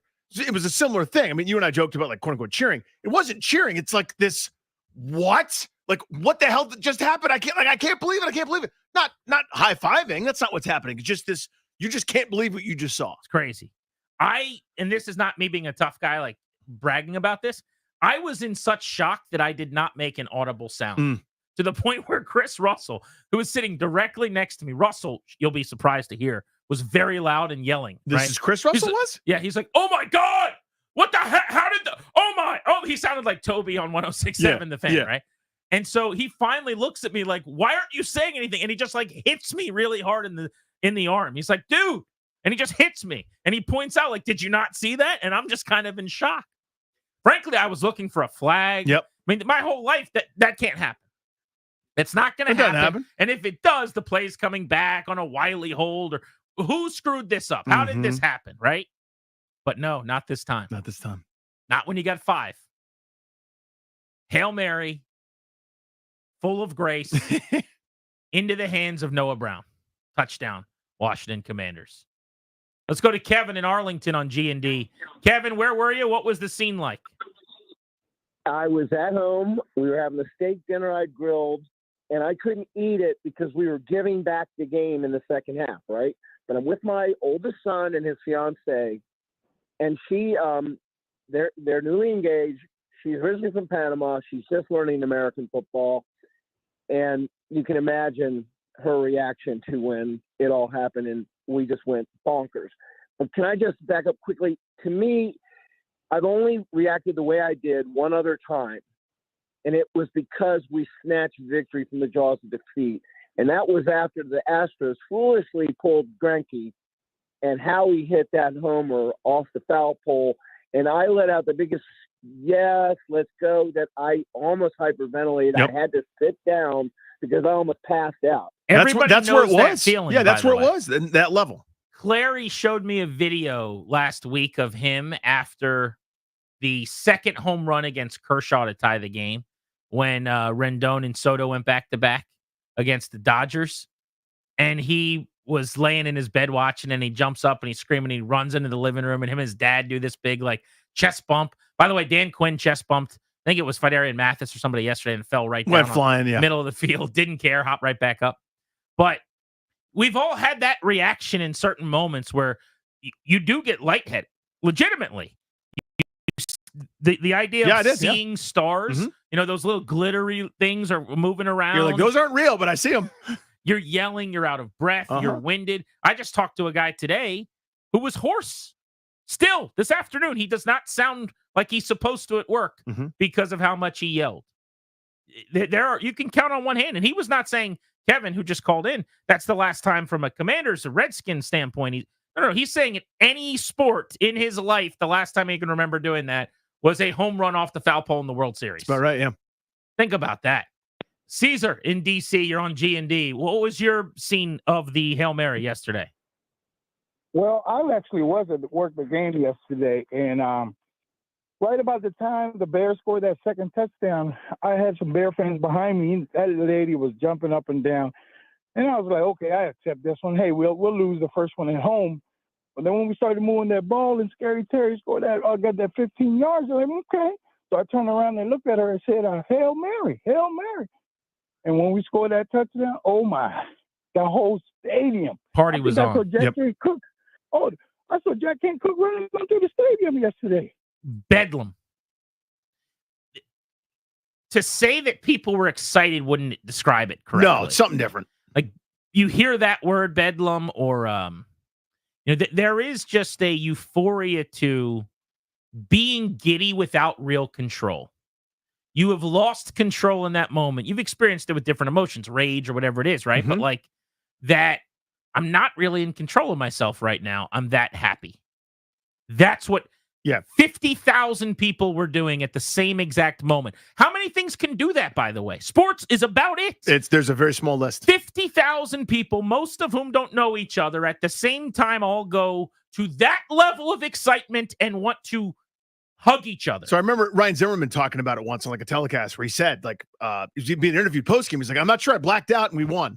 Like, and it was funny and everyone had a good time. I wrote down in my journal that we all laughed. That's kind of what happened. Like when Howie Kendrick hits the home run to center field against the Dodgers, I was on the other side of the room. I don't know how I got there. Like I was yelling and jumping, and I sort of like, hey, how did I transport myself over here? I wasn't in control of my faculties, but I'm just jumping up and down like a crazy person. I was doing some sort of like the happy baby pose, yoga style on my back, laughing. But what move is this? I don't know what this is. What do you think the Harris ownership group's thinking? I walked out right in front of Josh and Marjorie Harris last night. They were headed to their elevator. Different one than the one Is that the same one? No, oddly. Theirs was a little different. Is theirs nicer? And I wanted to stop them and say something, but there was a crew of people around them, and I said, I'll just let them have their moment. But what is the Harris group thinking? What is Adam Peters thinking right now? What is Dan Quinn thinking? I mean, there is something transforming. There is something unfolding in front of our eyes here with this football team. And I don't know how it ends or when it ends, but they are 6-2, and things that normally don't happen are happening. 6-2. They have a quarterback who seems to have that special it thing, that pixie dust thing. And that is proof again of it yesterday. 800-636-1067. Your experience of one of the great plays in DC sports history over the last 25 or so years. And I would make the case, regular season history for Washington football, as proud and illustrious as this team's organizational history is, I don't think you can tell the story of this team without mentioning yesterday. That was a moment that we got to experience together as a community. Grant and Danny on the Fan.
the plays also leading up to it were a really big deal because when you're in that spot, you don't have timeouts, and we used one early, obviously, to get out of bounds, to give yourself a chance at the next play.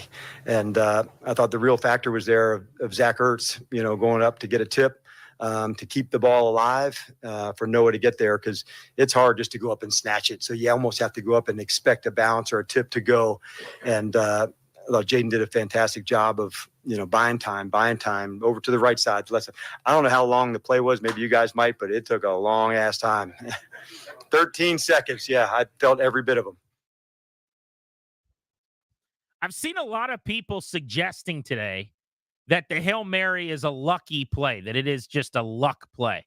And there is no disputing that if we're doing a pie, it's probably at least 50% luck, wouldn't you say? I mean, maybe you'd even tilt it up to 60%.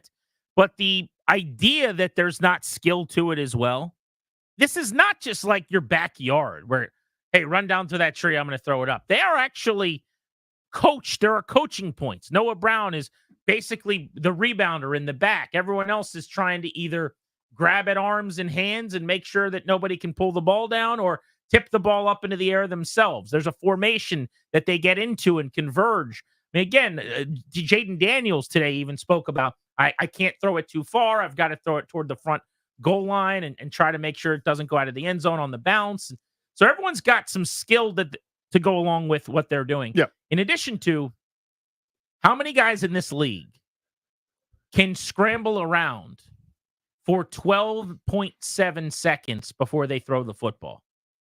I think it's a fairly small number. Yeah, they're a handful, but that's the point, is they're a handful. Right. You don't do it like, yeah, there's a handful. You go, there's only a handful of guys. Is it a coincidence that Aaron Rodgers has had more success at this than everybody else? No, it's not. There's correlation. It doesn't mean it's a high percentage play. Of course There's a big difference between a low percentage play and straight luck, right? Like the way the analogy I use is home runs don't happen all the time, but there's a lot of technique in there. You're putting yourself in a really good position to have that magical thing happen. You get 600, however many plate appearances or at bats, and you hit 35, 40, 50 homers. That's not a great percentage of times you go up to the plate where you actually do that, but you put yourself in a position to do it, right? And if everything breaks your way. And by the way, it wasn't just that Hail Mary that was so unlikely and ridiculous. That whole drive was pretty impressively done from a coaching and execution standpoint. As good as Washington's execution was, though, the Bears was that bad. Mm-hmm. We've talked about the Tyreek Stevenson disaster on the Hail Mary and just generally how poorly they played that. How about the play before that? The play before you win the game, because it's Washington ball from the 30, what was it? From their 35. Yes, the minus 35, their own 35. Right, after they got the completion of 13 Ertz. on and out to McLaurin, who got out of bounds with 2 seconds left. Yeah, so I want to talk about that play. Like, if Chicago just simply defends the sideline, right, where they're after the Ertz completion, right? If they just go, we're going to stand 7 guys on the out-of-bounds line, evenly distributed for a while, dare you to complete a pass in the middle of the field, the game's over. I cannot believe they played it the way that they did. Yeah. They basically sent all of their guys back toward the end zone and gave Washington 15 yards in the sideline to get into Hail Mary range. That, to me, was almost worse in execution than the play after that. Like, what are you doing? And I don't understand why teams refuse to pressure quarterbacks on Hail Marys. I'm not saying zero blitz or anything crazy, but to not send 5 is preposterous. Yeah, I think there was an example. It was last week, maybe the week before. I think Detroit did it against Minnesota, where Sam Darnold got sacked. And I'm going, this should be the standard. There's no This should be reason the standard now. to allow. Some teams do 3. The Bears did 4, although you wouldn't have known it because those guys were gassed and just kind of walking around, getting pancaked, as you've mentioned a couple times. But to not rush more bodies, I thought was just an outrage. But hey, what do I care? Great coaching is what you mean. I'm on the other side of the ledger. But coaching mattered, skill mattered, execution. Is there luck? Of course. There's also a lot more to it than just to say, what a lucky play. Aaron Rodgers is better at that play than the average quarterback. That's why he hits it more than other guys do. I don't know if you heard, but Daniel said he hit one in high school. We know Caleb Williams did as well. We saw that a lot on the telecast. Thanks for bringing that up. Yeah. Oh, was it all over the place? Oh, he wouldn't stop talking about it. I've only rewatched the condensed game. I don't mean you. I mean, like in high school, at Gonzaga College High School, he did that. Like, okay, thank you so much. Jaden Daniels did some stuff too. Might want to mention that, but that's fine. Were they pro Caleb Williams on the broadcast? No, I'm just saying they over talked about that high school play. It would have been hard to be pro Caleb Williams on that broadcast. That was a rough 3 quarters for that guy. I thought they rushed him pretty well. He's got so much of the amateur hour stuff that drives me crazy for a young quarterback. Now, he's going to be special. I really do believe that because of the play extension. Like what I hope for Jaden Daniels, which he's done a lot of, that get out of the pocket, reset to throw, is all Caleb Williams does. That's his entire game, basically. And that is the dream. Most of the time, he couldn't find anyone or no one got open. But he just dances when he doesn't have to. He does like these, like someone's controller fell on the ground and is being pressed against the ground. So he's just going in circles. He's a tough watch at times, but he also made some ridiculous plays. Sure did. I mean, the throw he couldn't follow through and he hit DJ Moore down the sideline. So like he wanted to put more mustard on the ball. He couldn't because he was being struck forcefully. I can't remember who it was. Maybe it was Wagner, right in his chest. And the ball ends up in a perfect spot. You just go, okay, that's pretty good. Sorry. Second best rookie quarterback on the field yesterday. Yeah, top 2. As he has been all season long at this point. Jaden Daniels, didn't think the rib was much of a factor. We could talk about that next hour as well, but it seemed to me like there were a couple times where he would take a shot and he would grab at the rib a little bit, but it didn't seem to affect him in any way. That looked like very normal Jaden Daniels. I think the last week was probably much more ado about nothing than we thought. I think they kind of led people on a little more maybe than was necessary. But next, when's the last time you reacted like you did to that Hail Mary watching a Washington football game? You're listening to G&D. We got Jay Gruden at 5. In 1 hour, we're giving away Caps tickets at 4 on the Fan.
field some. And so that's what I was trying to get to. Could we get into field goal range if we could get a big chunk and get a timeout and then get a must out of bounds? So that's what I was hoping that we would accomplish into that spot. And then when it turns into Hail Mary time, literally what it's named after. That is Dan Quinn, your head coach of the 6-2 Commanders. Welcome back to G&D on the Fan. Phone lines chock full. When you hear someone hang up, there's a line open for you at 800-636-1067. The football team in town sure does have a bright future. It's time for you to plan yours. The exclusive sponsor of this show is the law firm Condori & Murad. They'll help you update your last will and testament, set up a trust for you and your family as well. Schedule a free consultation with their estate planning attorneys today. KMLawyers.com. Tell them G&D sent you. That's KMLawyers.com. In 1 hour, we're giving away Caps tickets. In 2 hours at 5, Jay Gruden is on the show right here on the Fan. By the way, spread the word. Noah Brown, who caught the Hail Mary touchdown from Jaden Daniels, is going to be on our show tomorrow. Very excited about that. Oh, very nice. So we will talk to him about his role in one of the most memorable finishes in Washington football history when he joins the program tomorrow right here on Grant and Danny. We'll get back to the phones. I do want to hit the calls, Danny, on the last time people were that excited at the end of the game. But quickly, I wanted to run through some other storylines that'll get lost in the shuffle after that finish. Number one, Daniels playing despite all week long missing practice and not being 100%, best we could tell. I didn't think he was hindered in any way. From the moment he came out and watching him in pregame warmups, he looked the exact same. If I didn't know he had a rib injury, I never would have thought twice about it. The third play of the game, read option, kept the football, told me they have zero concerns about this guy. Yeah, so Romo kept hammering this point that he thought Daniels didn't look the same. That was really throwing the ball, less about running it. I mean, he was complimentary when the running would happen. There was one play, I can't remember the exact circumstance. I want to say it was like a 3rd and 3, 3rd and 4, where there's a couple defenders in his way, and as the play's happening, Romo goes, that's a first down. Before it was clear that it was going to be. Daniels shakes the guy out of his shoes, spins, kind of cavorts and dives forward, and actually ended up, I think, not getting it or was close to it. But, so the running part, no. But he was convinced that he didn't have the same zip, that it wasn't quite the same throwing the ball.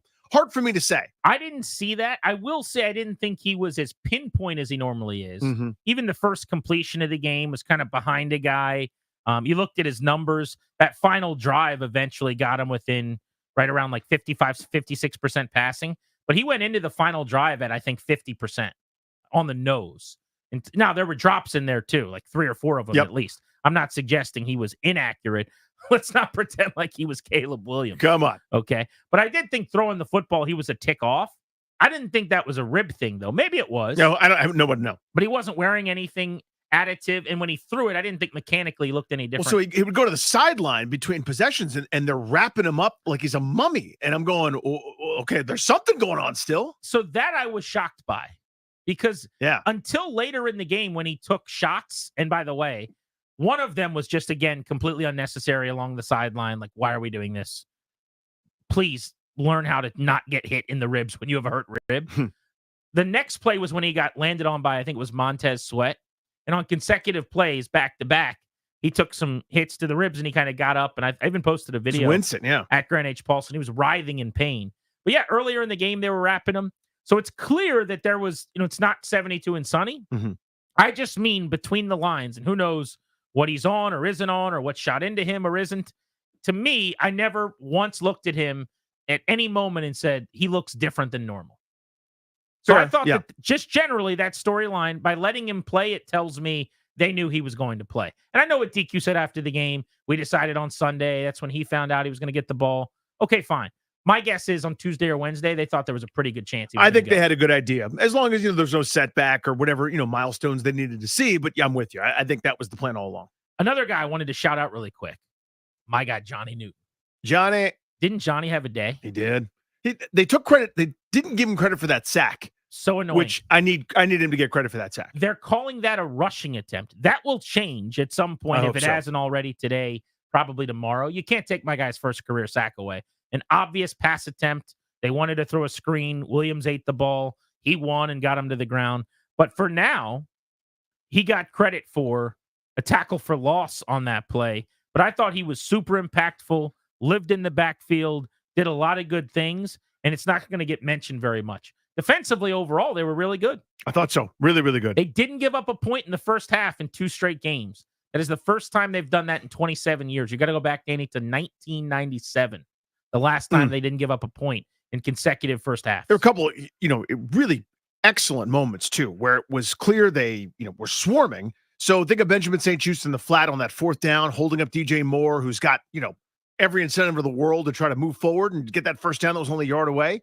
St. Juste holds him up, and here comes Luvu with the cleanup, right, to stop him short. So a couple plays like that where you just go, damn, that's awesome. These guys are flying around, but too much is asked.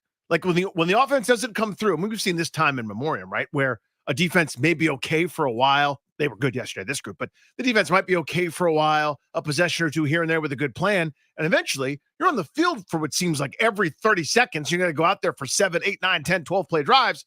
You start breaking, right? I mean, that's happened last year with, they'd go 3 and out with Bieniemy super quick or with Scott Turner years before. So this was one of those games where the offense simply wasn't doing it, wasn't putting points on the board. So the defense had to bail them out time after time after time. And eventually the 4th quarter, Chicago broke through. Last thing, the storyline that I cared the most about, especially when we found out kind of overnight into Sunday morning that Daniels was a go, the Washington offense with Kingsbury and Daniels getting tested against maybe the best defense they'll face this year. And certainly at the time that they've played them, the best defense they've faced so far in Chicago. And while they had 12 points and couldn't score and didn't succeed in the red zone until the Hail Mary at the end of the game, you got to remember they had the touchdown called back and they had a field goal that was missed, blocked, whatever that was. That's 10 points right there. That would have been 22. They ended up with 480 net yards. Yep. 480. Now, 52 of those are on the Hail Mary, and that's, that gets batted away. Let's just say they don't have those. That's still 430 yards of offense at that point, which still would be almost 100 more than the Bears have allowed to any other team without the Hail Mary. It's the number one day statistically in terms of yards that they've had as a team. 6.7 per play. And the numbers are still very good when you take out the Hail Mary. Daniels gets to 300 passing for the first time in his career on the Hail Mary. Touchdown, no interceptions. I thought his numbers, based on the final drive, ended up looking a lot better than they had before. But I thought all game long, he was really, really good. He ran for 50. He gave them a chance. He threw for 270. He didn't turn the ball over. It was another game where he didn't put the ball in harm's way against a good defense. I thought it was while he wasn't his best, he was clearly the better of the two quarterbacks, kind of start to finish, and he gave them a really good chance. The deep ball to McLaurin was ridiculous. Great throw. I mean, that was an outrageous pass. It was beautiful. And that's what I think what I've come to learn about him is, like, even on the days where it doesn't feel like it's going great or he's sharp or like he's not pinpoint, you get the B or C version of him, which I'm not saying yesterday was a C version. But on the days where that's happened, he makes huge plays that make a lot of it not matter. You know what I mean? I know exactly what you mean. Yesterday was not an A-plus Daniels day. But when you look back on it in a month, it's going to feel like it because he hit the 60-yard bomb, because he hit the Hail Mary. Like, he is inevitable. You just cannot keep him down for 4 quarters. Yeah, he had that one play, too, where Chicago, their defense coordinator, you go, you got it. You guessed right. You figured it out. Great call. Great job. Couple unchecked rushers, and one guy, it beats their 7th-string left tackle, whoever was in there at that point. And Daniels just kind of calmly, I'm sure that's a word, calmly slides to the right, just a little bit more to buy himself some time to that right hash mark, throws it back across the field to Ertz, who's, meandering his way kind of back, towards the sideline for like a 15, 20-yard catch. And you go, that's not going to go in any highlight reels, but that's special. That's just so different than everybody else. By the way, your guy, Zach Ertz, 7 for 77 yesterday. I know, man. Big game. That was big. And I thought his touchdown was a touchdown. I know I'm the only one who thinks so. I that. did not. So Really? That's interesting. Yeah. So here, the surviving the ground thing is ridiculous to me. He lands in the end zone, has full control of the football, and it has not moved. He is down, and then the defender pokes at the ball while he's basically laying there, and the ball shifts. So I didn't think he had the full control. I thought as he's going down, he should have turned or done something besides just try to, hold it. Like, he should have done something that showed that it's not just up for grabs at this point. It felt like it wasn't in his control first. But either way, I think if it had been called a touchdown, it would have stood. What did you guys think really quickly? Because again, in the box, I think there were 2 of us that said yes, and everyone else is like, what are you seeing? To me, that was a touchdown. He lands on the ground. The ball has not moved at all. His hand is under the ball. And then while he's laying like he's going to bed, like I lay on my side on my comfortable pillow, then the ball moves at the end because the guy's pulling it out of his hand, basically. Darius, touchdown, no touchdown, Zach Ertz. I was creating scenarios in my head where that was a touchdown, but I ultimately knew they were not going to allow it. So you did not think it was a touchdown? I didn't think it was a touchdown, no. What am I missing? I think when that ball touches the grass, there's always a chance that the refs are going to say that it's no touchdown. And the ball touched the grass in that on the one angle where, it's allowed where they showed to, it from as the long front. as you have control. That while that's true, I just when you put the ball, when you put it into the ref's hands, I think that's just one of those scenarios where you give the ref the opportunity to say no catch. But are you doing we're the Commanders, it's gonna go against us thing? Or are you saying like you're watching a game, 2 teams you don't care about, that catch is made, and they go, Darius, catch or no catch, you're in the booth? I think had that been Sunday Night Football last night, and that was the Cowboys and the 49ers, I would have said the same thing. I would have said that's likely at this no catch. That's perfectly fine. Yeah. I'm just trying to figure out what I'm missing because Mike Phillips, Craig Hoffman, that we're all sitting there debating it, and they're like, no, that's definitely not. And I'm like, I look at that. If that's not a catch, I don't know what's a catch. The surviving of the ground thing to me that makes no sense. I mean, this is such a boring answer, but it could have gone either way because the NFL at this point, you never really know what's a catch and what isn't. Like textbook definition, it should have been a catch. But then again, I've seen that play multiple times a week and they call it incomplete. Sometimes they call it complete. So I just genuinely do not know what an actual catch is then. So at that point, I was like, well, they'll probably just call it incomplete because that was a call on the field, and surely they confirmed it. No, to be clear, I did not think they were going to overturn it as a touchdown. Once I saw the original call was not getting reversed, I'm just looking at it going, oh, that's a catch. I was like, not even close. Are you kidding me? Did he even have control at any point? Oh yeah, just the whole time, all the way through the tackle, all the way until he's laying there. I don't know. See, you're assigning it. Just what I was looking at in real time. Yeah. You said he had control. I don't think he did. I don't think it was clearly this is something that's his. Like to me, remember the Doctson catch against Kansas City where he has it and he's on the way down, then he hits the ground and then it comes out. I thought that one was closer to a touchdown than this one. Oh, disagree. I mean, that one, the ground causes the ball to come out, which this one, the ball doesn't even come out when he hits the ground. It's like after he's done falling down and laying there, and it even looks like the defender basically pokes it out while he's laying on the ground. Let's go to the phones, 800-636-1067. The last time you reacted the way you did to the Hail Mary, watching this football organization, whatever they were called at the time.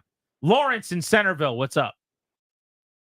Hey, what's up, fellas? First time caller, long time listener. We appreciate you, buddy. Show. Thank you for calling in. Hey, thank you for taking And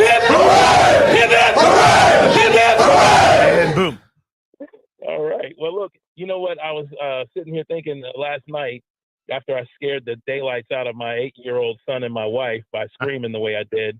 I was thinking that I hadn't been this excited since the seat cushion game where me and my brother went.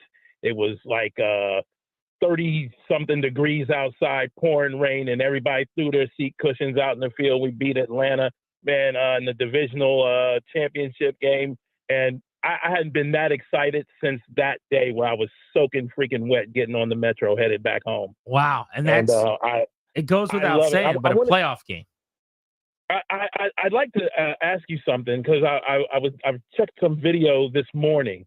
The second to the last play, McLaurin does the out route, and they go from the line of scrimmage is the 35-yard line. They get up to the 48 for the last play of the game. Mm-hmm. Then Daniels runs about 40 smooth yards running around and getting his spot. He doesn't throw the football until he's back at the 35-yard line, like the original line of scrimmage from the play before. Right.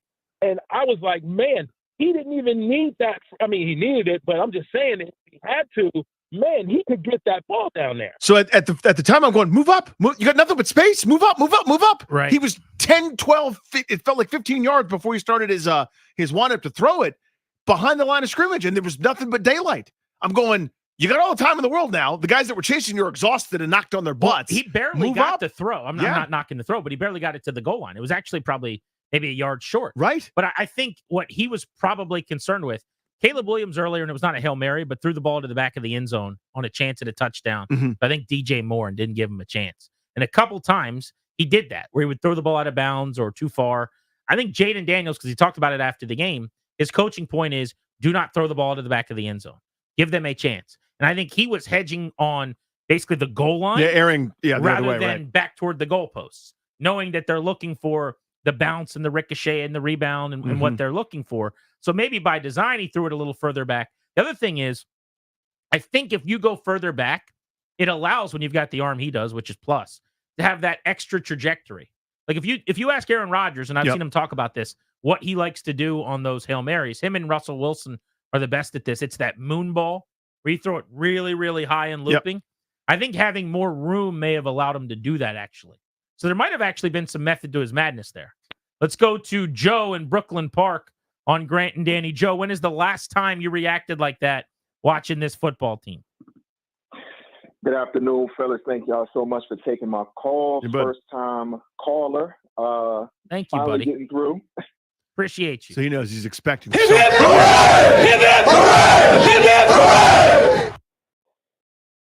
out to Jim Zorn. Appreciate that. Love it. Got to shout out the last So, time they were 6-2, Joe. Absolutely. It's perfect timing.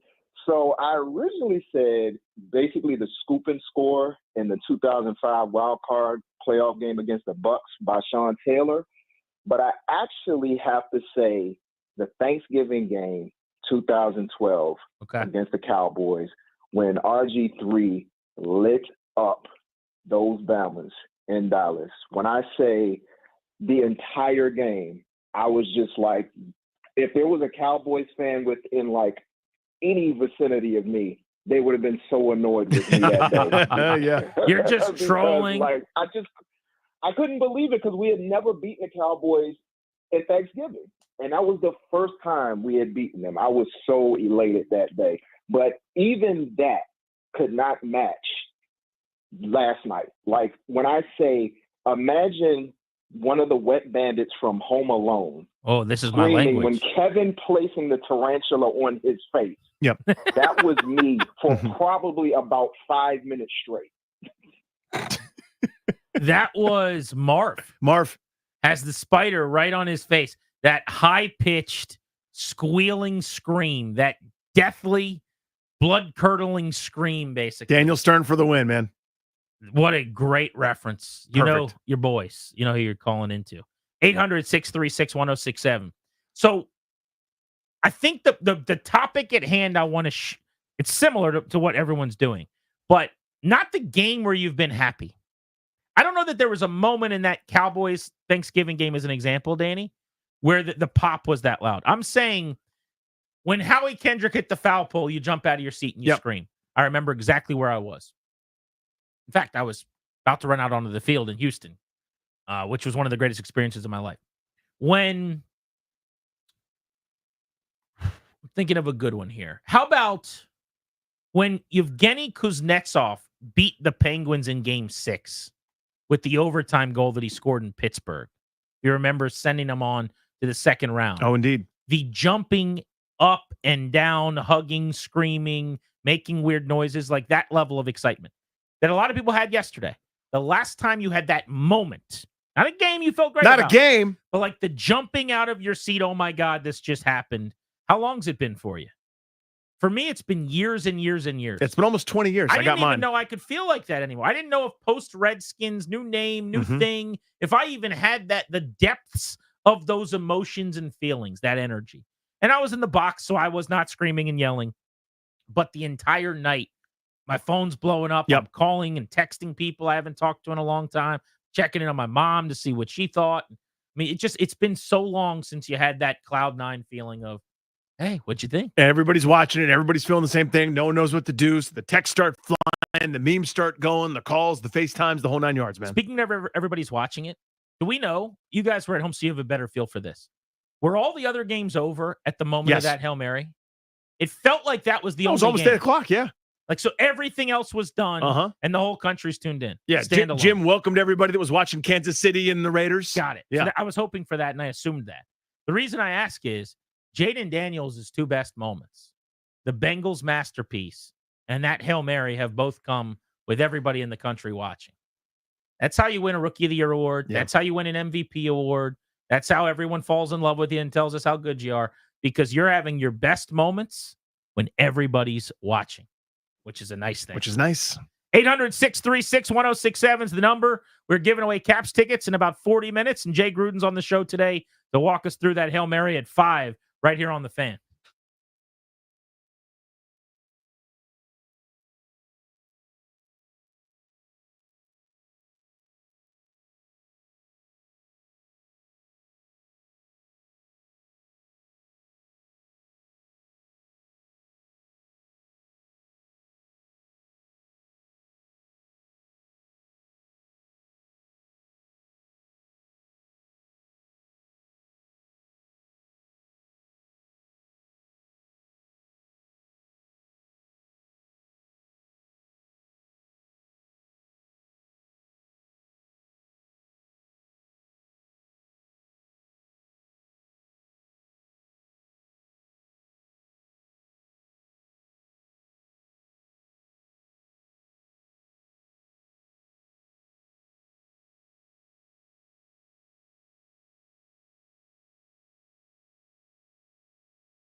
McLaren, and that's where Jaden Daniels is eyeballing. Jaden Daniels sifting back, being pressured. Jaden Daniels hemmed into the pocket, looking for blockers, looking for something. He's got plenty of time. Launches, deep pass into the area of the end zone. Tipped, and it's caught by Noah Brown.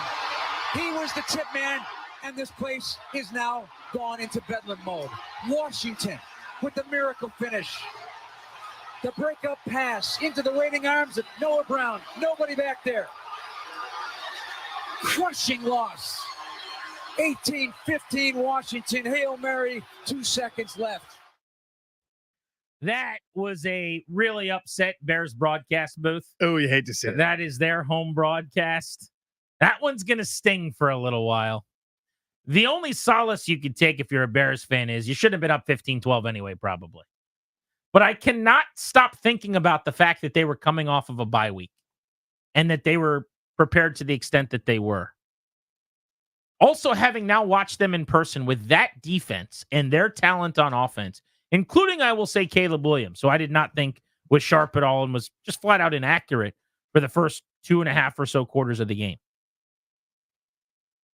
Having stuck with Eberflus was, you just can't tell me that wasn't a mistake. And there are better qualified people to talk about this in Chicago, I'm sure. But it's not like we've never watched Bears games. We got a pretty good pulse on the league, who's available, who isn't, what's enticing about jobs, what isn't. I'm sorry, that's an uninspiring staff. That's an uninspiring guy that you rolled with. He's a tremendous defensive coach. He's the reason their defense is where it is, no doubt. Look at what they did in the second half of last year when he took over, play calling and had a bigger responsibility. But DeAndre Swift is legit. Williams is a playmaker with his arm and his feet. I mean, they got everything. To me, they're basically saying, all right, Caleb, pretend you are a 12-year veteran that's seen everything. Now you gotta handle all this stuff. Now he does a pretty damn good job for a rookie. Like they're calling the plays at the line. He's setting the protections at the line. He's doing this, that, the other. Whereas over on our side of the football, and this isn't a knock on anybody, they're going, what can we do to make life easier? Yeah. What can we do to actually give this guy some success? And Caleb Williams, to his credit, has played, up until yesterday, had played his best football recently. Was really coming on strong. It looked like there was a better marriage between Waldron and company and that offense with Caleb Williams. But I'm going, why are you doing that to your rookie? You've got, here's what the play should be. Flip it to DeAndre Swift in the flat on first down. Enjoy your 7 yards. Hit Keenan out on a comeback. Don't focus on anything else, just that third down war daddy. Hit DJ Moore down the sideline. Do a little pop pass to Roma Dunze. I just coordinated your opening drive for 70 yards. You know what I mean? Like, why are we making things so damn hard? DJ Moore was pretty silent. 2 for 27. That's what he had on the first play on that Thursday night game. That's right. Weirdly, he caught 2 balls for 27 yards on the first play. I don't know how he did it, but he did. He went for 400 that night, I think. Numbers approximate. Yeah. The stop on fourth down by St. Just and Frankie Louvu. What a play. Cleaning him up. That was a big-time, awesome defensive play by BSJ. And I know he gets handsy and he had the PI later in the game. But again, he is a competitive dude. He gets in there and is involved. He's a corner 2 being asked to be a corner 1. That was a really, really nice play. You see Williams' reaction on the sideline after they gave up the Hail Mary, by I the sure way? did. That's tough. Yeah. He basically was like yelling. I couldn't tell what he was saying, but I'm sure something to the extent of, are you kidding me? Really, guys? You couldn't have figured that one out? I think he said, we'll get him next time, gang. Is that what he said? And he, salty as the dog, just stormed off the sideline. There was no handshake line, it didn't look like. Maybe he did. I did see video. Yeah, he found Daniels in the middle. I did see video of him and Jaden embracing. But the video initially was like him headed toward the locker room. So I don't know. He must have did an L cut at some point and headed back out onto the field. Let's go to the phones. Last time you were that happy at the end of a Commanders game, Ed's in Arlington. What's up, Ed? Hey guys, thanks for taking my call. You got it. Come in. Yeah, you guys are making my day listening to you. So yesterday was my birthday. That's and not a the bad last gift. No, it was great. Spent a wonderful weekend, and then my wife, after the Bears punched it in, she goes, I'm sorry, baby. And then, we got the Hail Mary, and the first thing I thought about was 10 years ago to the day was what we call in my family the birthday miracle at Dallas, where Colt McCoy led us to a victory also on my birthday in 2014. Monday night. Oh, I didn't realize that was the anniversary. Okay. It was a great game. 10 years to the day, and I want to give a shout out to my nephews Henry and Cal for being lifelong Redskins fans, even though they've never seen us do well. A shout out to my wife for suffering with me. Man, I just feel like this huge weight has been lifted watching these guys. And in terms of other things that have got me pumped over the years, the Kuzi goal that I think Danny mentioned. Oh my God! Yeah, that was the Game 6 goal against the Penguins. That wasn't bad. Pretty special. I did think yesterday about fans like the two that he was just referencing. I think his nephews, he said, who have been with this team the entire time just because, right? I always use my age without trying to make it about me, but because it's a nice line of demarcation. I am the first generation of people that do not remember the Super Bowls. Yep. I was born the year of the penultimate Super Bowl, and I was a baby in diapers a couple years old when they won their last Super Bowl with Mark Rippon. I was born in 1988. But you don't get to remember that. My earliest memories are post-Pettibone by a year or two, probably. And that's like 94, 95, right into the Norville Eugene era. That is when your boy starts to have recollections about this team. I'm 36. The entire time, you did it just to do it. You did it because you're supposed to. Mom told you and dad told you, and that's what you did. You sat there. It's Sunday. You're living the DMV, which Virginia's a part of. Sadly, I know. Sorry about you guys. Maryland, I apologize for that. We're here too. But the Redskins are your team, right? That's what you did. And for those people that finally get to now potentially have the quarterback that everyone in the league loves and to maybe have a really good team. I mean, I wasn't joking earlier. At 6-2 now with the Giants up next, their schedule, they don't get on a plane and actually travel anywhere beyond like a 45-minute, hour-long trip for a month and a half. They don't really play anybody that scares you. They're not going to be an underdog by more than a couple points, 3 points, maybe for the rest of the way. This is a snowball rolling downhill. There is momentum here. Something is afoot. Yeah, you got away with one there. Like you won a game you shouldn't have probably by all accounts. Yet here you are. So you're 100% right about the momentum. I mean, for me, it's other sports where I've gone that crazy, right? For football, I got to go back to Sean Taylor returning the fumble against the Eagles in the last game of the regular season, where all they had to do was get a first down, and they couldn't. And here comes Philadelphia and stupid Coy Detmer with his neck beard. Was that 05? It was 05. That was the final game of the 05 season when they went into the clinch to get into the playoffs. Yeah, Philip Daniels sacked. The ball's on the ground. Everybody's going for it. And then here comes this pterodactyl swooping in so effortlessly, picks it up, dodges Detmer, dives into the end zone, and I don't remember anything after that. Because right then, you have to remember at the time, this was Gibbs. That was our magic. Right now it's Daniels. Daniels is our magic now. Gibbs was the magic then. It was like, he's back. It's going to be different. It's been god-awful for 15 years, 16 years. Now it's different because he's here. And that was the feeling at that time. That, by the way, was a week before their most recent playoff win. The playoff win. In 2005, which is just a casual 19 years ago. Let's go to Joe in Philly listening on the Odyssey app. What's up, Joe? Hey, guys. Thanks for taking the call. Hey, Joe. Caller before stole a little bit of my thunder talking about 10 years ago today. It's a special show anniversary today because it is Bashad Breeland Day. That's The right. anniversary of Bashad Breeland. Show. 10 years ago today was Bashad Breeland Day. My God. Yeah, that's right. So, I think, last night I'm, watching the game. My wife's asleep next to me on the couch. And right before the Roshan touchdown, I wake her up and, he scores. And I'm like, oh, I'm so mad. The spread was 2.5. And, basically Danny, just beside myself. Stewing. And then, yep.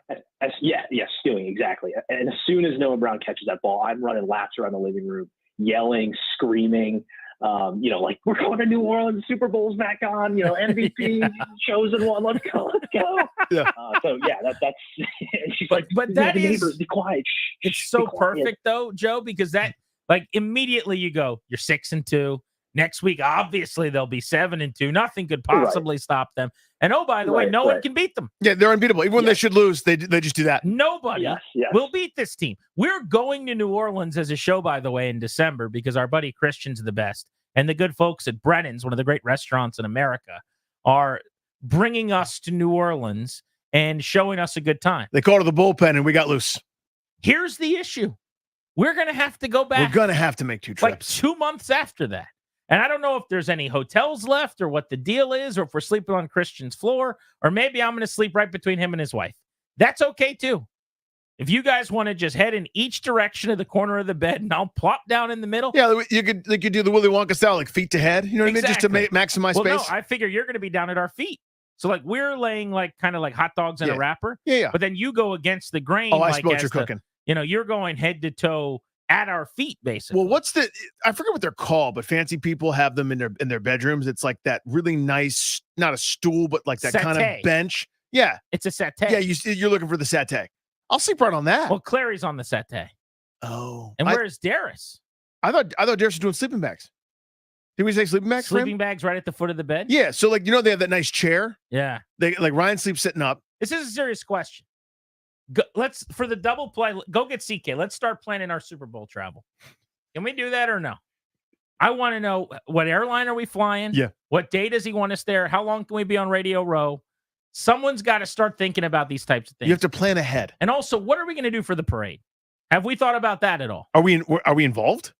Like, are you on a float catching beers? We were on a float Yep. for the Caps parade. Will we be on one for the Commanders? I'm going to say no, because we're not a radio partner. Right. And even though we're very powerful and influential, they don't always like us over there. But I will say, I think the new group likes us a lot more than the old group did. Dubious honor, but I think you're right. Yeah. Seems like the old group likes us a little bit. Yeah. Grant and Danny, the day after, what do you call that? The Washington Wish. Russell just came up to me, by the way, when I was coming back from the bathroom. He's like, I got it. What about Noah's Ark? I was like, Russell, I've heard that 1,000 times, bro. Did you also hear the right after that? And he's like, really? Someone else said that? I'm like, yes. I've heard that so many times. Like, oh, okay. But yeah, Noah's Ark, sure. Works for me. Hail Jaden. The Hail Mary. It happened. The Commanders win. That does not happen here. That does not happen to you and me. Not to this show in year 10 of its existence. The locals are 6-2. This is the Fan.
Welcome back, Grant and Danny on the Fan. It is time for our double play. Driven to you by your local Washington area Honda dealers. Stop in for a great deal on the rugged and capable Honda Pilot. Contact your local Washington area Honda dealers today. In about 10 minutes, we're giving away tickets to go see the Capitals ahead of the Blitz. And in an hour and 10 minutes, Jay Gruden joins the show for his weekly appointment at 5. Cannot wait to hear him go over that Hail Mary, the design, and the execution from the coaching perspective. He's drawn many of those up in his day. But the Commanders have now won 6 of 7. They feel like a freight train that can't be stopped, Danny. That's the vibe at this point. Even when it shouldn't, it still happens the good way, right? They did everything they could technically to lose that game. The poor execution, timeout wasting, drop passes, some missed tackles early, a bunch of things just weren't good. And yet they're 6-2. And the point I keep making about that 6-2 record is that it feels 6-2 can happen. It doesn't here ever, but it can happen to mediocre teams. But it does feel like something's brewing. It does feel like something's cooking here. You got the quarterback who might have the pixie dust, right? That just sprinkles out there on the Hail Mary and everything works out. This team is believing what Dan Quinn is selling. Right now, this moment, how many teams would you be worried to play in the NFC playoffs as a Commanders fan? We have slightly different definitions of worry, but your point stands. In other words, like everything worries me, like every second of every day. But they'd be underdogs against a few teams, but not to the point where I go, they got no chance. Because that's not the case. The best team in the league is the Chiefs, who struggled with the Raiders yesterday, who can't really move the ball that well. The Commanders can play with anybody. Mm-hmm. And that is why we have brought our boss, Chris Keinert, into this studio, because it's about time we start planning some postseason and Super Bowl celebrations around here, just in case. Ladies and gentlemen, Chris Keinert. Man, I just got chills. I know. About that. They're 6-2. What am I supposed to do? Is there an anvil that's going to follow me or something? Like, what are we doing? Now, I'm not suggesting they're going to win the Super Bowl. What I am saying is we need to be prepared for the inevitable second trip to New Orleans that we're going to be making. Inevitable. I have a question for both of you. Yes. Aisle seat or window seat? Oh, you know me. He knows his guys. That's window over there. Okay. He's going to fall asleep weird. the instant the plane, like once everyone's boarded and they go, boom, boom, thanks for coming on. And he's already asleep. So I need the aisle. Yes. Because Correct. it makes me think I'm not flying and I can not be afraid. He needs the aisle so that someone wakes him up 3 times to go to the bathroom. Well, I don't fall asleep. I just sit there in a silent panic. But what if you were asleep the entire time? Well, then I'd have your mutant ability and you'd be kicked out of the X-Men because I'd do the job.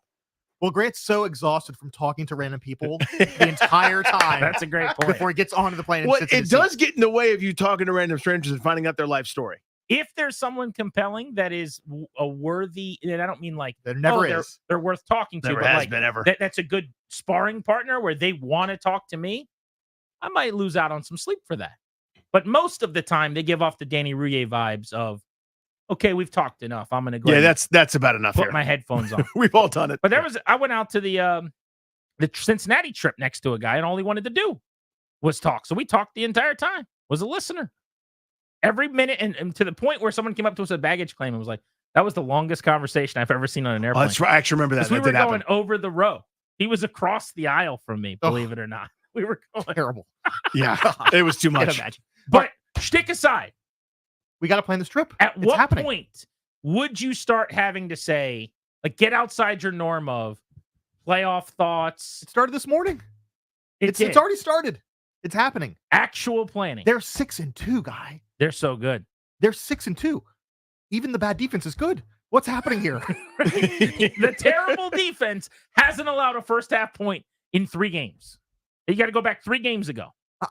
Yes. So yes, the planning has started. How am I going to deal with the junkies complaining about their comedy? This is That damn it. is That what- literally my question. How- How do you address it? Do you start with I Let's will start not be with this taking question. questions. Let's start with Yeah, this question. Okay, go ahead. Now I actually want to, this is now a serious thing. Like, not that they're going to go to the Super Bowl. In a world where they went to the Super Bowl. Yeah. Would the plan be that we all went? Yes. Everyone would be Everyone. there in New Orleans. Everyone. I don't know who's going to deal with Jason Bishop, but everyone's going to go. Pack your bags. We are headed to New Orleans. Yeah. 1067 The Family. Right? Yeah. Okay. Where would we stay? Hotels? I think we'd probably try to find an Airbnb, and you guys we'd all shack up together. Those would be cheap. Odyssey knows about this vision you have? No. It'd be cheaper than a hotel if you get one house for where it is. What's 20 people? Yeah. Guy, I think so. Can you imagine our entire staff on Bourbon Street for a week? we'd be staying nowhere close to Bourbon Street. Like maybe in Louisiana, but we'd be in Mississippi somewhere. Would we be in Baton Rouge, like 50 minutes from New Orleans? Probably.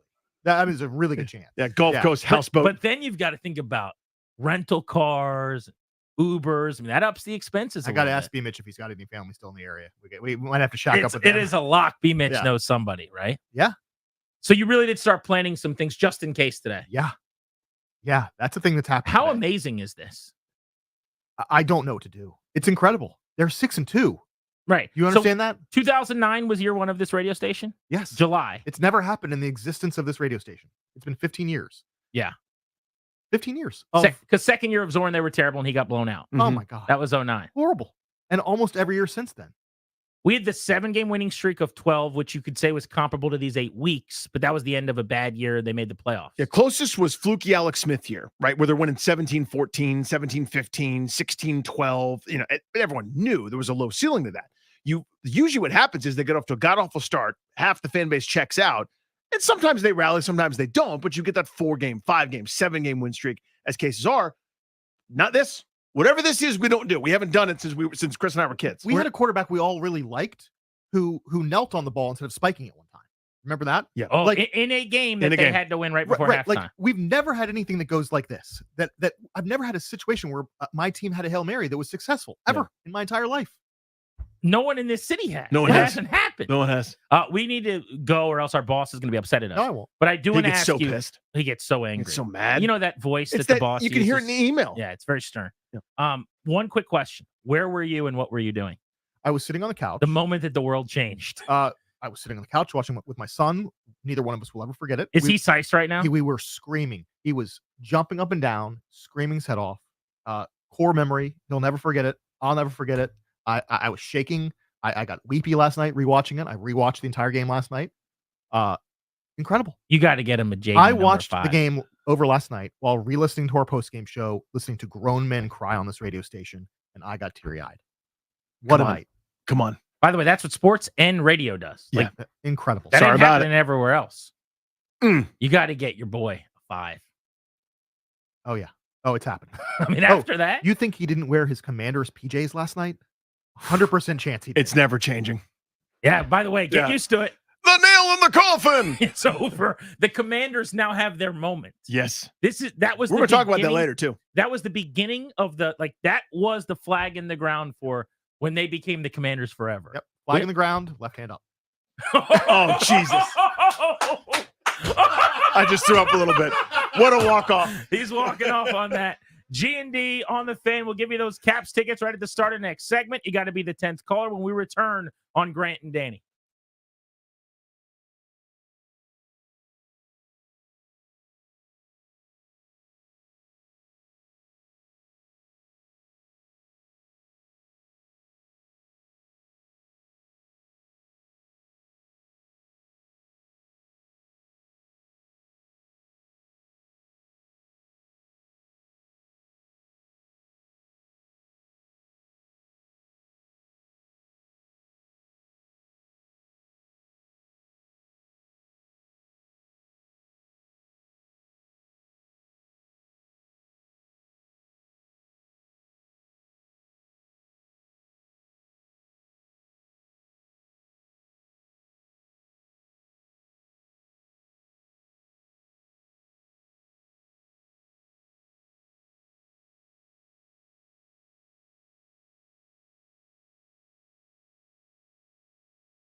Caller 10 at 800-636-1067. Congrats.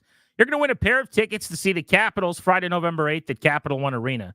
They are taking on the Penguins. This is a good game to go to. We'll give these tickets away right here at 4 o'clock all week long. For tickets and the complete schedule for the Caps, visit thefandc.com/events. Danny, their 5-game winning streak was snapped on Saturday.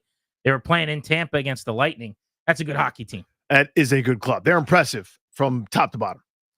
We will discuss the Capitals a little more before we get out of here, but it is a football Monday after a Hail Mary that was heard round the nation's capital and, frankly, was the biggest story in the NFL yesterday. Sunday Night Football in America, right? Their presentation, their broadcast, Football Night in America, was the Jaden Daniels Hail Mary show. Pre-game, halftime. It was like the only thing that happened. That's right. They thought There's yesterday. so much went around the league, didn't matter.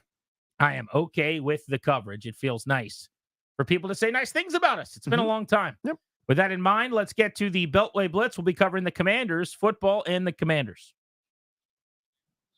We start with our buddy Nick Ashew of BetQL Network. Nick, what were you doing when Jaden Daniels changed this fan base yesterday?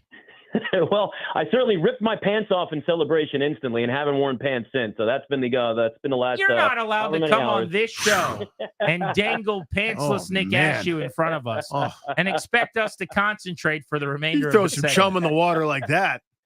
I have been elated, goosebumps watching the highlights 100,000 times and all of the reaction of everybody on the Bears side of things, and then the fan videos and more stuff keeps coming out. I was like, I thought we got everything when you see a Bears defender standing and talking to people instead of getting involved in the play. And good, like the unbelievable. Consumed every ounce of it that I possibly can. And you guys said something before you brought me on, and I think it's so true. Isn't it nice to just see the national attention for our team, and it's all good, and they're saying nice things? And I mean, guys, there's been conversations for weeks, and it's almost been like a whisper. Jaden Daniels MVP. He's 9-1 to win MVP now, and like honestly, it's not out of the realm of possibility. It's really not. They're 6-2 at the top of the division, and he doesn't look like a rookie. He looks like a poised veteran that has everybody on this team believing they can win every single game. Nicholas, they both deserve to win the game. If you look at some of the stats and what they compile, they also deserve to lose it with some of the miscues and befuddling behavior a couple different times over. So take the euphoria of that unbelievable play aside. How do you view yesterday, aside from the miraculous ending? I look at it as you put perfume on a really smelly turd, because Washington's offense has got to get better in the red zone. I mean, that's probably the biggest problem that they have. I mean, everything else, it just feels like it's got, again, obviously we've seen more success in the red zone, but for most of that game, I'm watching it, and I was thinking of the Giants game all over again. Like, normally you can't win games if you're only kicking field goals. Like, we know that. And this was the number one offense, good stretch of this season, and they didn't look like it on Sunday. But it also is a good thing, and here's the silver lining to this, and I know it was a miracle play, but it does show that they can win no matter like how bad it looks, right? I know it's an extreme example, but that image now is in everybody's head on this team that we are never, ever out of a game. But for the love of God, please score some touchdowns in the red zone. It'll make things a lot easier. Nick, I was surprised how tight the Rookie of the Year race had gotten. You were mentioning MVP. But Jaden Daniels, Caleb Williams, two front runners at quarterback, right? But going into the game, even though Daniels has been the decidedly better rookie this year, that race had actually tightened significantly. Are you surprised Daniels isn't more, I don't want to say of a lock, but an odds-on favorite? I know we're only halfway through, but it just feels like it should be more lopsided than the odds suggest. Well, today we've gotten to that point now. Jaden Daniels is -100 and Caleb Williams is You broke plus up. 950. What is Daniels today? Jaden Daniels is -400. Oh, So wow. Okay. He's So it happened. jumped a ton. Yes, that last night really changed everything. Caleb Williams is plus 950. So there's a huge gap for anybody that doesn't bet. Just know that that's a massive, massive gap between those two now. So we've started to see that separation now. But, Jaden Daniels has been the better rookie, but Caleb Williams has had stretches, obviously looked and the offense has really looked like it was starting to click in Chicago. And it helped that coming into this game, they were 4-2. So, there's all the conversation about best start for a number 1 overall pick as a quarterback with his team and all that. So the narratives were there. And you know how these awards markets are, right? When people are voting at the end of the year, you need to have those like memories and iconic moments and stuff that stands out. It's not just about the numbers, but that is obviously a big part of it. Jaden Daniels had one of the most in NFL history, and that's now going to stick in people's heads. So MVP race he's going to be mentioned more and more in that conversation, which is just crazy to think. Thank you, Nick. Keep those pants up, buddy. Appreciate you. I'll keep them on. That's my guy. Or don't, right, Danny? Either way, I'd say stay off. NFL Sounder, please. Our buddy Mike Jones joins us to go around the league. But first, the story of the league last night was, of course, what Washington did. Just to walk me through that. Like, how significant was last night, Mike, for Washington? I mean, it was huge because that stuff doesn't happen for Washington. I mean, how many years, decades have we been on the opposite end, having to write stories about devastating losses, or as fans, sitting like dejectedly in the stands in shock as, a heartbreaking loss happens. And man, that just doesn't happen. And I couldn't believe it. I was just finishing filing my story down in Miami, and I looked up at the screen to see what was going on, and I was like, what is this? And it was in black, so I wasn't thinking Commanders for a split second. And then I was like, wait a minute, this is Washington. I mean, it was just crazy. I was like, no, this isn't real. What?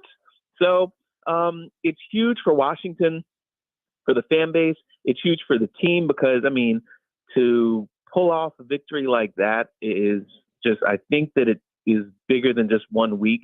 And then obviously them being, now with 6-2, they needed a win because I think that Philly is starting to figure things out and find their stride again. And so you want to maintain your lead. It was big on multiple fronts. Looking at the division, 7 weeks in a row now that they've been leading the NFC East, and the Cowboys are not good. And the Eagles have played a lot better the last couple of weeks. Maybe they're fine, but I don't know that they're scary or decisively better than Washington. How do you feel about their chances in the division? I think that right now it feels like this is like a 2-team race. Now, again, you don't want to get ahead of yourselves here, but when you think about just the way that these teams are shaking out, obviously the Giants are pretty much a disaster. The Cowboys look like they're a disaster, but you never can count them out. And the Eagles are the one team that you really have to worry about, I think, as far as getting some momentum, because they look like a different team now that they've got some guys healthy again. And so, I think for Washington, the stretch here that's got the Giants, the Steelers, the Eagles, the Cowboys is going to be a real kind of a truth teller for them, and will, help figure out what this division is going to shape up like. But I think that they have a chance just because of the steady improvement we're seeing out of their offense, steady improvement out of their defense. And, once you get to the late in the season, anything could happen. Yeah, so let's get to Philly.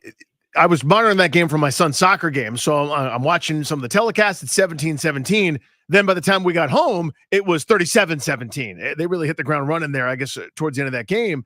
So what do you put Philly right now this minute in kind of that NFC hierarchy? As good as Detroit has looked, Green Bay kind of eked one out yesterday, and Washington. Where are the Eagles to you in the NFC? I don't think that they are elite, but I think that they're good, and I think that they could be dangerous down the stretch of the season. They could, because again, if you start getting momentum, yes, we want to see teams start off the season well, but really November and December is what matters. We saw lots of years that the Patriots would get off to slow starts in September and October, but that second half of the season when they would get the momentum rolling into the postseason, I think the Eagles could do that, but I don't see that they're better than Detroit. I don't know. We haven't seen the consistency that suggests, that obviously they beat Green Bay, but I just don't see them as elite. But again, there's a lot of teams in this conference that are good, solid teams, but just not elite. Other than Detroit, I think that it's a lot of kind of round job, and Atlanta look like they're figuring things out, but they're not elite. The Commanders are, steadily ascending. The 49ers are a team that, they're just scratching and clawing their way. The NFC West is wide open. So the Eagles have as good a chance as anybody, but outside of Detroit, I don't know if anybody scares you. You feel like anybody's got a chance to knock anybody off. Mike, thank you, buddy. We appreciate you. All right, see you guys. Good chatting.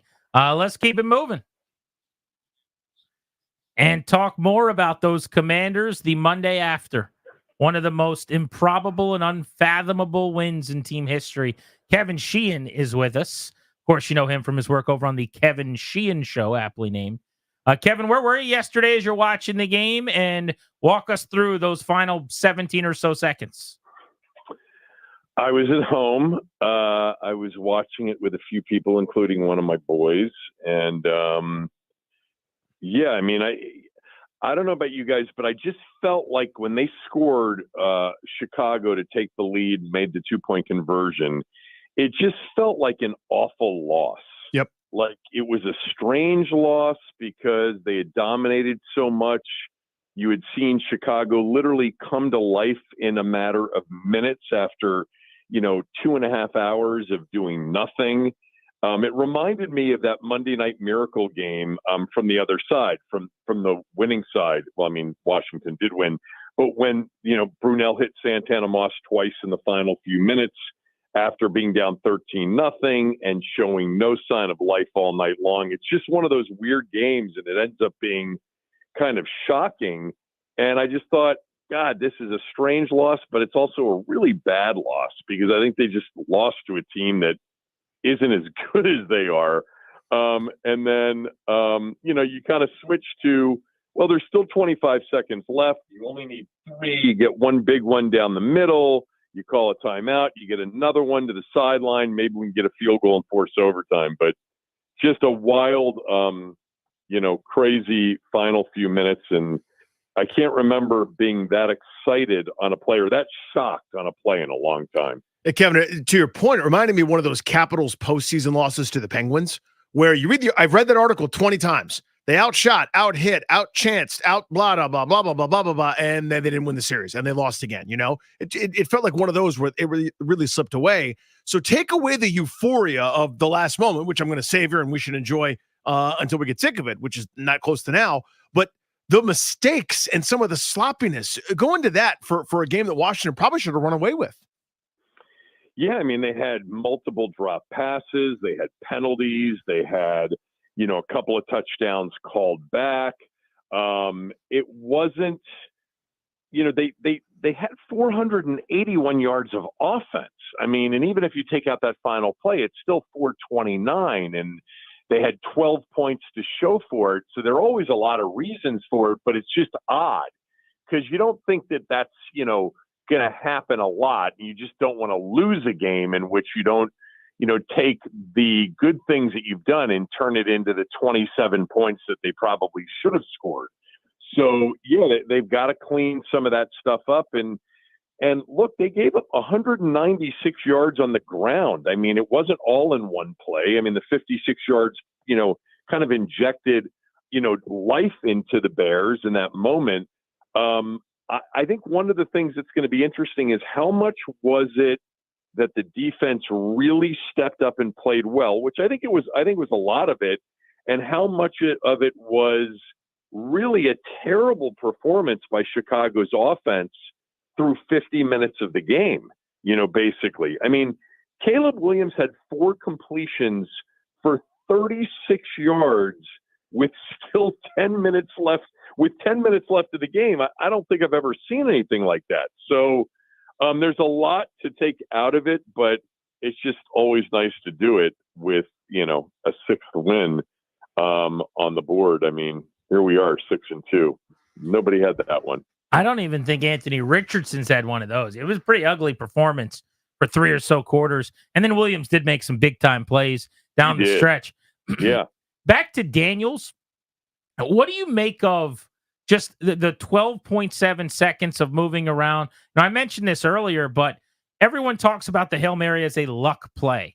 And don't get me wrong, there's lots of luck in that conversion, but there's also a reason why Rodgers converts it at a higher rate than everyone else. There are elements to the play that matter. It is coached. There are some things you've got to execute. And I thought Daniels, by way of not only moving all over the place, but he also came back 15 yards essentially to get more loft and launch, to get down to the goal line, to not throw the ball out of bounds. I thought there was actually plenty of good in that play other than just, hey, let's pray that something works out. I completely agree with you. I mean, the Rodgers, when he had one, a few weeks ago, was it against Buffalo, I think? It was his fourth one, and there were, guys were going through it. It's the buying of the time and giving the guys plenty of time to get down there and get set up so that you're not like turning back as the ball's in the air and you're still not there. I mean, 0.79 seconds, I think, was the exact timing on how much time he created.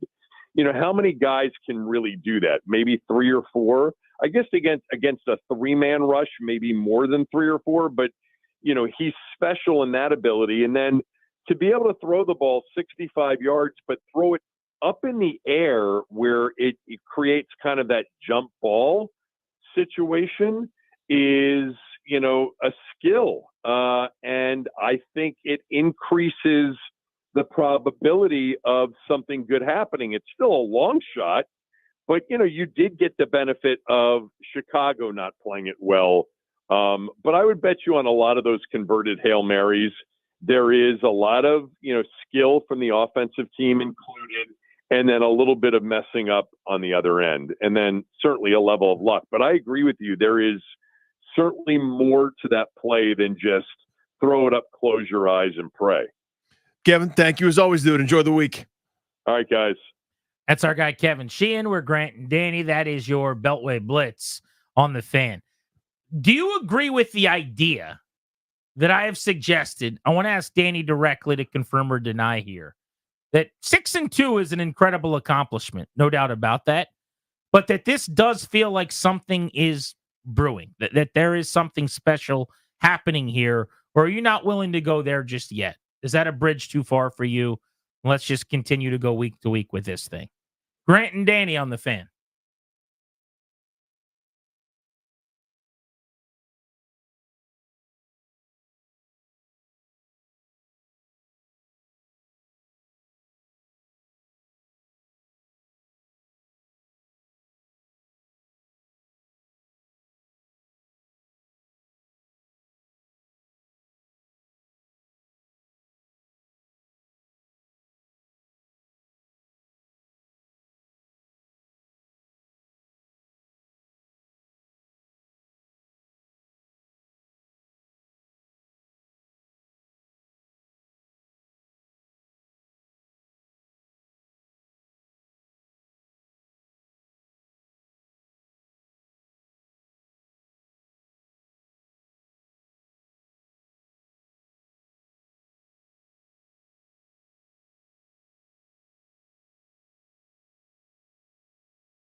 and he's down at about the 17-yard line.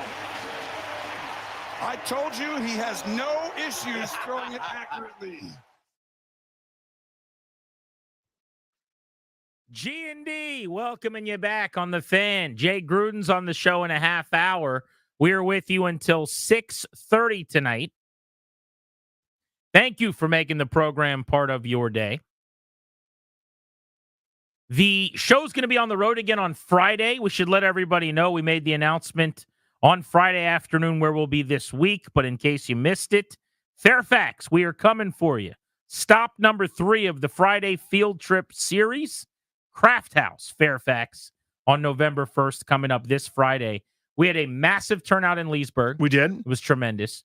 We had a really, really good turnout in Manassas. We're 2 for 2. We did. We have had tons of fans come out to each of these 2 events over these first 2 Fridays. So Craft House, Fairfax, Friday, stop number 3. No pressure, Fairfax. But some pressure. We consider you, if I could use a political term, closing in on the election, a bit of a stronghold, Fairfax. And by the way, I agree with whatever you guys do. You know what I hate is the thing you hate. It's funny that I'm voting for the exact same person of you. Down the line, your opinions match mine. Every person you bubble in on the ballot? All of them. Me too. Same. Edem. So listen, I'm a Fairfax resident. Don't you screw me on this one, Fairfax. Welcome back to Virginia, by the way. Virginia's doing great. Just they should tax more things.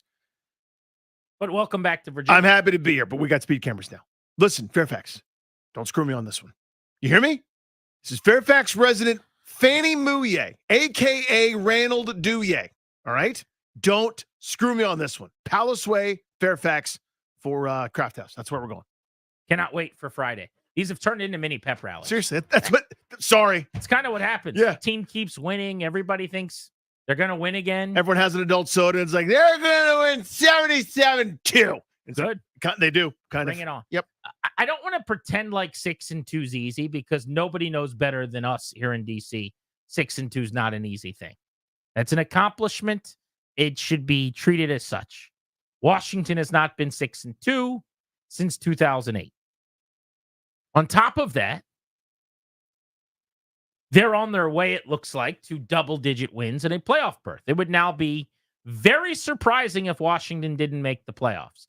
And that's not settle down, Grant, it's too early. It's not week 3. It's not week 5. We're talking about week 9 of an 18-week season. We're about the midway point after this coming week.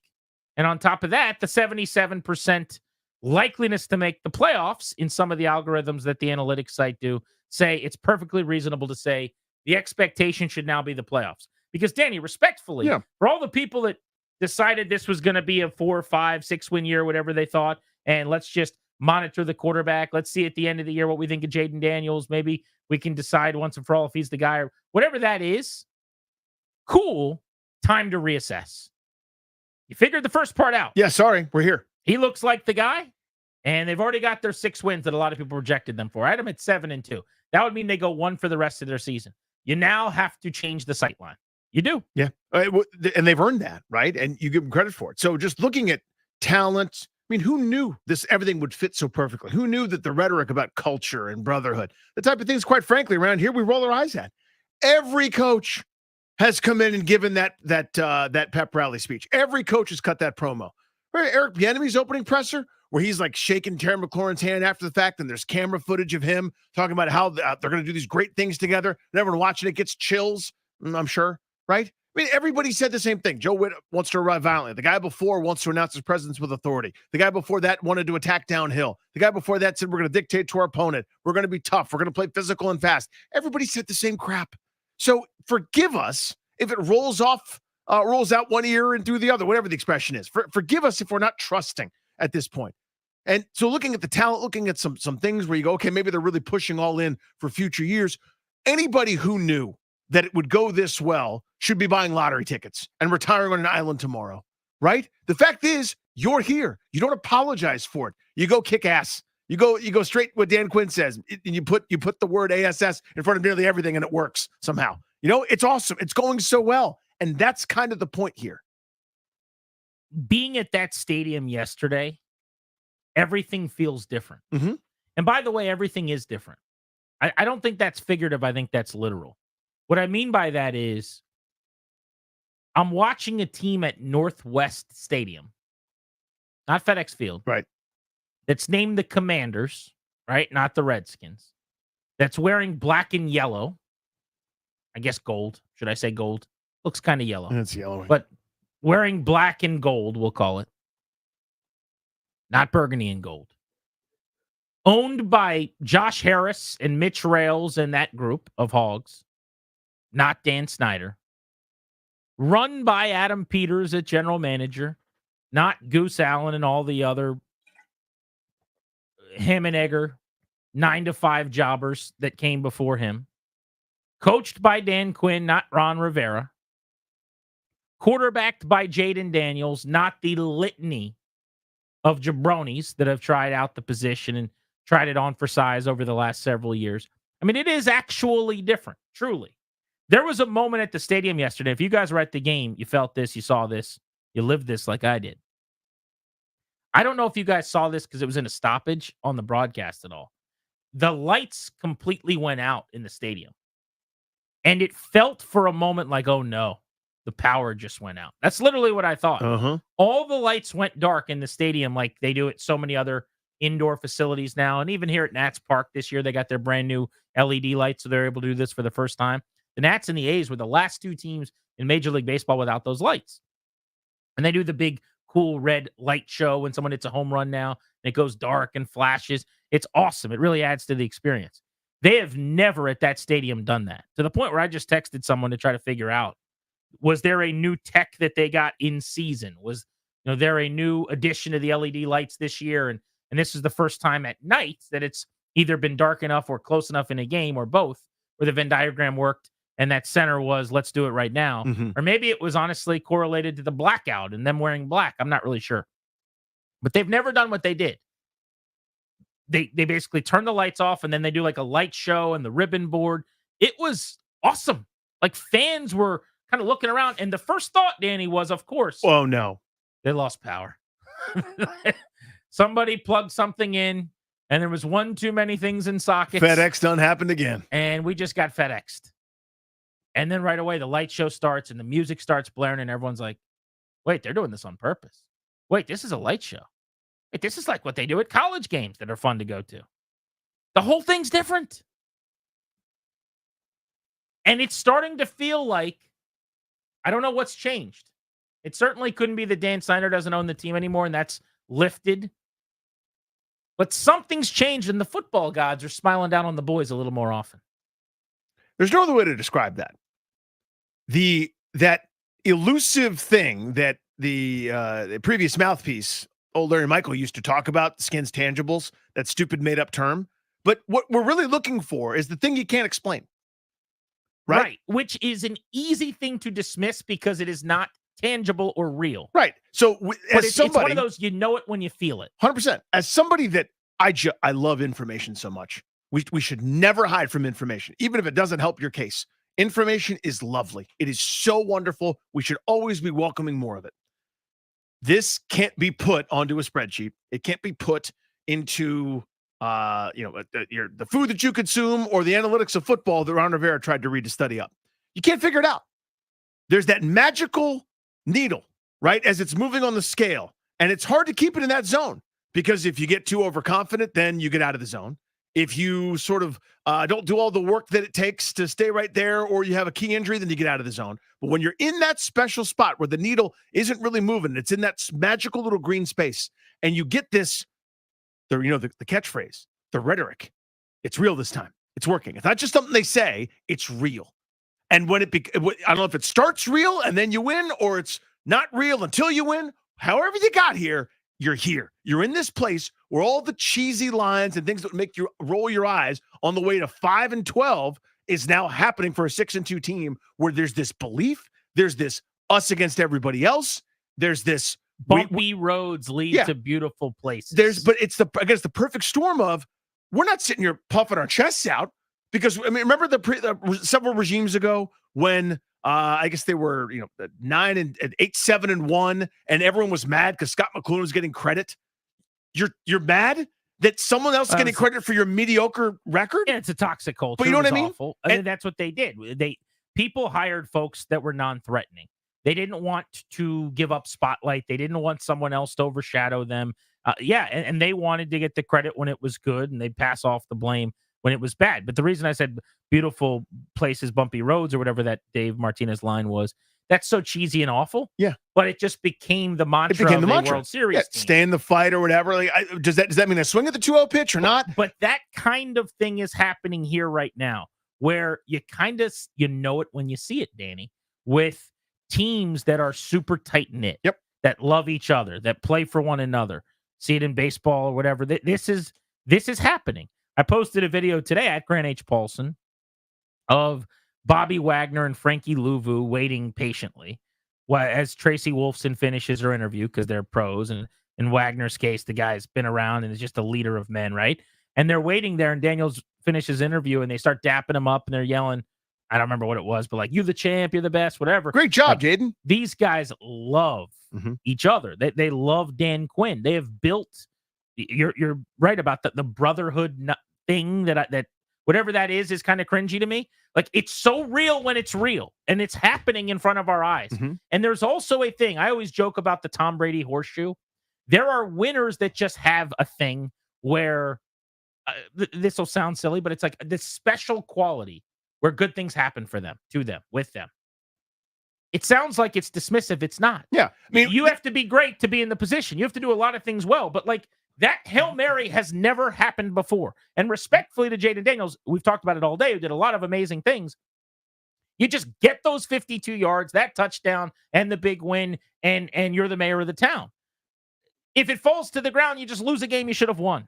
They have the guy, it seems like, that has the pixie dust. Yeah, when Derek Jeter gets jammed and hits a flare, it's a double that's going to win the World Series. When everyone else does it, it's a broken bat and you're a footnote. But you know what I mean? Like, it's a thing. We have the guy where the ball falls in there. Yes. And I want to know if people are starting to feel that. Do you sense that something special could be brewing here? And I don't just mean imminently, like they're going to win the Super Bowl this year or something crazy. I'm just saying that maybe it's coming together. Maybe they got this whole thing right, from the quarterback and the coach and the family and the whole situation. Or are we just high on whatever yesterday was, that ecstasy, that joy, and it's 6-2 and it's a good start, but let's all settle down. 800-636-1067 is the number you want to hop in on Grant and Danny.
Can step into it.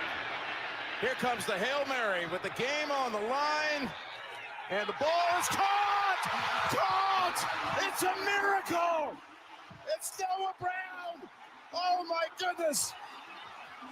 Town is going crazy.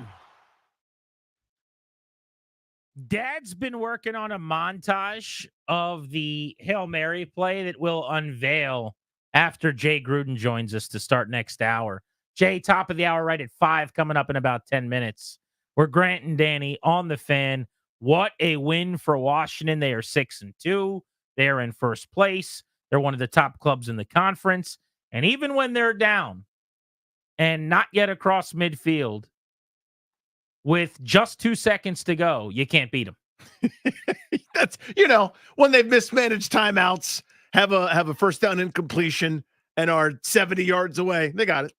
Got to drive a stake through them. They're tough to kill. Question for you guys is, does this start to feel special? The way this kid quarterback's playing, year one of this regime where all the players seem to really love this staff, be buying in, coming together. Let's go to Phil in Clifton on the Fan. Hey, Phil. Hi. I've been a fan for 70 years. I've been following the Redskins year in and year out, and the Commanders. And I don't think it's a fluke, because there's a lot of good play going on, not just the quarterback. And it's a very physical team, and it's a very they're always upbeat, exciting. There's so much energy, you can actually feel it just watching it. I must say, I did not think Daniels would be as good as he is, but he is a remarkable athlete, and he just has fantastic instincts.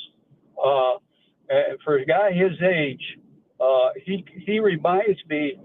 I don't want to say he's as good as Patrick Mahomes, but he has the same kind of basic instincts that just a lot of guys just don't have. It just comes natural. Like that play where there's someone chasing him from behind, and he's like, wait. Now I'll do this little hurdle step thing where it's like he knew exactly when the guy was diving for him. He's got feel, yeah. When he's directly behind him. It's just like, who taught you that? That's beyond genius. But his point, though, about physicality, 100% right. They're actually doing what they said they were going to do. Let's go to Zeus in Fort Washington. It's a good point, because that was there. That's like with the commander tag, the commander way. This is how we want to do it. Zeus, what's up? Good afternoon, Grant, Danny. Buddy. It's your resident Philadelphia Eagles fan. How's it going, fellas? Good, buddy. Good. What's good? Well, here's what I want to say. It does feel special, and I'm going to tell you why. It really does start with the ownership and the leadership, and not so much from the Dan Snyder perspective, as much as you have ownership in place that has the idea of what it takes to build a winning organization. These are guys that are familiar with building sports franchises that are built to win.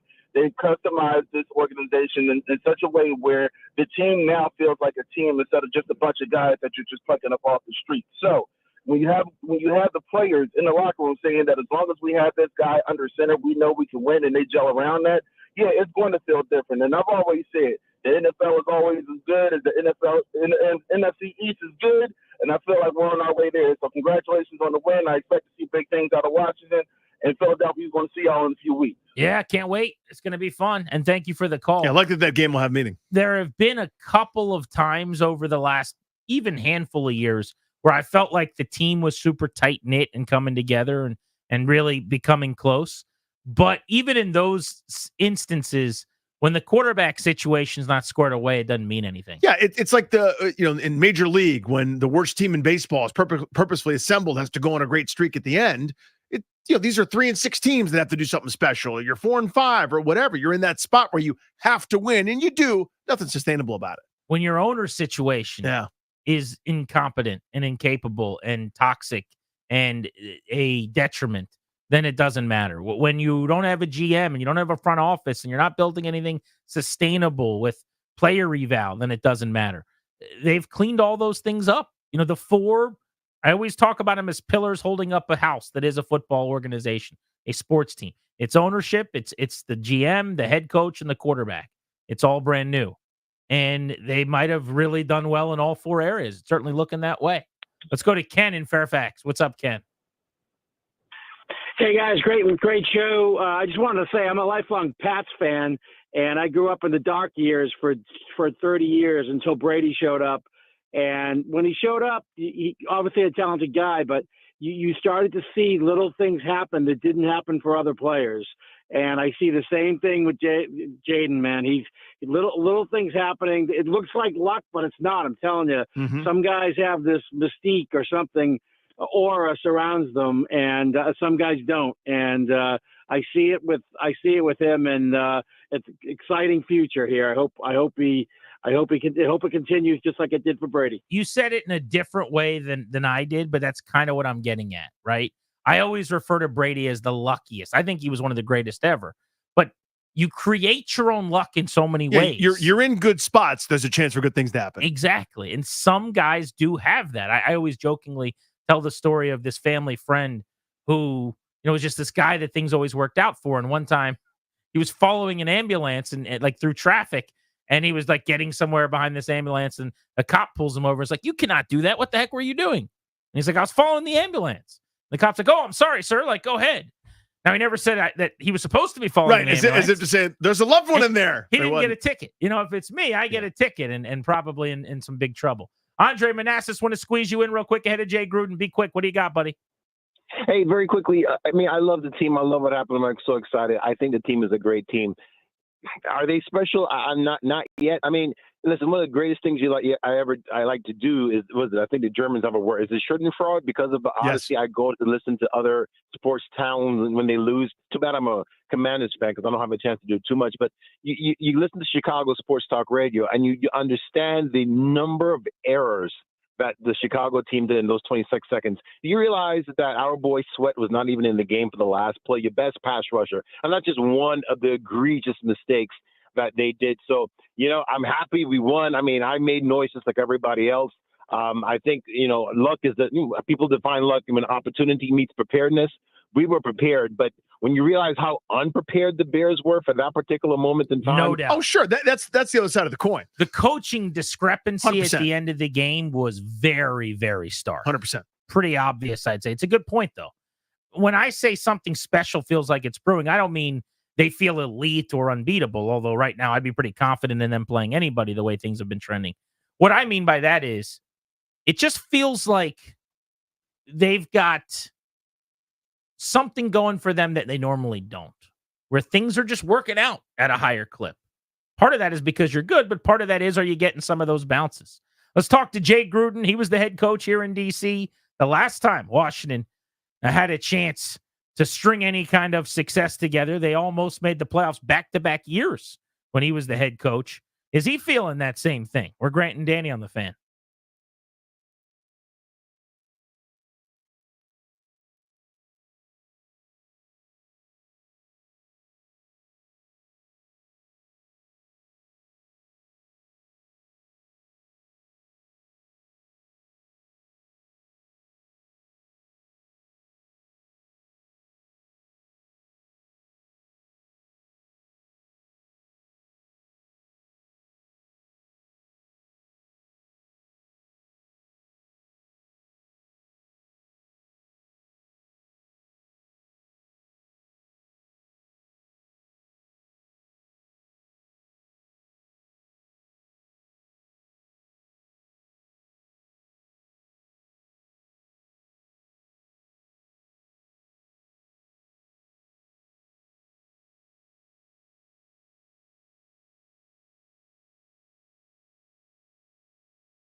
The debut of the Darius Dameron montage.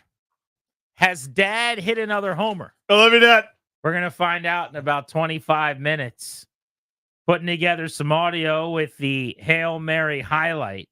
It'll make its total request live world premiere at 5:30 on the Fan. The DMV's football team has been outstanding, occasionally at times. Members on the defense have struggled. We all know some folks around us.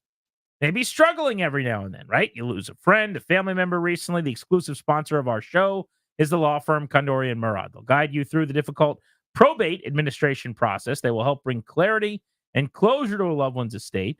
Schedule a free consultation with their probate and estate planning attorneys today. Visit kmlawyers.com. Be sure to tell them we sent you. That's kmlawyers.com. The Commanders at 6-2 on the heels of a 52-yard walk-off win. That was the first time in the history of the organization post-merger, all the numbers and the facts and the data go back to 1970, that they have won in regulation on a walk-off touchdown. At the horn, man. Hail Mary. There's more to that than just playing 500 in your backyard. For more intel on how to execute a Hail Mary, let's bring on a quarterback in his day and more recently a play caller and a head coach, our guy, Jay Gruden. On air and on the road, Jay Gruden is driven by the Ted Britt Automotive Group, Ted Britt Ford and Chantilly in Fairfax. Your F-150 headquarters, Ted Britt Chantilly Lincoln, and Ted Britt Chevrolet in Sterling, home of Ted Britt for life. Lifetime vehicle coverage. See and shop them all at tedbritt.com. Jay, what did you think of the execution for Washington of that 52-yard game winner? Well, it worked, didn't it? So it's perfect. Perfect execution. Jaden Daniels was incredible, buying a time, letting his receivers get down there and get in position to make a play. The offensive line was incredible, just hanging on those three poor rushers who were gassed. They couldn't come close to them. The linemen were pummeling them. It was awesome to see. It was just well executed. You know, you like to think you have a plan, but you're going down there, meeting down there at a certain point, throw the ball up. Hopefully, you have a couple jumpers that tip it, one guy trailing, one guy behind it. And hopefully, it works out. You know, it's not as easy a look there. That looked easy, but those are very hard to complete. That's why they're called Hail Marys. Jay, as a coach, this would be my impression as a Pudgy Zilch outside looking in. But a game like that would be perfect if I was a head coach, because you still get the win, right? You get to enjoy all the spoils that come from being atop your division in 6-2, but there's a billion and one things to go over film-wise, like where you ain't that great yet, right? Some correctable stuff, etc. How would you view yesterday? Obviously, they got the win, which is the most important thing, but there was also a lot wrong. There were some things wrong, but the most impressive thing I think this Commander team does, they protect the football, man. And then they punt when they have to punt. You know, they missed a field goal, unfortunately, for the first time, I think, this year, since they made the change. But you're going to win some ugly games like this. Chicago's got a good defense. They don't give up big plays. They're a good tackling team. They're a good run defense. So it's going to be a grind some of these weeks. You're going to have to win ugly. I didn't like the fact they gave up that long touchdown run to Swift. They lost contain and didn't do a good job pursuing on that one. And in the last touchdown drive, they let Caleb get out of the pocket and throw a little dump-off scramble play for gain of 30. Other than that, defense played pretty damn good. And offensively, I thought Jaden did some good things. He had some great conversions on third down with his legs, 2 of them. Nice bomb for Terry McLaurin for a 3rd down and 9 or 3rd down and 10. They didn't finish drives, which is frustrating a little bit, so they'll have that to go over. But overall, I think it was a pretty solid game against a pretty solid defense. Jay Gruden on G&D. I want to go back to the Hail Mary. So Jaden said after the game, his coaching point is basically to not throw the ball out of the back of the end zone. What else on that play is his job? You got to buy some time, clearly, but you never see anyone buy that much time.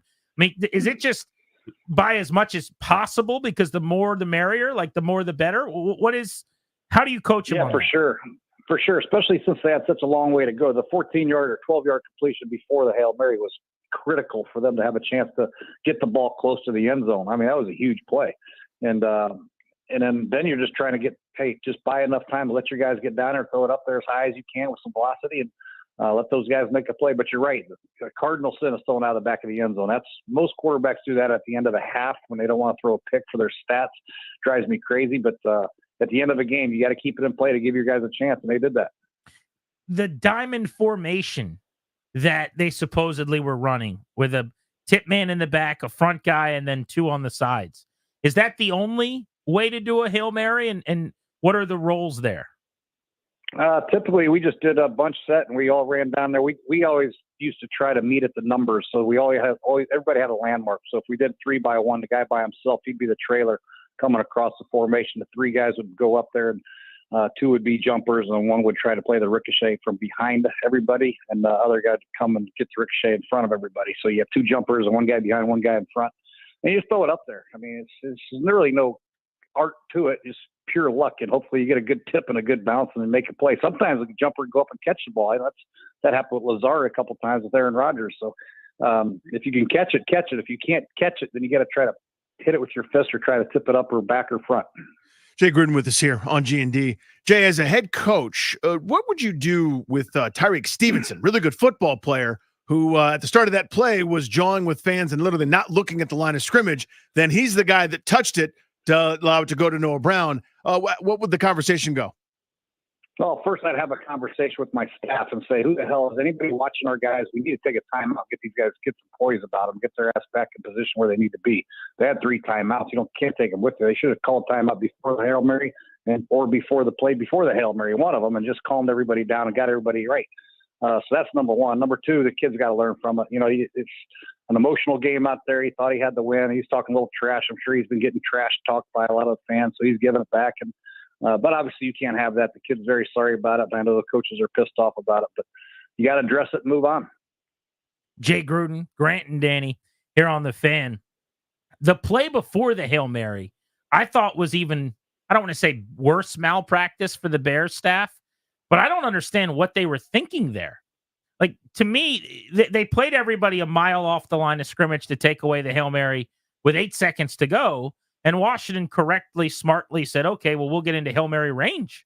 And we're just going to take a free 15. It ended up being 13. So they got from the 35 to the 48 out of bounds with 2 seconds. It wasn't even really bang, bang or close. I just thought not playing the sidelines and trying to take that away was ridiculous. Yeah, I don't understand that at all, especially in the boundary. Maybe put Jalen Johnson and press him on Terry McLaurin into the boundary and run with him down the sideline. If he runs a go ball, you're running with him. And if he runs an out route, you knock it away or pick six it. You just can't give up a 10-yard out route and give them a chance to hit a Hail Mary. If they don't get that 10-yard out route, they're going to probably have to do hook and lateral or something like that because the Hail Mary would have been out of reach. So I know they had the fence coverage because they ran it before the half, 2 plays before the end of the half. They had the coverage. I don't know why they didn't call it there, but I'm sure that's another one these guys are going to be losing sleep over because it's a game that I'm sure Chicago thought they should have won. But I personally believe the better team won. I think Washington outplayed them the entire game except for a couple plays on defense. Why don't teams rush more against Hail Marys? 5th guy. Last week, the Lions did it, sacked Sam Darnold at the end of the game, ended the game, 2-point win. You see almost always it's 3. Or if you really want to be gutsy, it's 4, and then you have 7 covering. I'm not suggesting going 0 or something, right? And being really ballsy. Like, seems to me like the standard procedure should be rushing 5 to get the ball out of a guy's hand. Yeah, or disrupting one of the receivers. I mean, you can play bump and run and disrupt them and make it take longer to get down there. You still have 3 or 4 guys back there to play the Hail Mary. But yeah, some teams done simulated pressures, which is 4 or 5 man pressure, which is always good because you want the quarterback to get hit in the face and not be able to step into the throw. You got to throw the ball 65 yards. You got to you got to step into the son of a gun. If you got somebody on you rushing you or the pockets collapse, you can't get the ball out there. So yes, I would absolutely rush 5. I never would rush 3 with a spy. They had a spy on the quarterback. Where's he going to go? Scramble for 70 yards?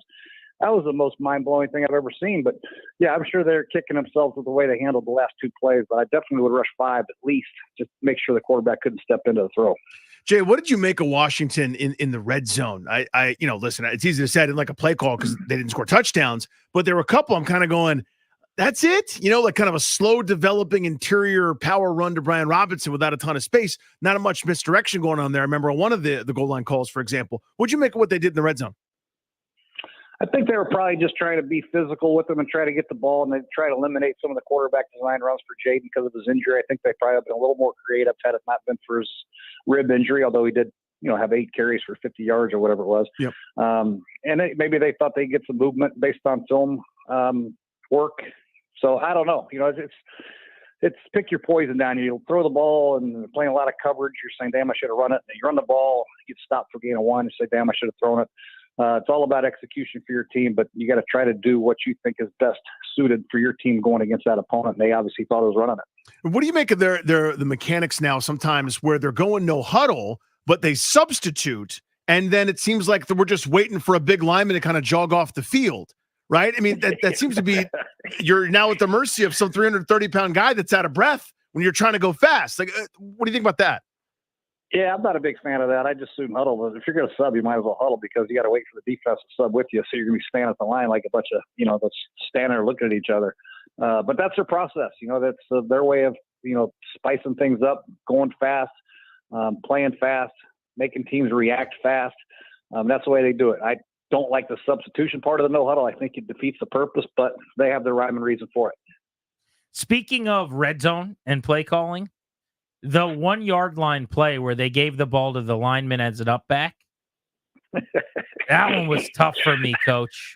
I mean, you got all these weapons. You got Keenan Allen, Roma Dunze, DJ Moore, more running backs you can shake a stick at who have made plays in the game in this season, and you're giving the ball to a dude who looks like me wearing 60 whatever. What are we doing there? He did look like, I know Shane Walter pretty good. I don't understand that one. That's one of those risk reward things. I think I brought this up earlier. What's the risk? Fumbling at the one with a lineman? Yeah, we're not going to run this play. Not a chance in hell. The reward is a touchdown where we can give it to, they gave it to Rashawn Johnson later in the game. They got the touchdown. I think they would rather have done that.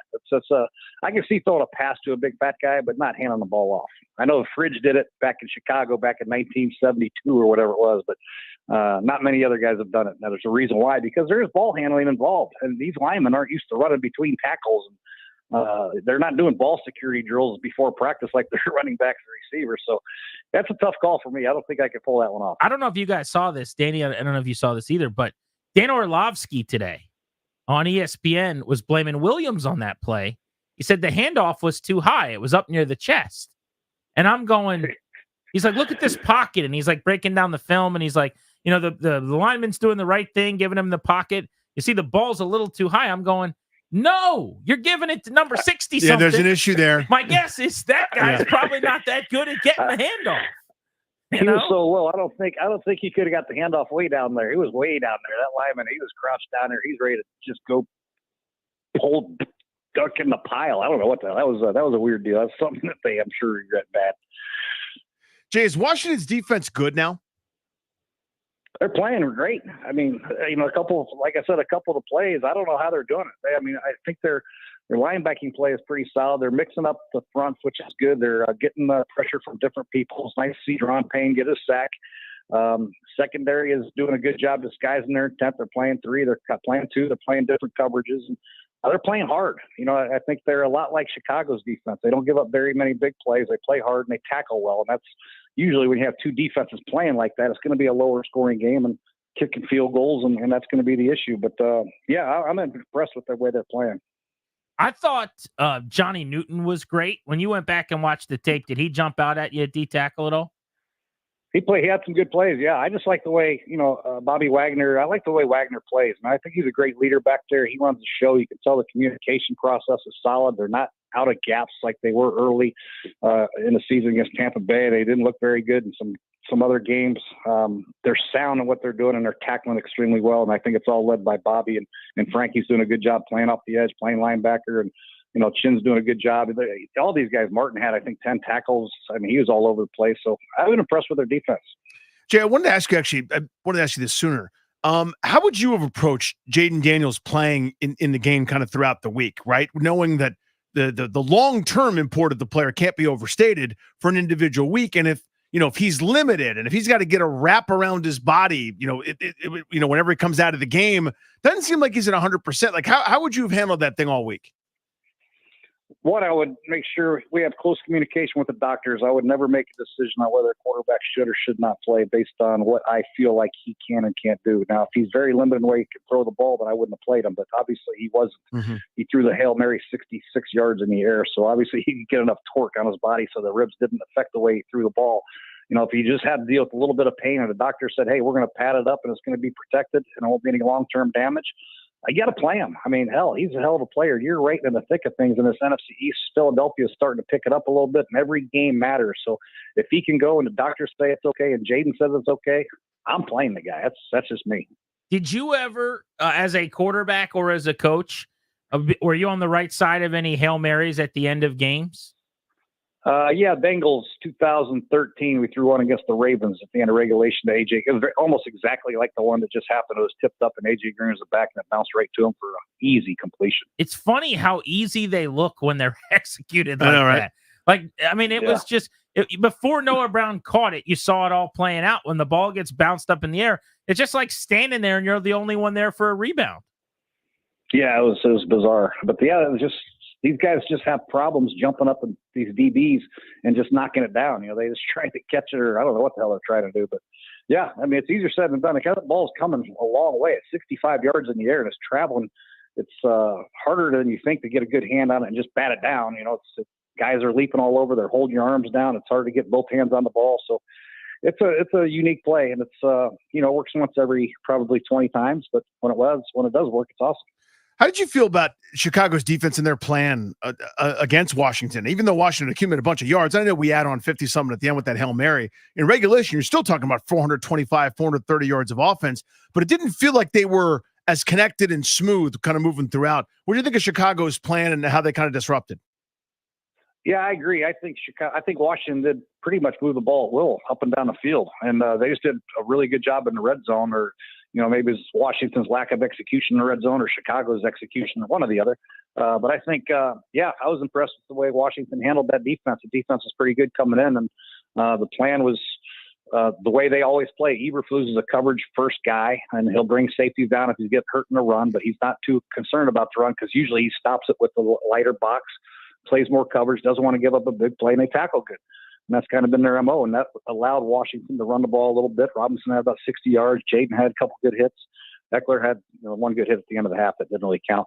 But yeah, it's one of those bend but don't break defenses, and you hope the team turns the ball over and you create turnovers. But Washington doesn't turn the ball over, so Bears could make any big plays defensively. I'm nervous to even ask this, but I pulled up the clip here in front of me. So it actually gets redirected, basically tipped up in the air twice. And then Green makes the catch in the back of the end zone right on the S in Ravens. But I bring this up to ask, so it was 17-16. There was no time left. I see Marvin Lewis putting one finger up in the air. We're going to tie this thing to go to overtime. Did you guys end up winning the game? No, we did not. We went to overtime and got the ball first, and we went for it on 4th down and 2. I tried some kind of idiotic screen pass, and we got snuffed out for a loss of 5. Thought I was going to get man and did a little cross pick screen and got man, but one guy didn't fall for it and lost 5. And then they went down and kicked the field goal and beat us. So yeah, I would have rather gone for 2 there, but what the hell? I think after you hit the Hail Mary, you got to you're on the road in Baltimore. You probably go for 2 Let's there. get the hell out of here. You're on the sideline there for 3.5 hours. You're exhausted. Let's go. I got a good 2-point play, but that was my fault. I cost us on that damn play call on 3rd down. I can't believe I called 4th down. That was stupid. I shouldn't have brought it up. I mean, I thought if it was a happy ending, then it would be a good thing. Then it'd be fun to talk about. Brought it up. Yeah. No, but not happy. Monday Night Football tonight, the Giants play the Steelers. If you were playing a team Sunday that was playing on Monday night, that sounded like a convoluted way to ask this. So like you are Dan Quinn, your opponent for this weekend's playing tonight. Do you watch that game like you normally would, kind of at home with the wife or whatever? Or are you in the office like, there's no tape yet, but are you like taking notes and watching in a different way? Well, you're definitely watching last couple of games that they played. Obviously, the Giants have had a tough run here as of late, and you're watching them play, and you already played them once. You play the Giants first and then the Steelers, right? I think that's it, yeah. Yeah. So, yeah. And then once you get the film in the next morning, try to get a good night's sleep tonight to catch up, get in early in the morning, get the film. Film be already broken down by your assistants, and then you put it on and see if they're doing anything drastically different. Any quarterback designed runs, how much are they targeting Malik Neighbors? Who's our go-to guy to cover Malik Neighbors? What's going to happen here? What's their running game like? Has it changed? And defensively, you just got to take a look at Dexter Lawrence and figure out ways to get 4 hands on that big son of a gun, because he's the one guy that can beat you. Jay, what do you usually do during the week on Fridays? Fridays is usually our red zone day. We do the practice. I think red he zone. means It's kind of actually you, No, I Jay mean you Gruden. right now. Like you're Jay Gruden right now. What are you doing on Fridays? on Fridays, I'm probably playing golf there. What about Danny, like? what do you think I'm doing? Well, this is like an awkward way to like ask someone out on By a the way, date. the golf answer was pretty easy. Well, I think I knew that. Yeah. Well, it's starting to get cold. Maybe he's not, but he is. So every Friday, Jay, we do these Friday field trips. It just hasn't been this uncomfortable since I watched my buddy ask a girl. Well, out and get rejected. I'm trying to work up the Just courage get to to do the it. point. Well, but it's like you have to finesse. You can't just like bulldoze in there. Jay, one of these Can days, you will you come? come hang with us at a bar Would you for ever our wanna come? Friday pep rally? Would you ever Why want to didn't do you that? ask me that like 6 weeks ago? I would have done it. I mean, I would have gladly done it, but now I'm going back to Florida. You feel the weather get colder here? Yeah. That's when I go to Florida. Oh. So I'll be in Florida. Big Florida guy. Well, next time you are here on a Friday, let us know. We're getting some good crowds, man. People are fired up to come out and drink and be merry and talk about I would football. love to, man. You should have asked me that 5 weeks ago. Jesus. Well, next time. The timing's never been our thing. Hey, we're not good at that. You know that. Every now and then we call a I'll screen. gladly come. That was the lose go it for 5. one at Baltimore of decisions by us. Sorry. Yeah. Yeah. If I'm back in town, I'll definitely do it for sure. All right. Sounds good. So that wasn't too bad. I mean, you got That was rejected, hard, but yeah. he let you down nice. What's the rejection? That's the hard part. Indeed. Jay, thank you, buddy. Good catching up as always. All right. Talk to you guys later. Enjoy the brother. warmth in Florida. That's Jay Gruden. He is our guy on G&D. On air and on the road, Jay Gruden is driven by the Ted Britt Automotive Group, Ted Britt Ford and Chantilly in Fairfax. Your F-150 headquarters, Ted Britt Chantilly in Lincoln, and Ted Britt Chevrolet in Sterling, home of Ted Britt for life, lifetime vehicle coverage. See and shop them all at tedbritt.com. Our first crack at getting to hear the montage put together of the Jaden Daniels Hail Mary heard round the DMV next on Grant and Danny.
with Danny. I'm Grant. This is The Fan. Big thanks to Jay Gruden, who just joined us on the show. Tomorrow at 5 o'clock in that same time slot, you'll hear from Austin Eckler, his normal Tuesday appointment presented by IT Cadre. Looking forward to talking to Austin Eckler on the show. And a bonus guest tomorrow on G&D. Put your hands together, ladies and gentlemen, because tomorrow Noah Brown, who caught the Hail Mary for the game-winning touchdown, will be on this very radio program exclusively. Yeah. Very excited about that. Studio audience, I know you're fired up. Darius has been working hard behind the scenes. He got an assignment. The assignment was, with audio, make me feel something. Let's see if he did it. The Hail Mary yesterday, everyone's going to remember where they were so they can remember where they are, so they can remember where they were when Jaden Daniels delivered the iconic moment. His legend grew. The Commanders won. We'll take you back to that moment via radio because we can do that.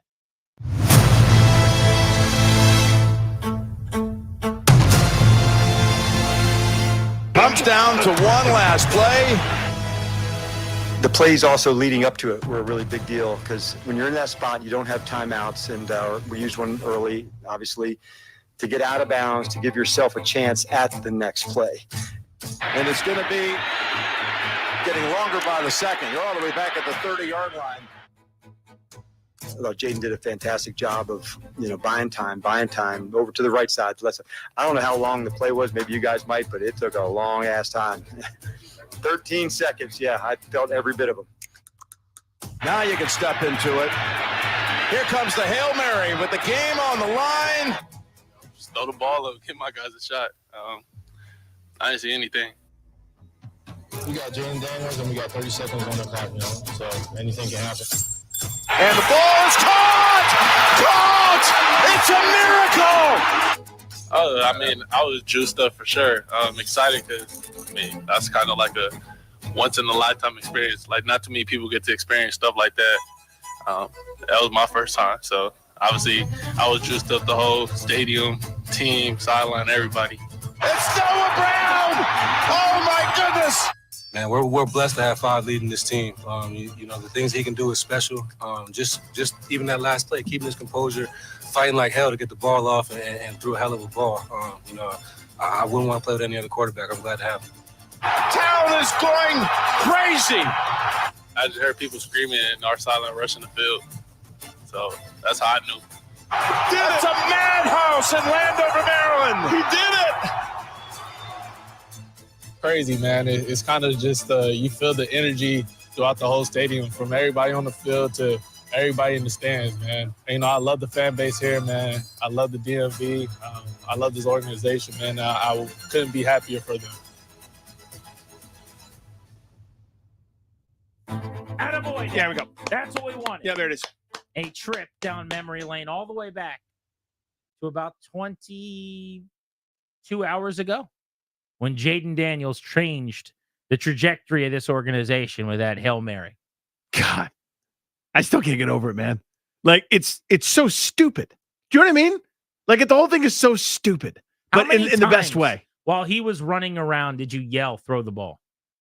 Am I alone in saying, I think 4 or 5 times I said, get rid of the ball, throw the ball, throw the ball. Because my greatest fear was we're going to do all that jogging around. And then someone was somehow going to slice through or hit him and he Trip him wouldn't see him up, coming. run into somebody. Throw the ball. So I said throw the ball a few times, but the thing I said, and again, obviously it worked out. I guess they all knew what they were doing. But when there was remember the line of scrimmage was all the way up to, I think, the 48? And he threw it from his own 35. I'm going, move up. Because I'm going, you're going to throw it short of the end zone. It's going to land at the 10. And he threw it 65, 66, whatever it is, yards in the air. And that was just fine. And Dan, it all worked out perfectly. And obviously I know nothing and they know everything. And I should probably just shut up for 4.5 hours a day. I know a lot of you people would like that. But though I'm screaming, move up when he's getting ready to crow hop and throw it. Why are you? I understand you want some arc, but get to the 38, get to the 40. And he could have done that. And he didn't. And then I'm like, I blacked out. People love him. Yeah, they should. And they should. He does everything correctly. He has done everything off the field correctly. And he has been a terrific player. O'Shea Jackson Jr. yesterday. The son of Ice Cube, was like the actor who's in a lot of movies. He's a rising star in Hollywood. He retweeted the Commanders and said, just start building his statue.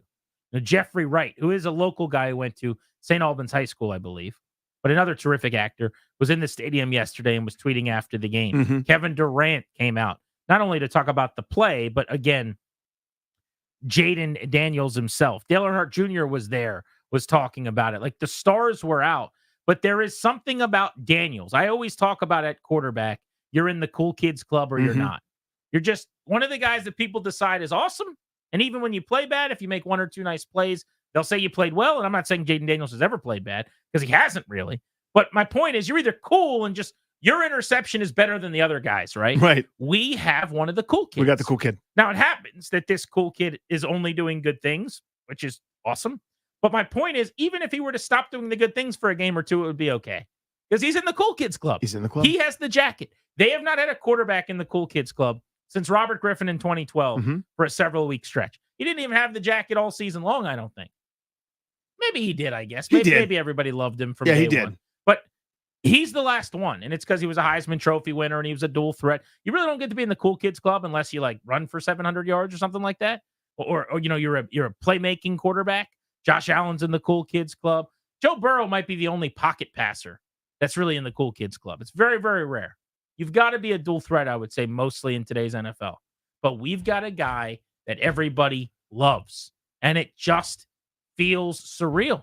Like, it is hard to wrap my head around that the thing that you're watching for. It's like in the NBA, when you see SGA or these other superstars or Wemby, it's never a wizard. It can't be a wizard. Never of course has been. It wouldn't be a wizard. Nope. They're not going to get Cooper Flag. No. They'll have the worst record, but they won't win that lottery. Or if they do, somehow Cooper Flag will say he wants to play in China for a year. A new NBA rule says worst record gets the 9th pick. They can't have Cooper Flag.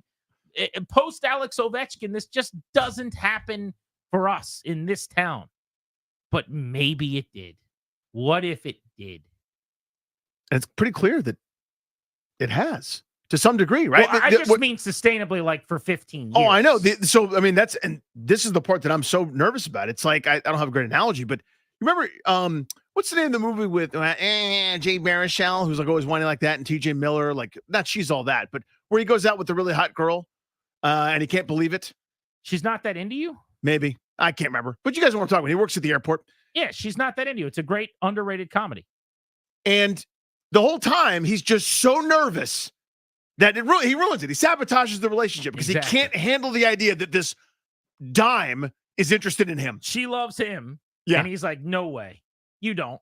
He's like, there's no way. I'm like, that's the movie. It's not that Jaden Daniels are going to betray me like certain athletes that play in Philadelphia now, but it's like he might get hurt or they might take it away or something happens. Like, that's the fear in the back of my mind. But I'm going, if he just gets to keep playing, we're seeing the special thing every week. So someone yelled, I don't remember who it was, but one of the players yesterday yelled on the field, and St. Juice kind of echoed these sentiments. You heard in the clip there that Darius built. If we have Jaden Daniels and the football, we got a shot, so to speak. Right now, my fandom of this team is that I am immensely confident. There's not a single team they would play this weekend where I wouldn't consider it a toss-up game. Not one. Not the Chiefs, not the Lions, nobody. If they played this weekend at their building, where I wouldn't give Washington a really good chance. I have not been this confident in this team in years. The defense is playing better. The offense is an electric factory. It's a juggernaut. Daniels is one of the great playmakers in the sport. I trust the staff based on how they've prepared this team implicitly right now. Where is your level of confidence in this team? Because I wonder if anybody else is like me out there, where there's not a team in the league I don't think they would play with tit for tat this coming week. 800-636-1067. You want to hop in? MGM National Harbor listener lines next.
We're taking you up to 6:30 live on Grant and Danny. The Commanders are in first place. They are surging at 6-2, and the legend of Jaden Daniels is growing. Where are you at on your confidence, Danny? Do you get what I'm saying, which is name whatever team you want to, best in football. I keep coming up with the Chiefs because they are the unbeaten at this point. They are 7-0. Kansas City plays Washington this week. And by the way, they're not that good on offense. They just haven't quite figured it out yet. Mahomes is having his most mediocre season he's had. I think Washington very well wins that game. I think it comes down to the wire. Who else? Houston. They've gotten destroyed by the Vikings. Buffalo just had a 2-game losing streak. The Steelers could be 6-2 after tonight. Their quarterback's Russell Wilson. The Lions are really good. They're 6-1. They scored 52 yesterday. Detroit probably beats Washington, but I'm not sure about that. I don't think there's a team in the league they're not pretty much even with going into a game right now. Yeah, and so I want to really define this and hone in on it. They would be underdogs on a neutral site against a handful of teams in the NFL. I don't think anybody's saying they're the number one in everyone's power rankings. They're the number one team. They're the prohibitive favorite, blah, blah, blah. The point is, it is not a joke to say Washington can play with Buffalo. They can compete with Houston the way that Houston all of a sudden can't throw the ball as well as we're used to seeing, after Diggs gets hurt, no Nico Collins. Could they play with, Detroit right now may be the best team in the NFL, maybe the best team certainly in the NFC. They'd be favored in the game, and they should be. Are you 100% convinced that Washington couldn't hang? That they couldn't win a 37-34 type shootout? I think that's the point. Not the random one-off Washington beats the Super Bowl winner, eventual Super Bowl winner, while going 7-9 or whatever the hell they've done a million times. This is different. This is kind of that bona fide. If you're bad, you're getting your ass kicked. You come play Washington. You're going to leave with your tail between your legs for a silent plane ride. If you're good, you're right there with them. We really haven't seen them go to a team's house and destroy them. That's bad. Since Arizona, probably. And I don't even know if they're bad as much as they had a bad day. But that'll be this weekend's challenge. That'll be the new fun thing is going to the Giants. They'll be playing on a short week. They play tonight. Let's go to Chris in Hyattsville on Grant and Danny. How are you, Chris? I'm good, man. I'm good. I could barely get to sleep last night. It was like a kid after Christmas, and he got a brand new bike. And even though I couldn't ride it, I was pretending, all you're thinking about, watching it over and over again and thinking about it. I must have Sleeping was hard. You're right. Yeah, I could not shut down. Good luck trying to turn off your phone or computer. I just wanted to keep watching the content. Yep. Yeah, so I would say, before the season starts, you try to be objective, and you look and you say, well, is this roster good enough to win? And you look and you say, well, we don't really have a true number 2 wide receiver. How good is the offensive line? We don't have a true, stalwart pass rusher on the defensive end. But what's become evident about this team is that the whole is greater than the sum of the individual parts. And that's credit to the coaching staff and by certainly Jaden Daniels, who, as the kids say, I just learned this term, has plot armor. I mean, it really does not matter what's situations going on. He will prevail because he's that important to the Commanders' cinematic universe. What is plot armor? The character has to survive for the plot. So in other words, no matter what happens, this character is going to make it. Like, for example, okay, if let's say you can't kill Chris Rock 3 minutes into the Chris Rock movie. Grant's a main character in a movie that's 10 years from now. We're making a prequel. Oh, there's so much danger. Grant's going to make it. Plot armor. We've seen you in the after one. You know what I mean? So how does Jaden Daniels have plot armor? It's when you're invincible, and it's just it doesn't make any sense. But he's the main character. He's definitely inevitable. Grant and Danny with you here on the Fan. Let's go to Charles in Falls Church on G&D. Charles, how are you, buddy? Hey, Greg. Hey, Dave. Hey, Bob. How are you, Robert? I am holding my breath until this weekend. I've been telling all my buddies we should beat the Giants, but this is the second time now a team is going to play against the new Cliff offense. Also the second time against a new rookie quarterback. Okay. They stink, but they're professionals. So it's an interesting point, time to adjust. Having seen it once already now, this is the week, right? Especially because you just mentioned away. If they can go in away, work a team that should be worked, who's now had previous experience with all this new stuff, then I'm a believer. I'm not a believer now, but that's when I'm all in. You become extra believing. I know what you mean. In, but now he's all the way in. Because that Giants defense is good. Now, the numbers are pretty good, I but think they're fine. But I think they're better than that. Their offense hangs them out to dry every second of every day. They're in the teens in a lot of the rankings. Too, by the way. Well, yeah. But I think that defense is pretty good. We'll see what happens tonight against Pittsburgh, obviously. I think they get shellacked, but whatever. But, there's turmoil.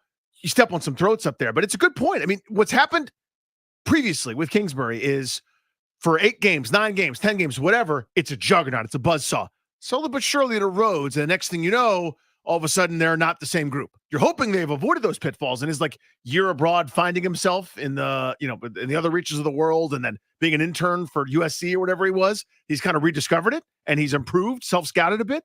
But that's kind of in the back of a lot of people's heads. I get that. The Giants rank 19th in yards per play defensively and dead last, 32nd against the run right now in the NFL. Let's go to Dave and Reston on G&D. What's up, Dave? Hey, fellas. How you doing? Hey, bud. My confidence is through the roof because it's the first time in my life where we actually seem to have a direction and some personnel that seem to know what they're doing. And ever since ever since Snyder left, it's just been looking like we've turned the train around and are going the other direction. And you guys asked earlier what we should call that game. I think we should call it the return of hope. The return of hope. The return of hope. A little wordy. Hope returns. 10 years from now, you're like, you remember the return of hope? I guess that could play. Yeah. A little bit wordy, but hey, today I'm accepting all comers. Yep. Whatever you want to call it, just as long as you call. I liked Hail Maryland. I don't know who came up with that, but I think that's pretty good. Now, the problem with that as a Virginia guy, is Virginia. Is that, DC people are going to take offense. And then there's like a Maryland flag on it somehow. Virginia people are going to be annoyed. They're going to try to pour Old Bay all over. Yeah, there's it. Old Bay everywhere. For some reason, there's going to be lots of traffic, and then it's not going to be able to drive at all. Then you're like confused around the monuments, and it's like, can you move? It's going to cut you off and maybe bump into you. You know what I'm saying? Yeah.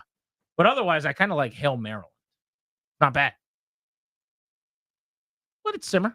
See where it takes you. Let it marinate. We don't have to take it out of the oven yet. I do just love Russell coming up to me. 4:00 this afternoon. I think I got it. Noah's Ark. I saw that tweet 3 minutes after the game ended last. Someone had that one already? Someone already said it? G&D taking you up to 6:30. Let's do Don't Forget About next. And I want to bring something up I have not heard one person mention. I'm sure they have. I have not heard it mentioned today, and I think it should get acknowledged. Perfect for Don't Forget About. We'll do that next.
Comes down to one last play. And it's going to be getting longer by the second. You're all the way back at the 30-yard line.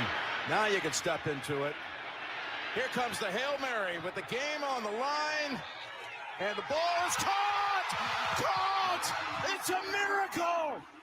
It's Noah Brown! Oh, my goodness!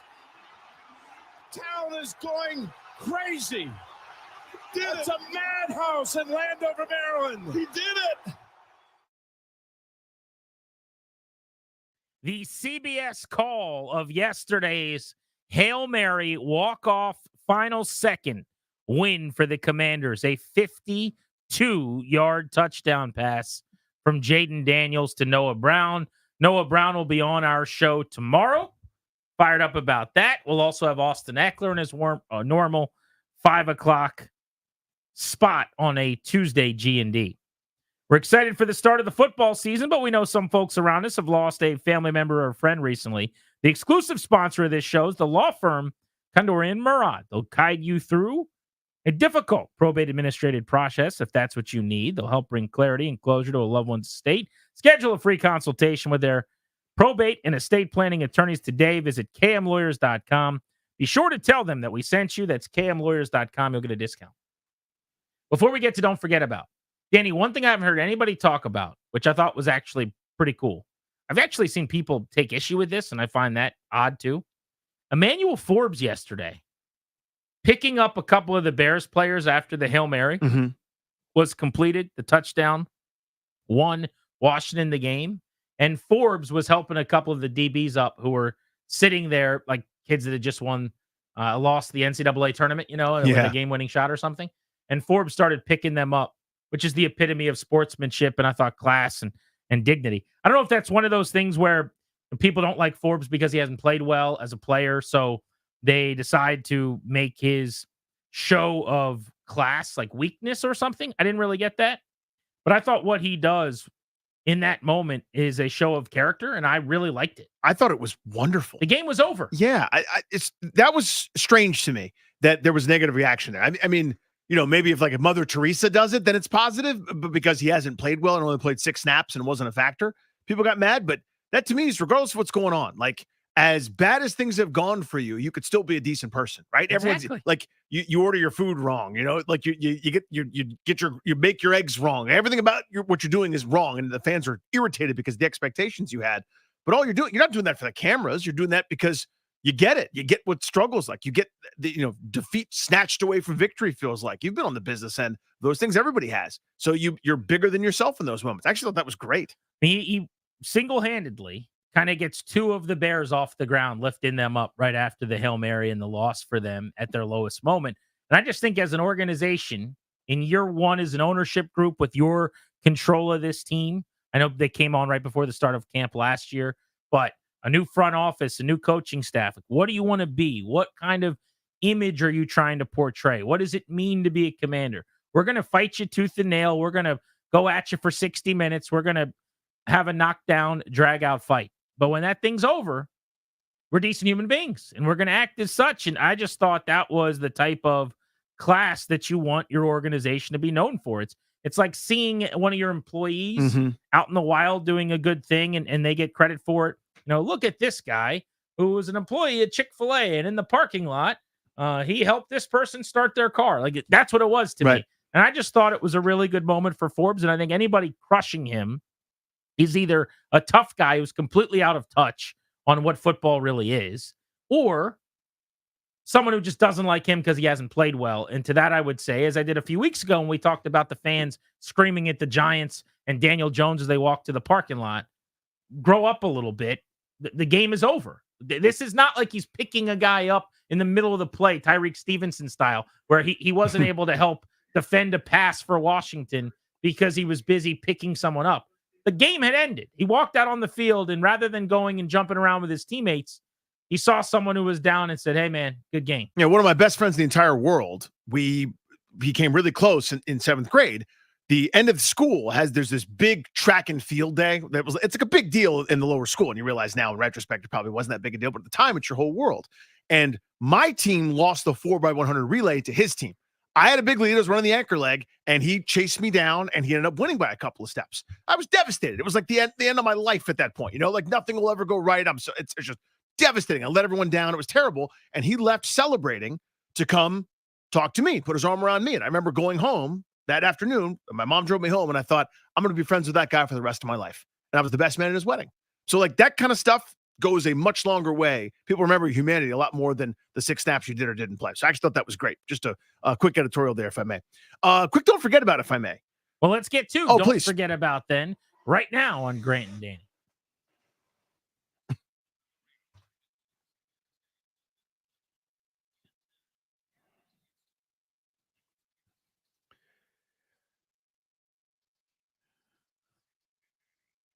So on the telecast, both Jim Nantz and Tony Romo came to a very quick and simple and easy consensus. I didn't think it was that easy of a decision, and maybe I'm in the minority, and you could tell me that I'm full of it here. Jaden Daniels scrambles on 3rd down with about 4 minutes and change to go. It's 4th and not that much.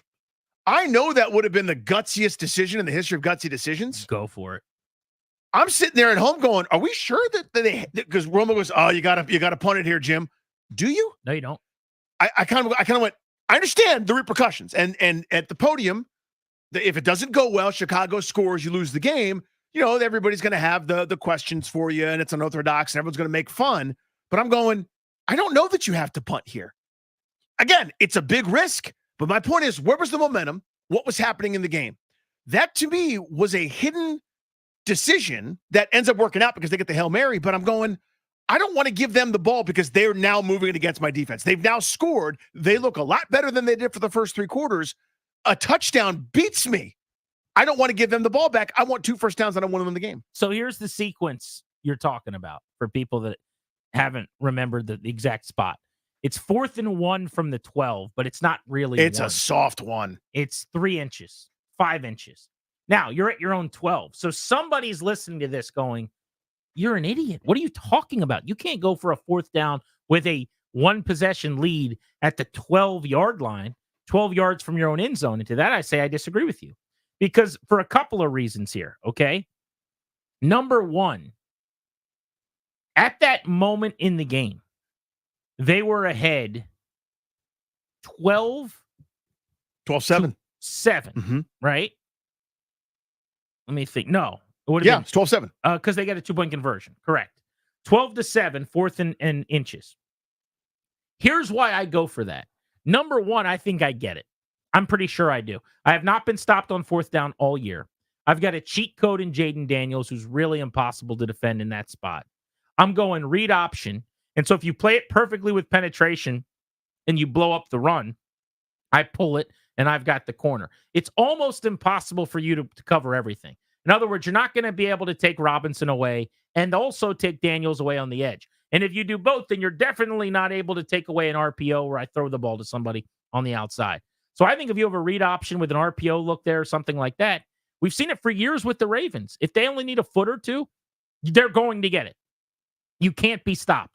Now, if that's not good enough for you and you go, I just can't risk it, a bad snap, somehow somebody does something wrong, you run into each other, you can't fall over at your own 10 or 11, not get it, and now they get the ball. Here's why I would have done it. Because there was, at that time, only about 4 minutes left in the game. Yep. I want them to score faster, not slower. So you're ahead 12-7.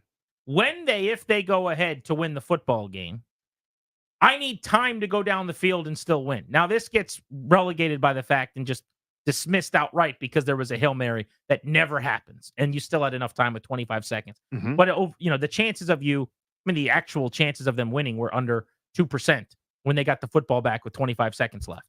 I would rather give a team the ball at the 12 and have time on the other end to go get the game-tying field goal. Especially because I only have 1 timeout left. That plays in for me as well. And so because remember, the worst-case scenario, you'd be down 3 points. You couldn't be down 4. You wouldn't have to score a touchdown. Even with touchdown 2-point conversion, you need a field goal. And you're giving yourself a couple of minutes instead of, Danny, what turned into 25 seconds. And so remember, the last several possessions for Chicago had not gone like the early part of the game. End of the third quarter, they score on the long run. Exactly. Fourth quarter, they there was a 3-and-out in there, but I fully admit that. But the previous time, they get down to your 1-yard line and called one of the dumb plays in history. They not anything you did. You didn't stop anybody. They vomited all over themselves. They're right there again. They have found your kryptonite at this point. Whatever it is, whether you're doing it right, they're doing it wrong. Who knows what's happening? But they're moving the football effectively. In my mind, when I give it back to them, they're going to come down here and score.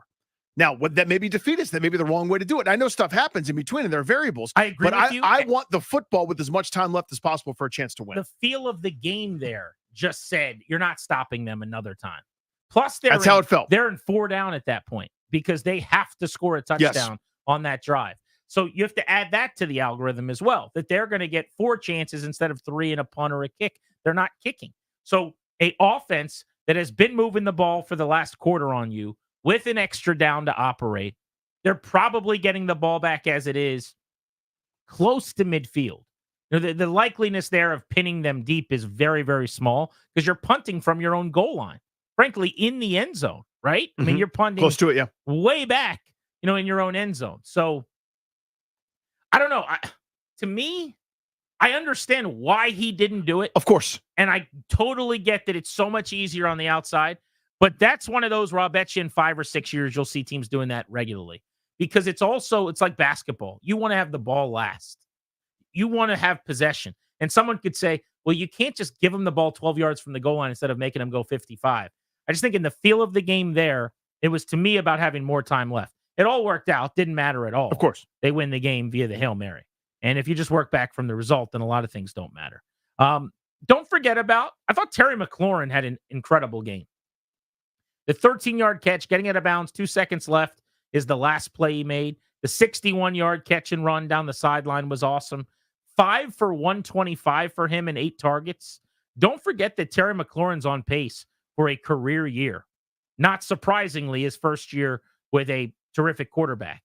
But after going for $125, he's number 4 in the National Football League now with 579 yards. He's 11th among wide receivers with 40 catches. McLaurin's on pace for 85 grabs, which would be 2 fewer than his career high. And he's on pace for 1,230 yards, which would break his own record. Yeah, after that really sluggish start where we're going, what's the deal? What's going on? What's the problem? Has come on lately. Now, there are a couple guys that have, only played 7 games. So, but he's still among the league leaders, I think is the point, which certainly stands. Quan Martin had double-digit tackles in this game. And I think whisper quiet, this is the one guy, Ron Rivera with his feet up in front of the fireplace, sipping a beverage can say, well, I got that one right. I really did. Okay. Took a while, but Quan Martin can play. That guy can play, has played now in multiple schemes, multiple systems, and he has found a nice little home here for this defense. 1 TFL, 11 tackles. I think 9 were solo.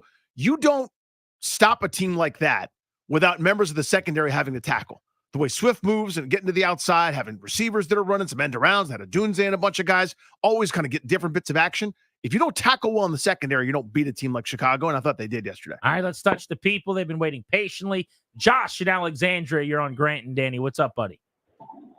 Well, you did make me cry earlier today. I wasn't expecting that. It was your line where you're saying you hadn't felt like this in 20 years, and you didn't even realize that you still had that club left in the bag with the new logo, new name, new all of that. That one caught me. I get it, dude. Well, you know what? I'll give Jaden Daniels the credit for that. I mean, the feels were there, man. No doubt. Well, let's not forget about game balls and gassers. We had to cover this thing appropriately with all the euphoria of that epic Hail Mary. But I'd like to give a game ball or a gasser to Jonathan Allen. And this might be a little warm of a take here, but at the early part of the season, we're all saying we need more from the interior. They're supposed to be the strength of this unit, and we're just not seeing it. Prior to that injury in Cleveland, I can't unsee the tape I saw on Jonathan Allen. He's playing like Chase Young was after the knee operation. He's just taking plays off, getting completely taken out of a play just off a chip from a backer. And now Johnny Newton introduced himself to the United States of America. We got Kadarian Mathis enjoying his extra snaps. Everybody's eating. Fowler, Luvu. I hate to say it, I love the guy, but something wasn't right with him. He was taking plays off, and I think the defense is vastly improved without him, as much as I hate to say it. Well, look at the last 2 weeks they've played at a very, very high level. There's no doubt that first time since 2011 that they have not since 97. I mean, rather, excuse me there. First time in 27 years that they have not allowed points in the first half for 2 straight games. I think they were going to get their act together with or without Allen. I don't think he's gone, and so yeah, it's hard better. to say there's causation there that you lost John Allen, so now the defense is better. But here's what's happened: they played better. I'm not going to go hard in the paint like he did. I think there's some merit to what he said, though. Allen was not playing at his normal level, and you got a hungry guy in Mathis playing more, and a guy in Newton who's getting his first crack at it. He was real good yesterday. He was impactful. Let's go to Austin and Fairfax. We're coming to Fairfax, by the way, for our Friday field trip. Hopefully, we'll see you out there this Friday at Craft House, Austin. Oh, Craft House? I love Craft House. How you guys doing? I love the show. Appreciate you. See you Friday. I'm living on like cloud 9 right now, to be honest with you. The ball is just falling the right way. And I feel like there's something special going on right now. It's a little bit bigger than just the team. It's the community. It's the, I own a appliance company in this area, and I wore my Jaden Daniels jersey to work today. That's awesome. And I got more compliments today than I have ever gotten wearing a Commander's jersey in this area. Dude, the Commander's gear. Yeah, it used to be like, dude, you're so brave. Yeah, that's true. No, it's everywhere. I actually posted a picture on my Twitter account last night at Grant H. Paulson. I don't know if you saw this, Danny, but there were 4 dudes walking out of the stadium. The picture only really shows 3 of them, but they had just purchased, pretty obviously, brand new, fresh Jaden Daniels jerseys. Just crisp. And they were sitting on top of their hoodies, the hood poking out through the hole there at the top. And they had the tags dangling out the back. You could still see.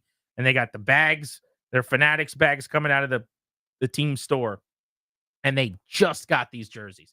And I can't imagine how many they sold last night. We talked about this. Yep. The if you build it, they will come thing. If you win, that name's not going anywhere. That's right. They moved a couple of products last evening, I'd imagine, at the team store. John's in Herndon. What's up, buddy? About 9 weeks ago, I told you guys that what I wanted for this season was just to see progress. Last night was the single greatest live sporting event I've had in my entire 68 years. Wow. It is a special time.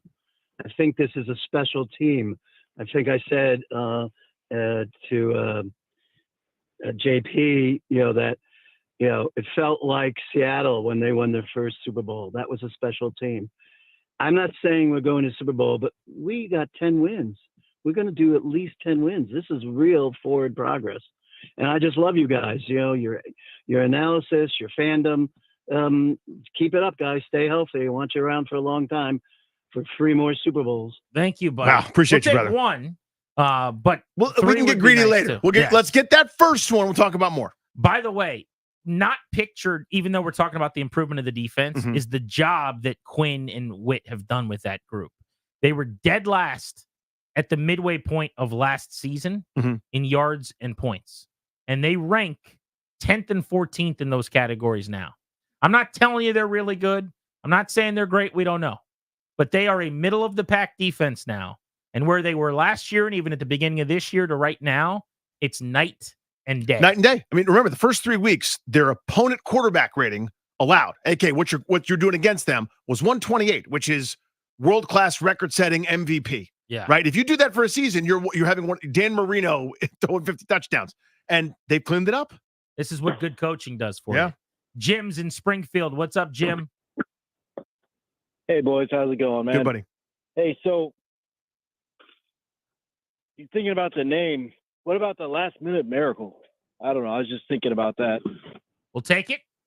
All submissions the are welcome. Monday night miracle, that goes with the last-minute miracle. How about the final second miracle? Yeah, it just doesn't roll off the tongue as well, man. That's I true. know it was in the minute, but that's just what I was thinking.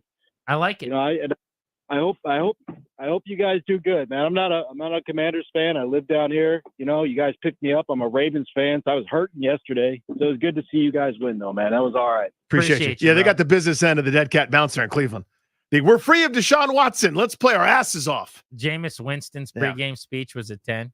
He's got him in the huddle. He goes, play for the name on the back of the jersey and play for the name on the helmet. Wait, we don't have helmet decals.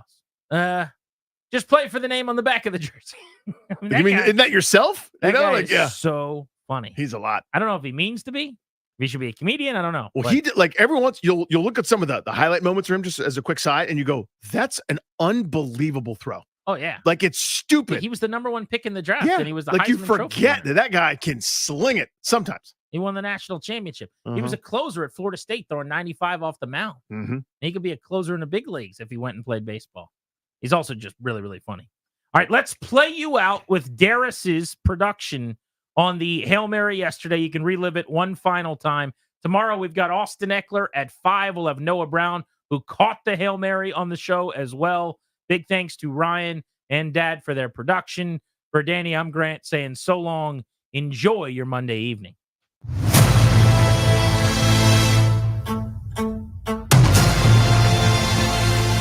Comes down to one last play. The plays also leading up to it were a really big deal because when you're in that spot, you don't have timeouts, and we used one early, obviously, to get out of bounds, to give yourself a chance at the next play. And it's going to be getting longer by the second. You're all the way back at the 30-yard line. Well, Jaden did a fantastic job of, buying time over to the right side. I don't know how long the play was. Maybe you guys might, but it took a long ass time. 13 seconds. Yeah, I felt every bit of them. Now you can step into it. Here comes the Hail Mary with the game on the line. Just throw the ball up, give my guys a shot. I didn't see anything. We got Jordan Daniels and we got 30 seconds on the clock, so anything can happen. And the ball is caught! Caught! It's a miracle! Oh, I mean, I was juiced up for sure. I'm excited because, that's kind of like a once-in-a-lifetime experience. Like, not too many people get to experience stuff like that. That was my first time. So, obviously, I was juiced up the whole stadium, team, sideline, everybody. It's Noah Brown! Oh, my goodness! Man, we're blessed to have 5 leading this team. The things he can do is special. Just even that last play, keeping his composure, fighting like hell to get the ball off and threw a hell of a ball. I wouldn't want to play with any other quarterback. I'm glad to have him. Town is going crazy. I just heard people screaming and our sideline rushing the field. So that's how I knew. It's a madhouse in Landover, Maryland. He did it. Crazy, man. It's kind of just you feel the energy throughout the whole stadium, from everybody on the field to everybody in the stands, man. And, I love the fan base here, man. I love the DMV. I love this organization, man. I couldn't be happier for them.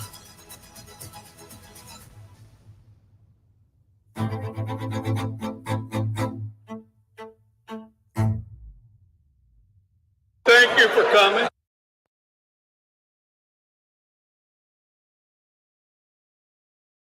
I'm Toby Altizer with your sports update on the Fan. In the NFL, the Commanders are now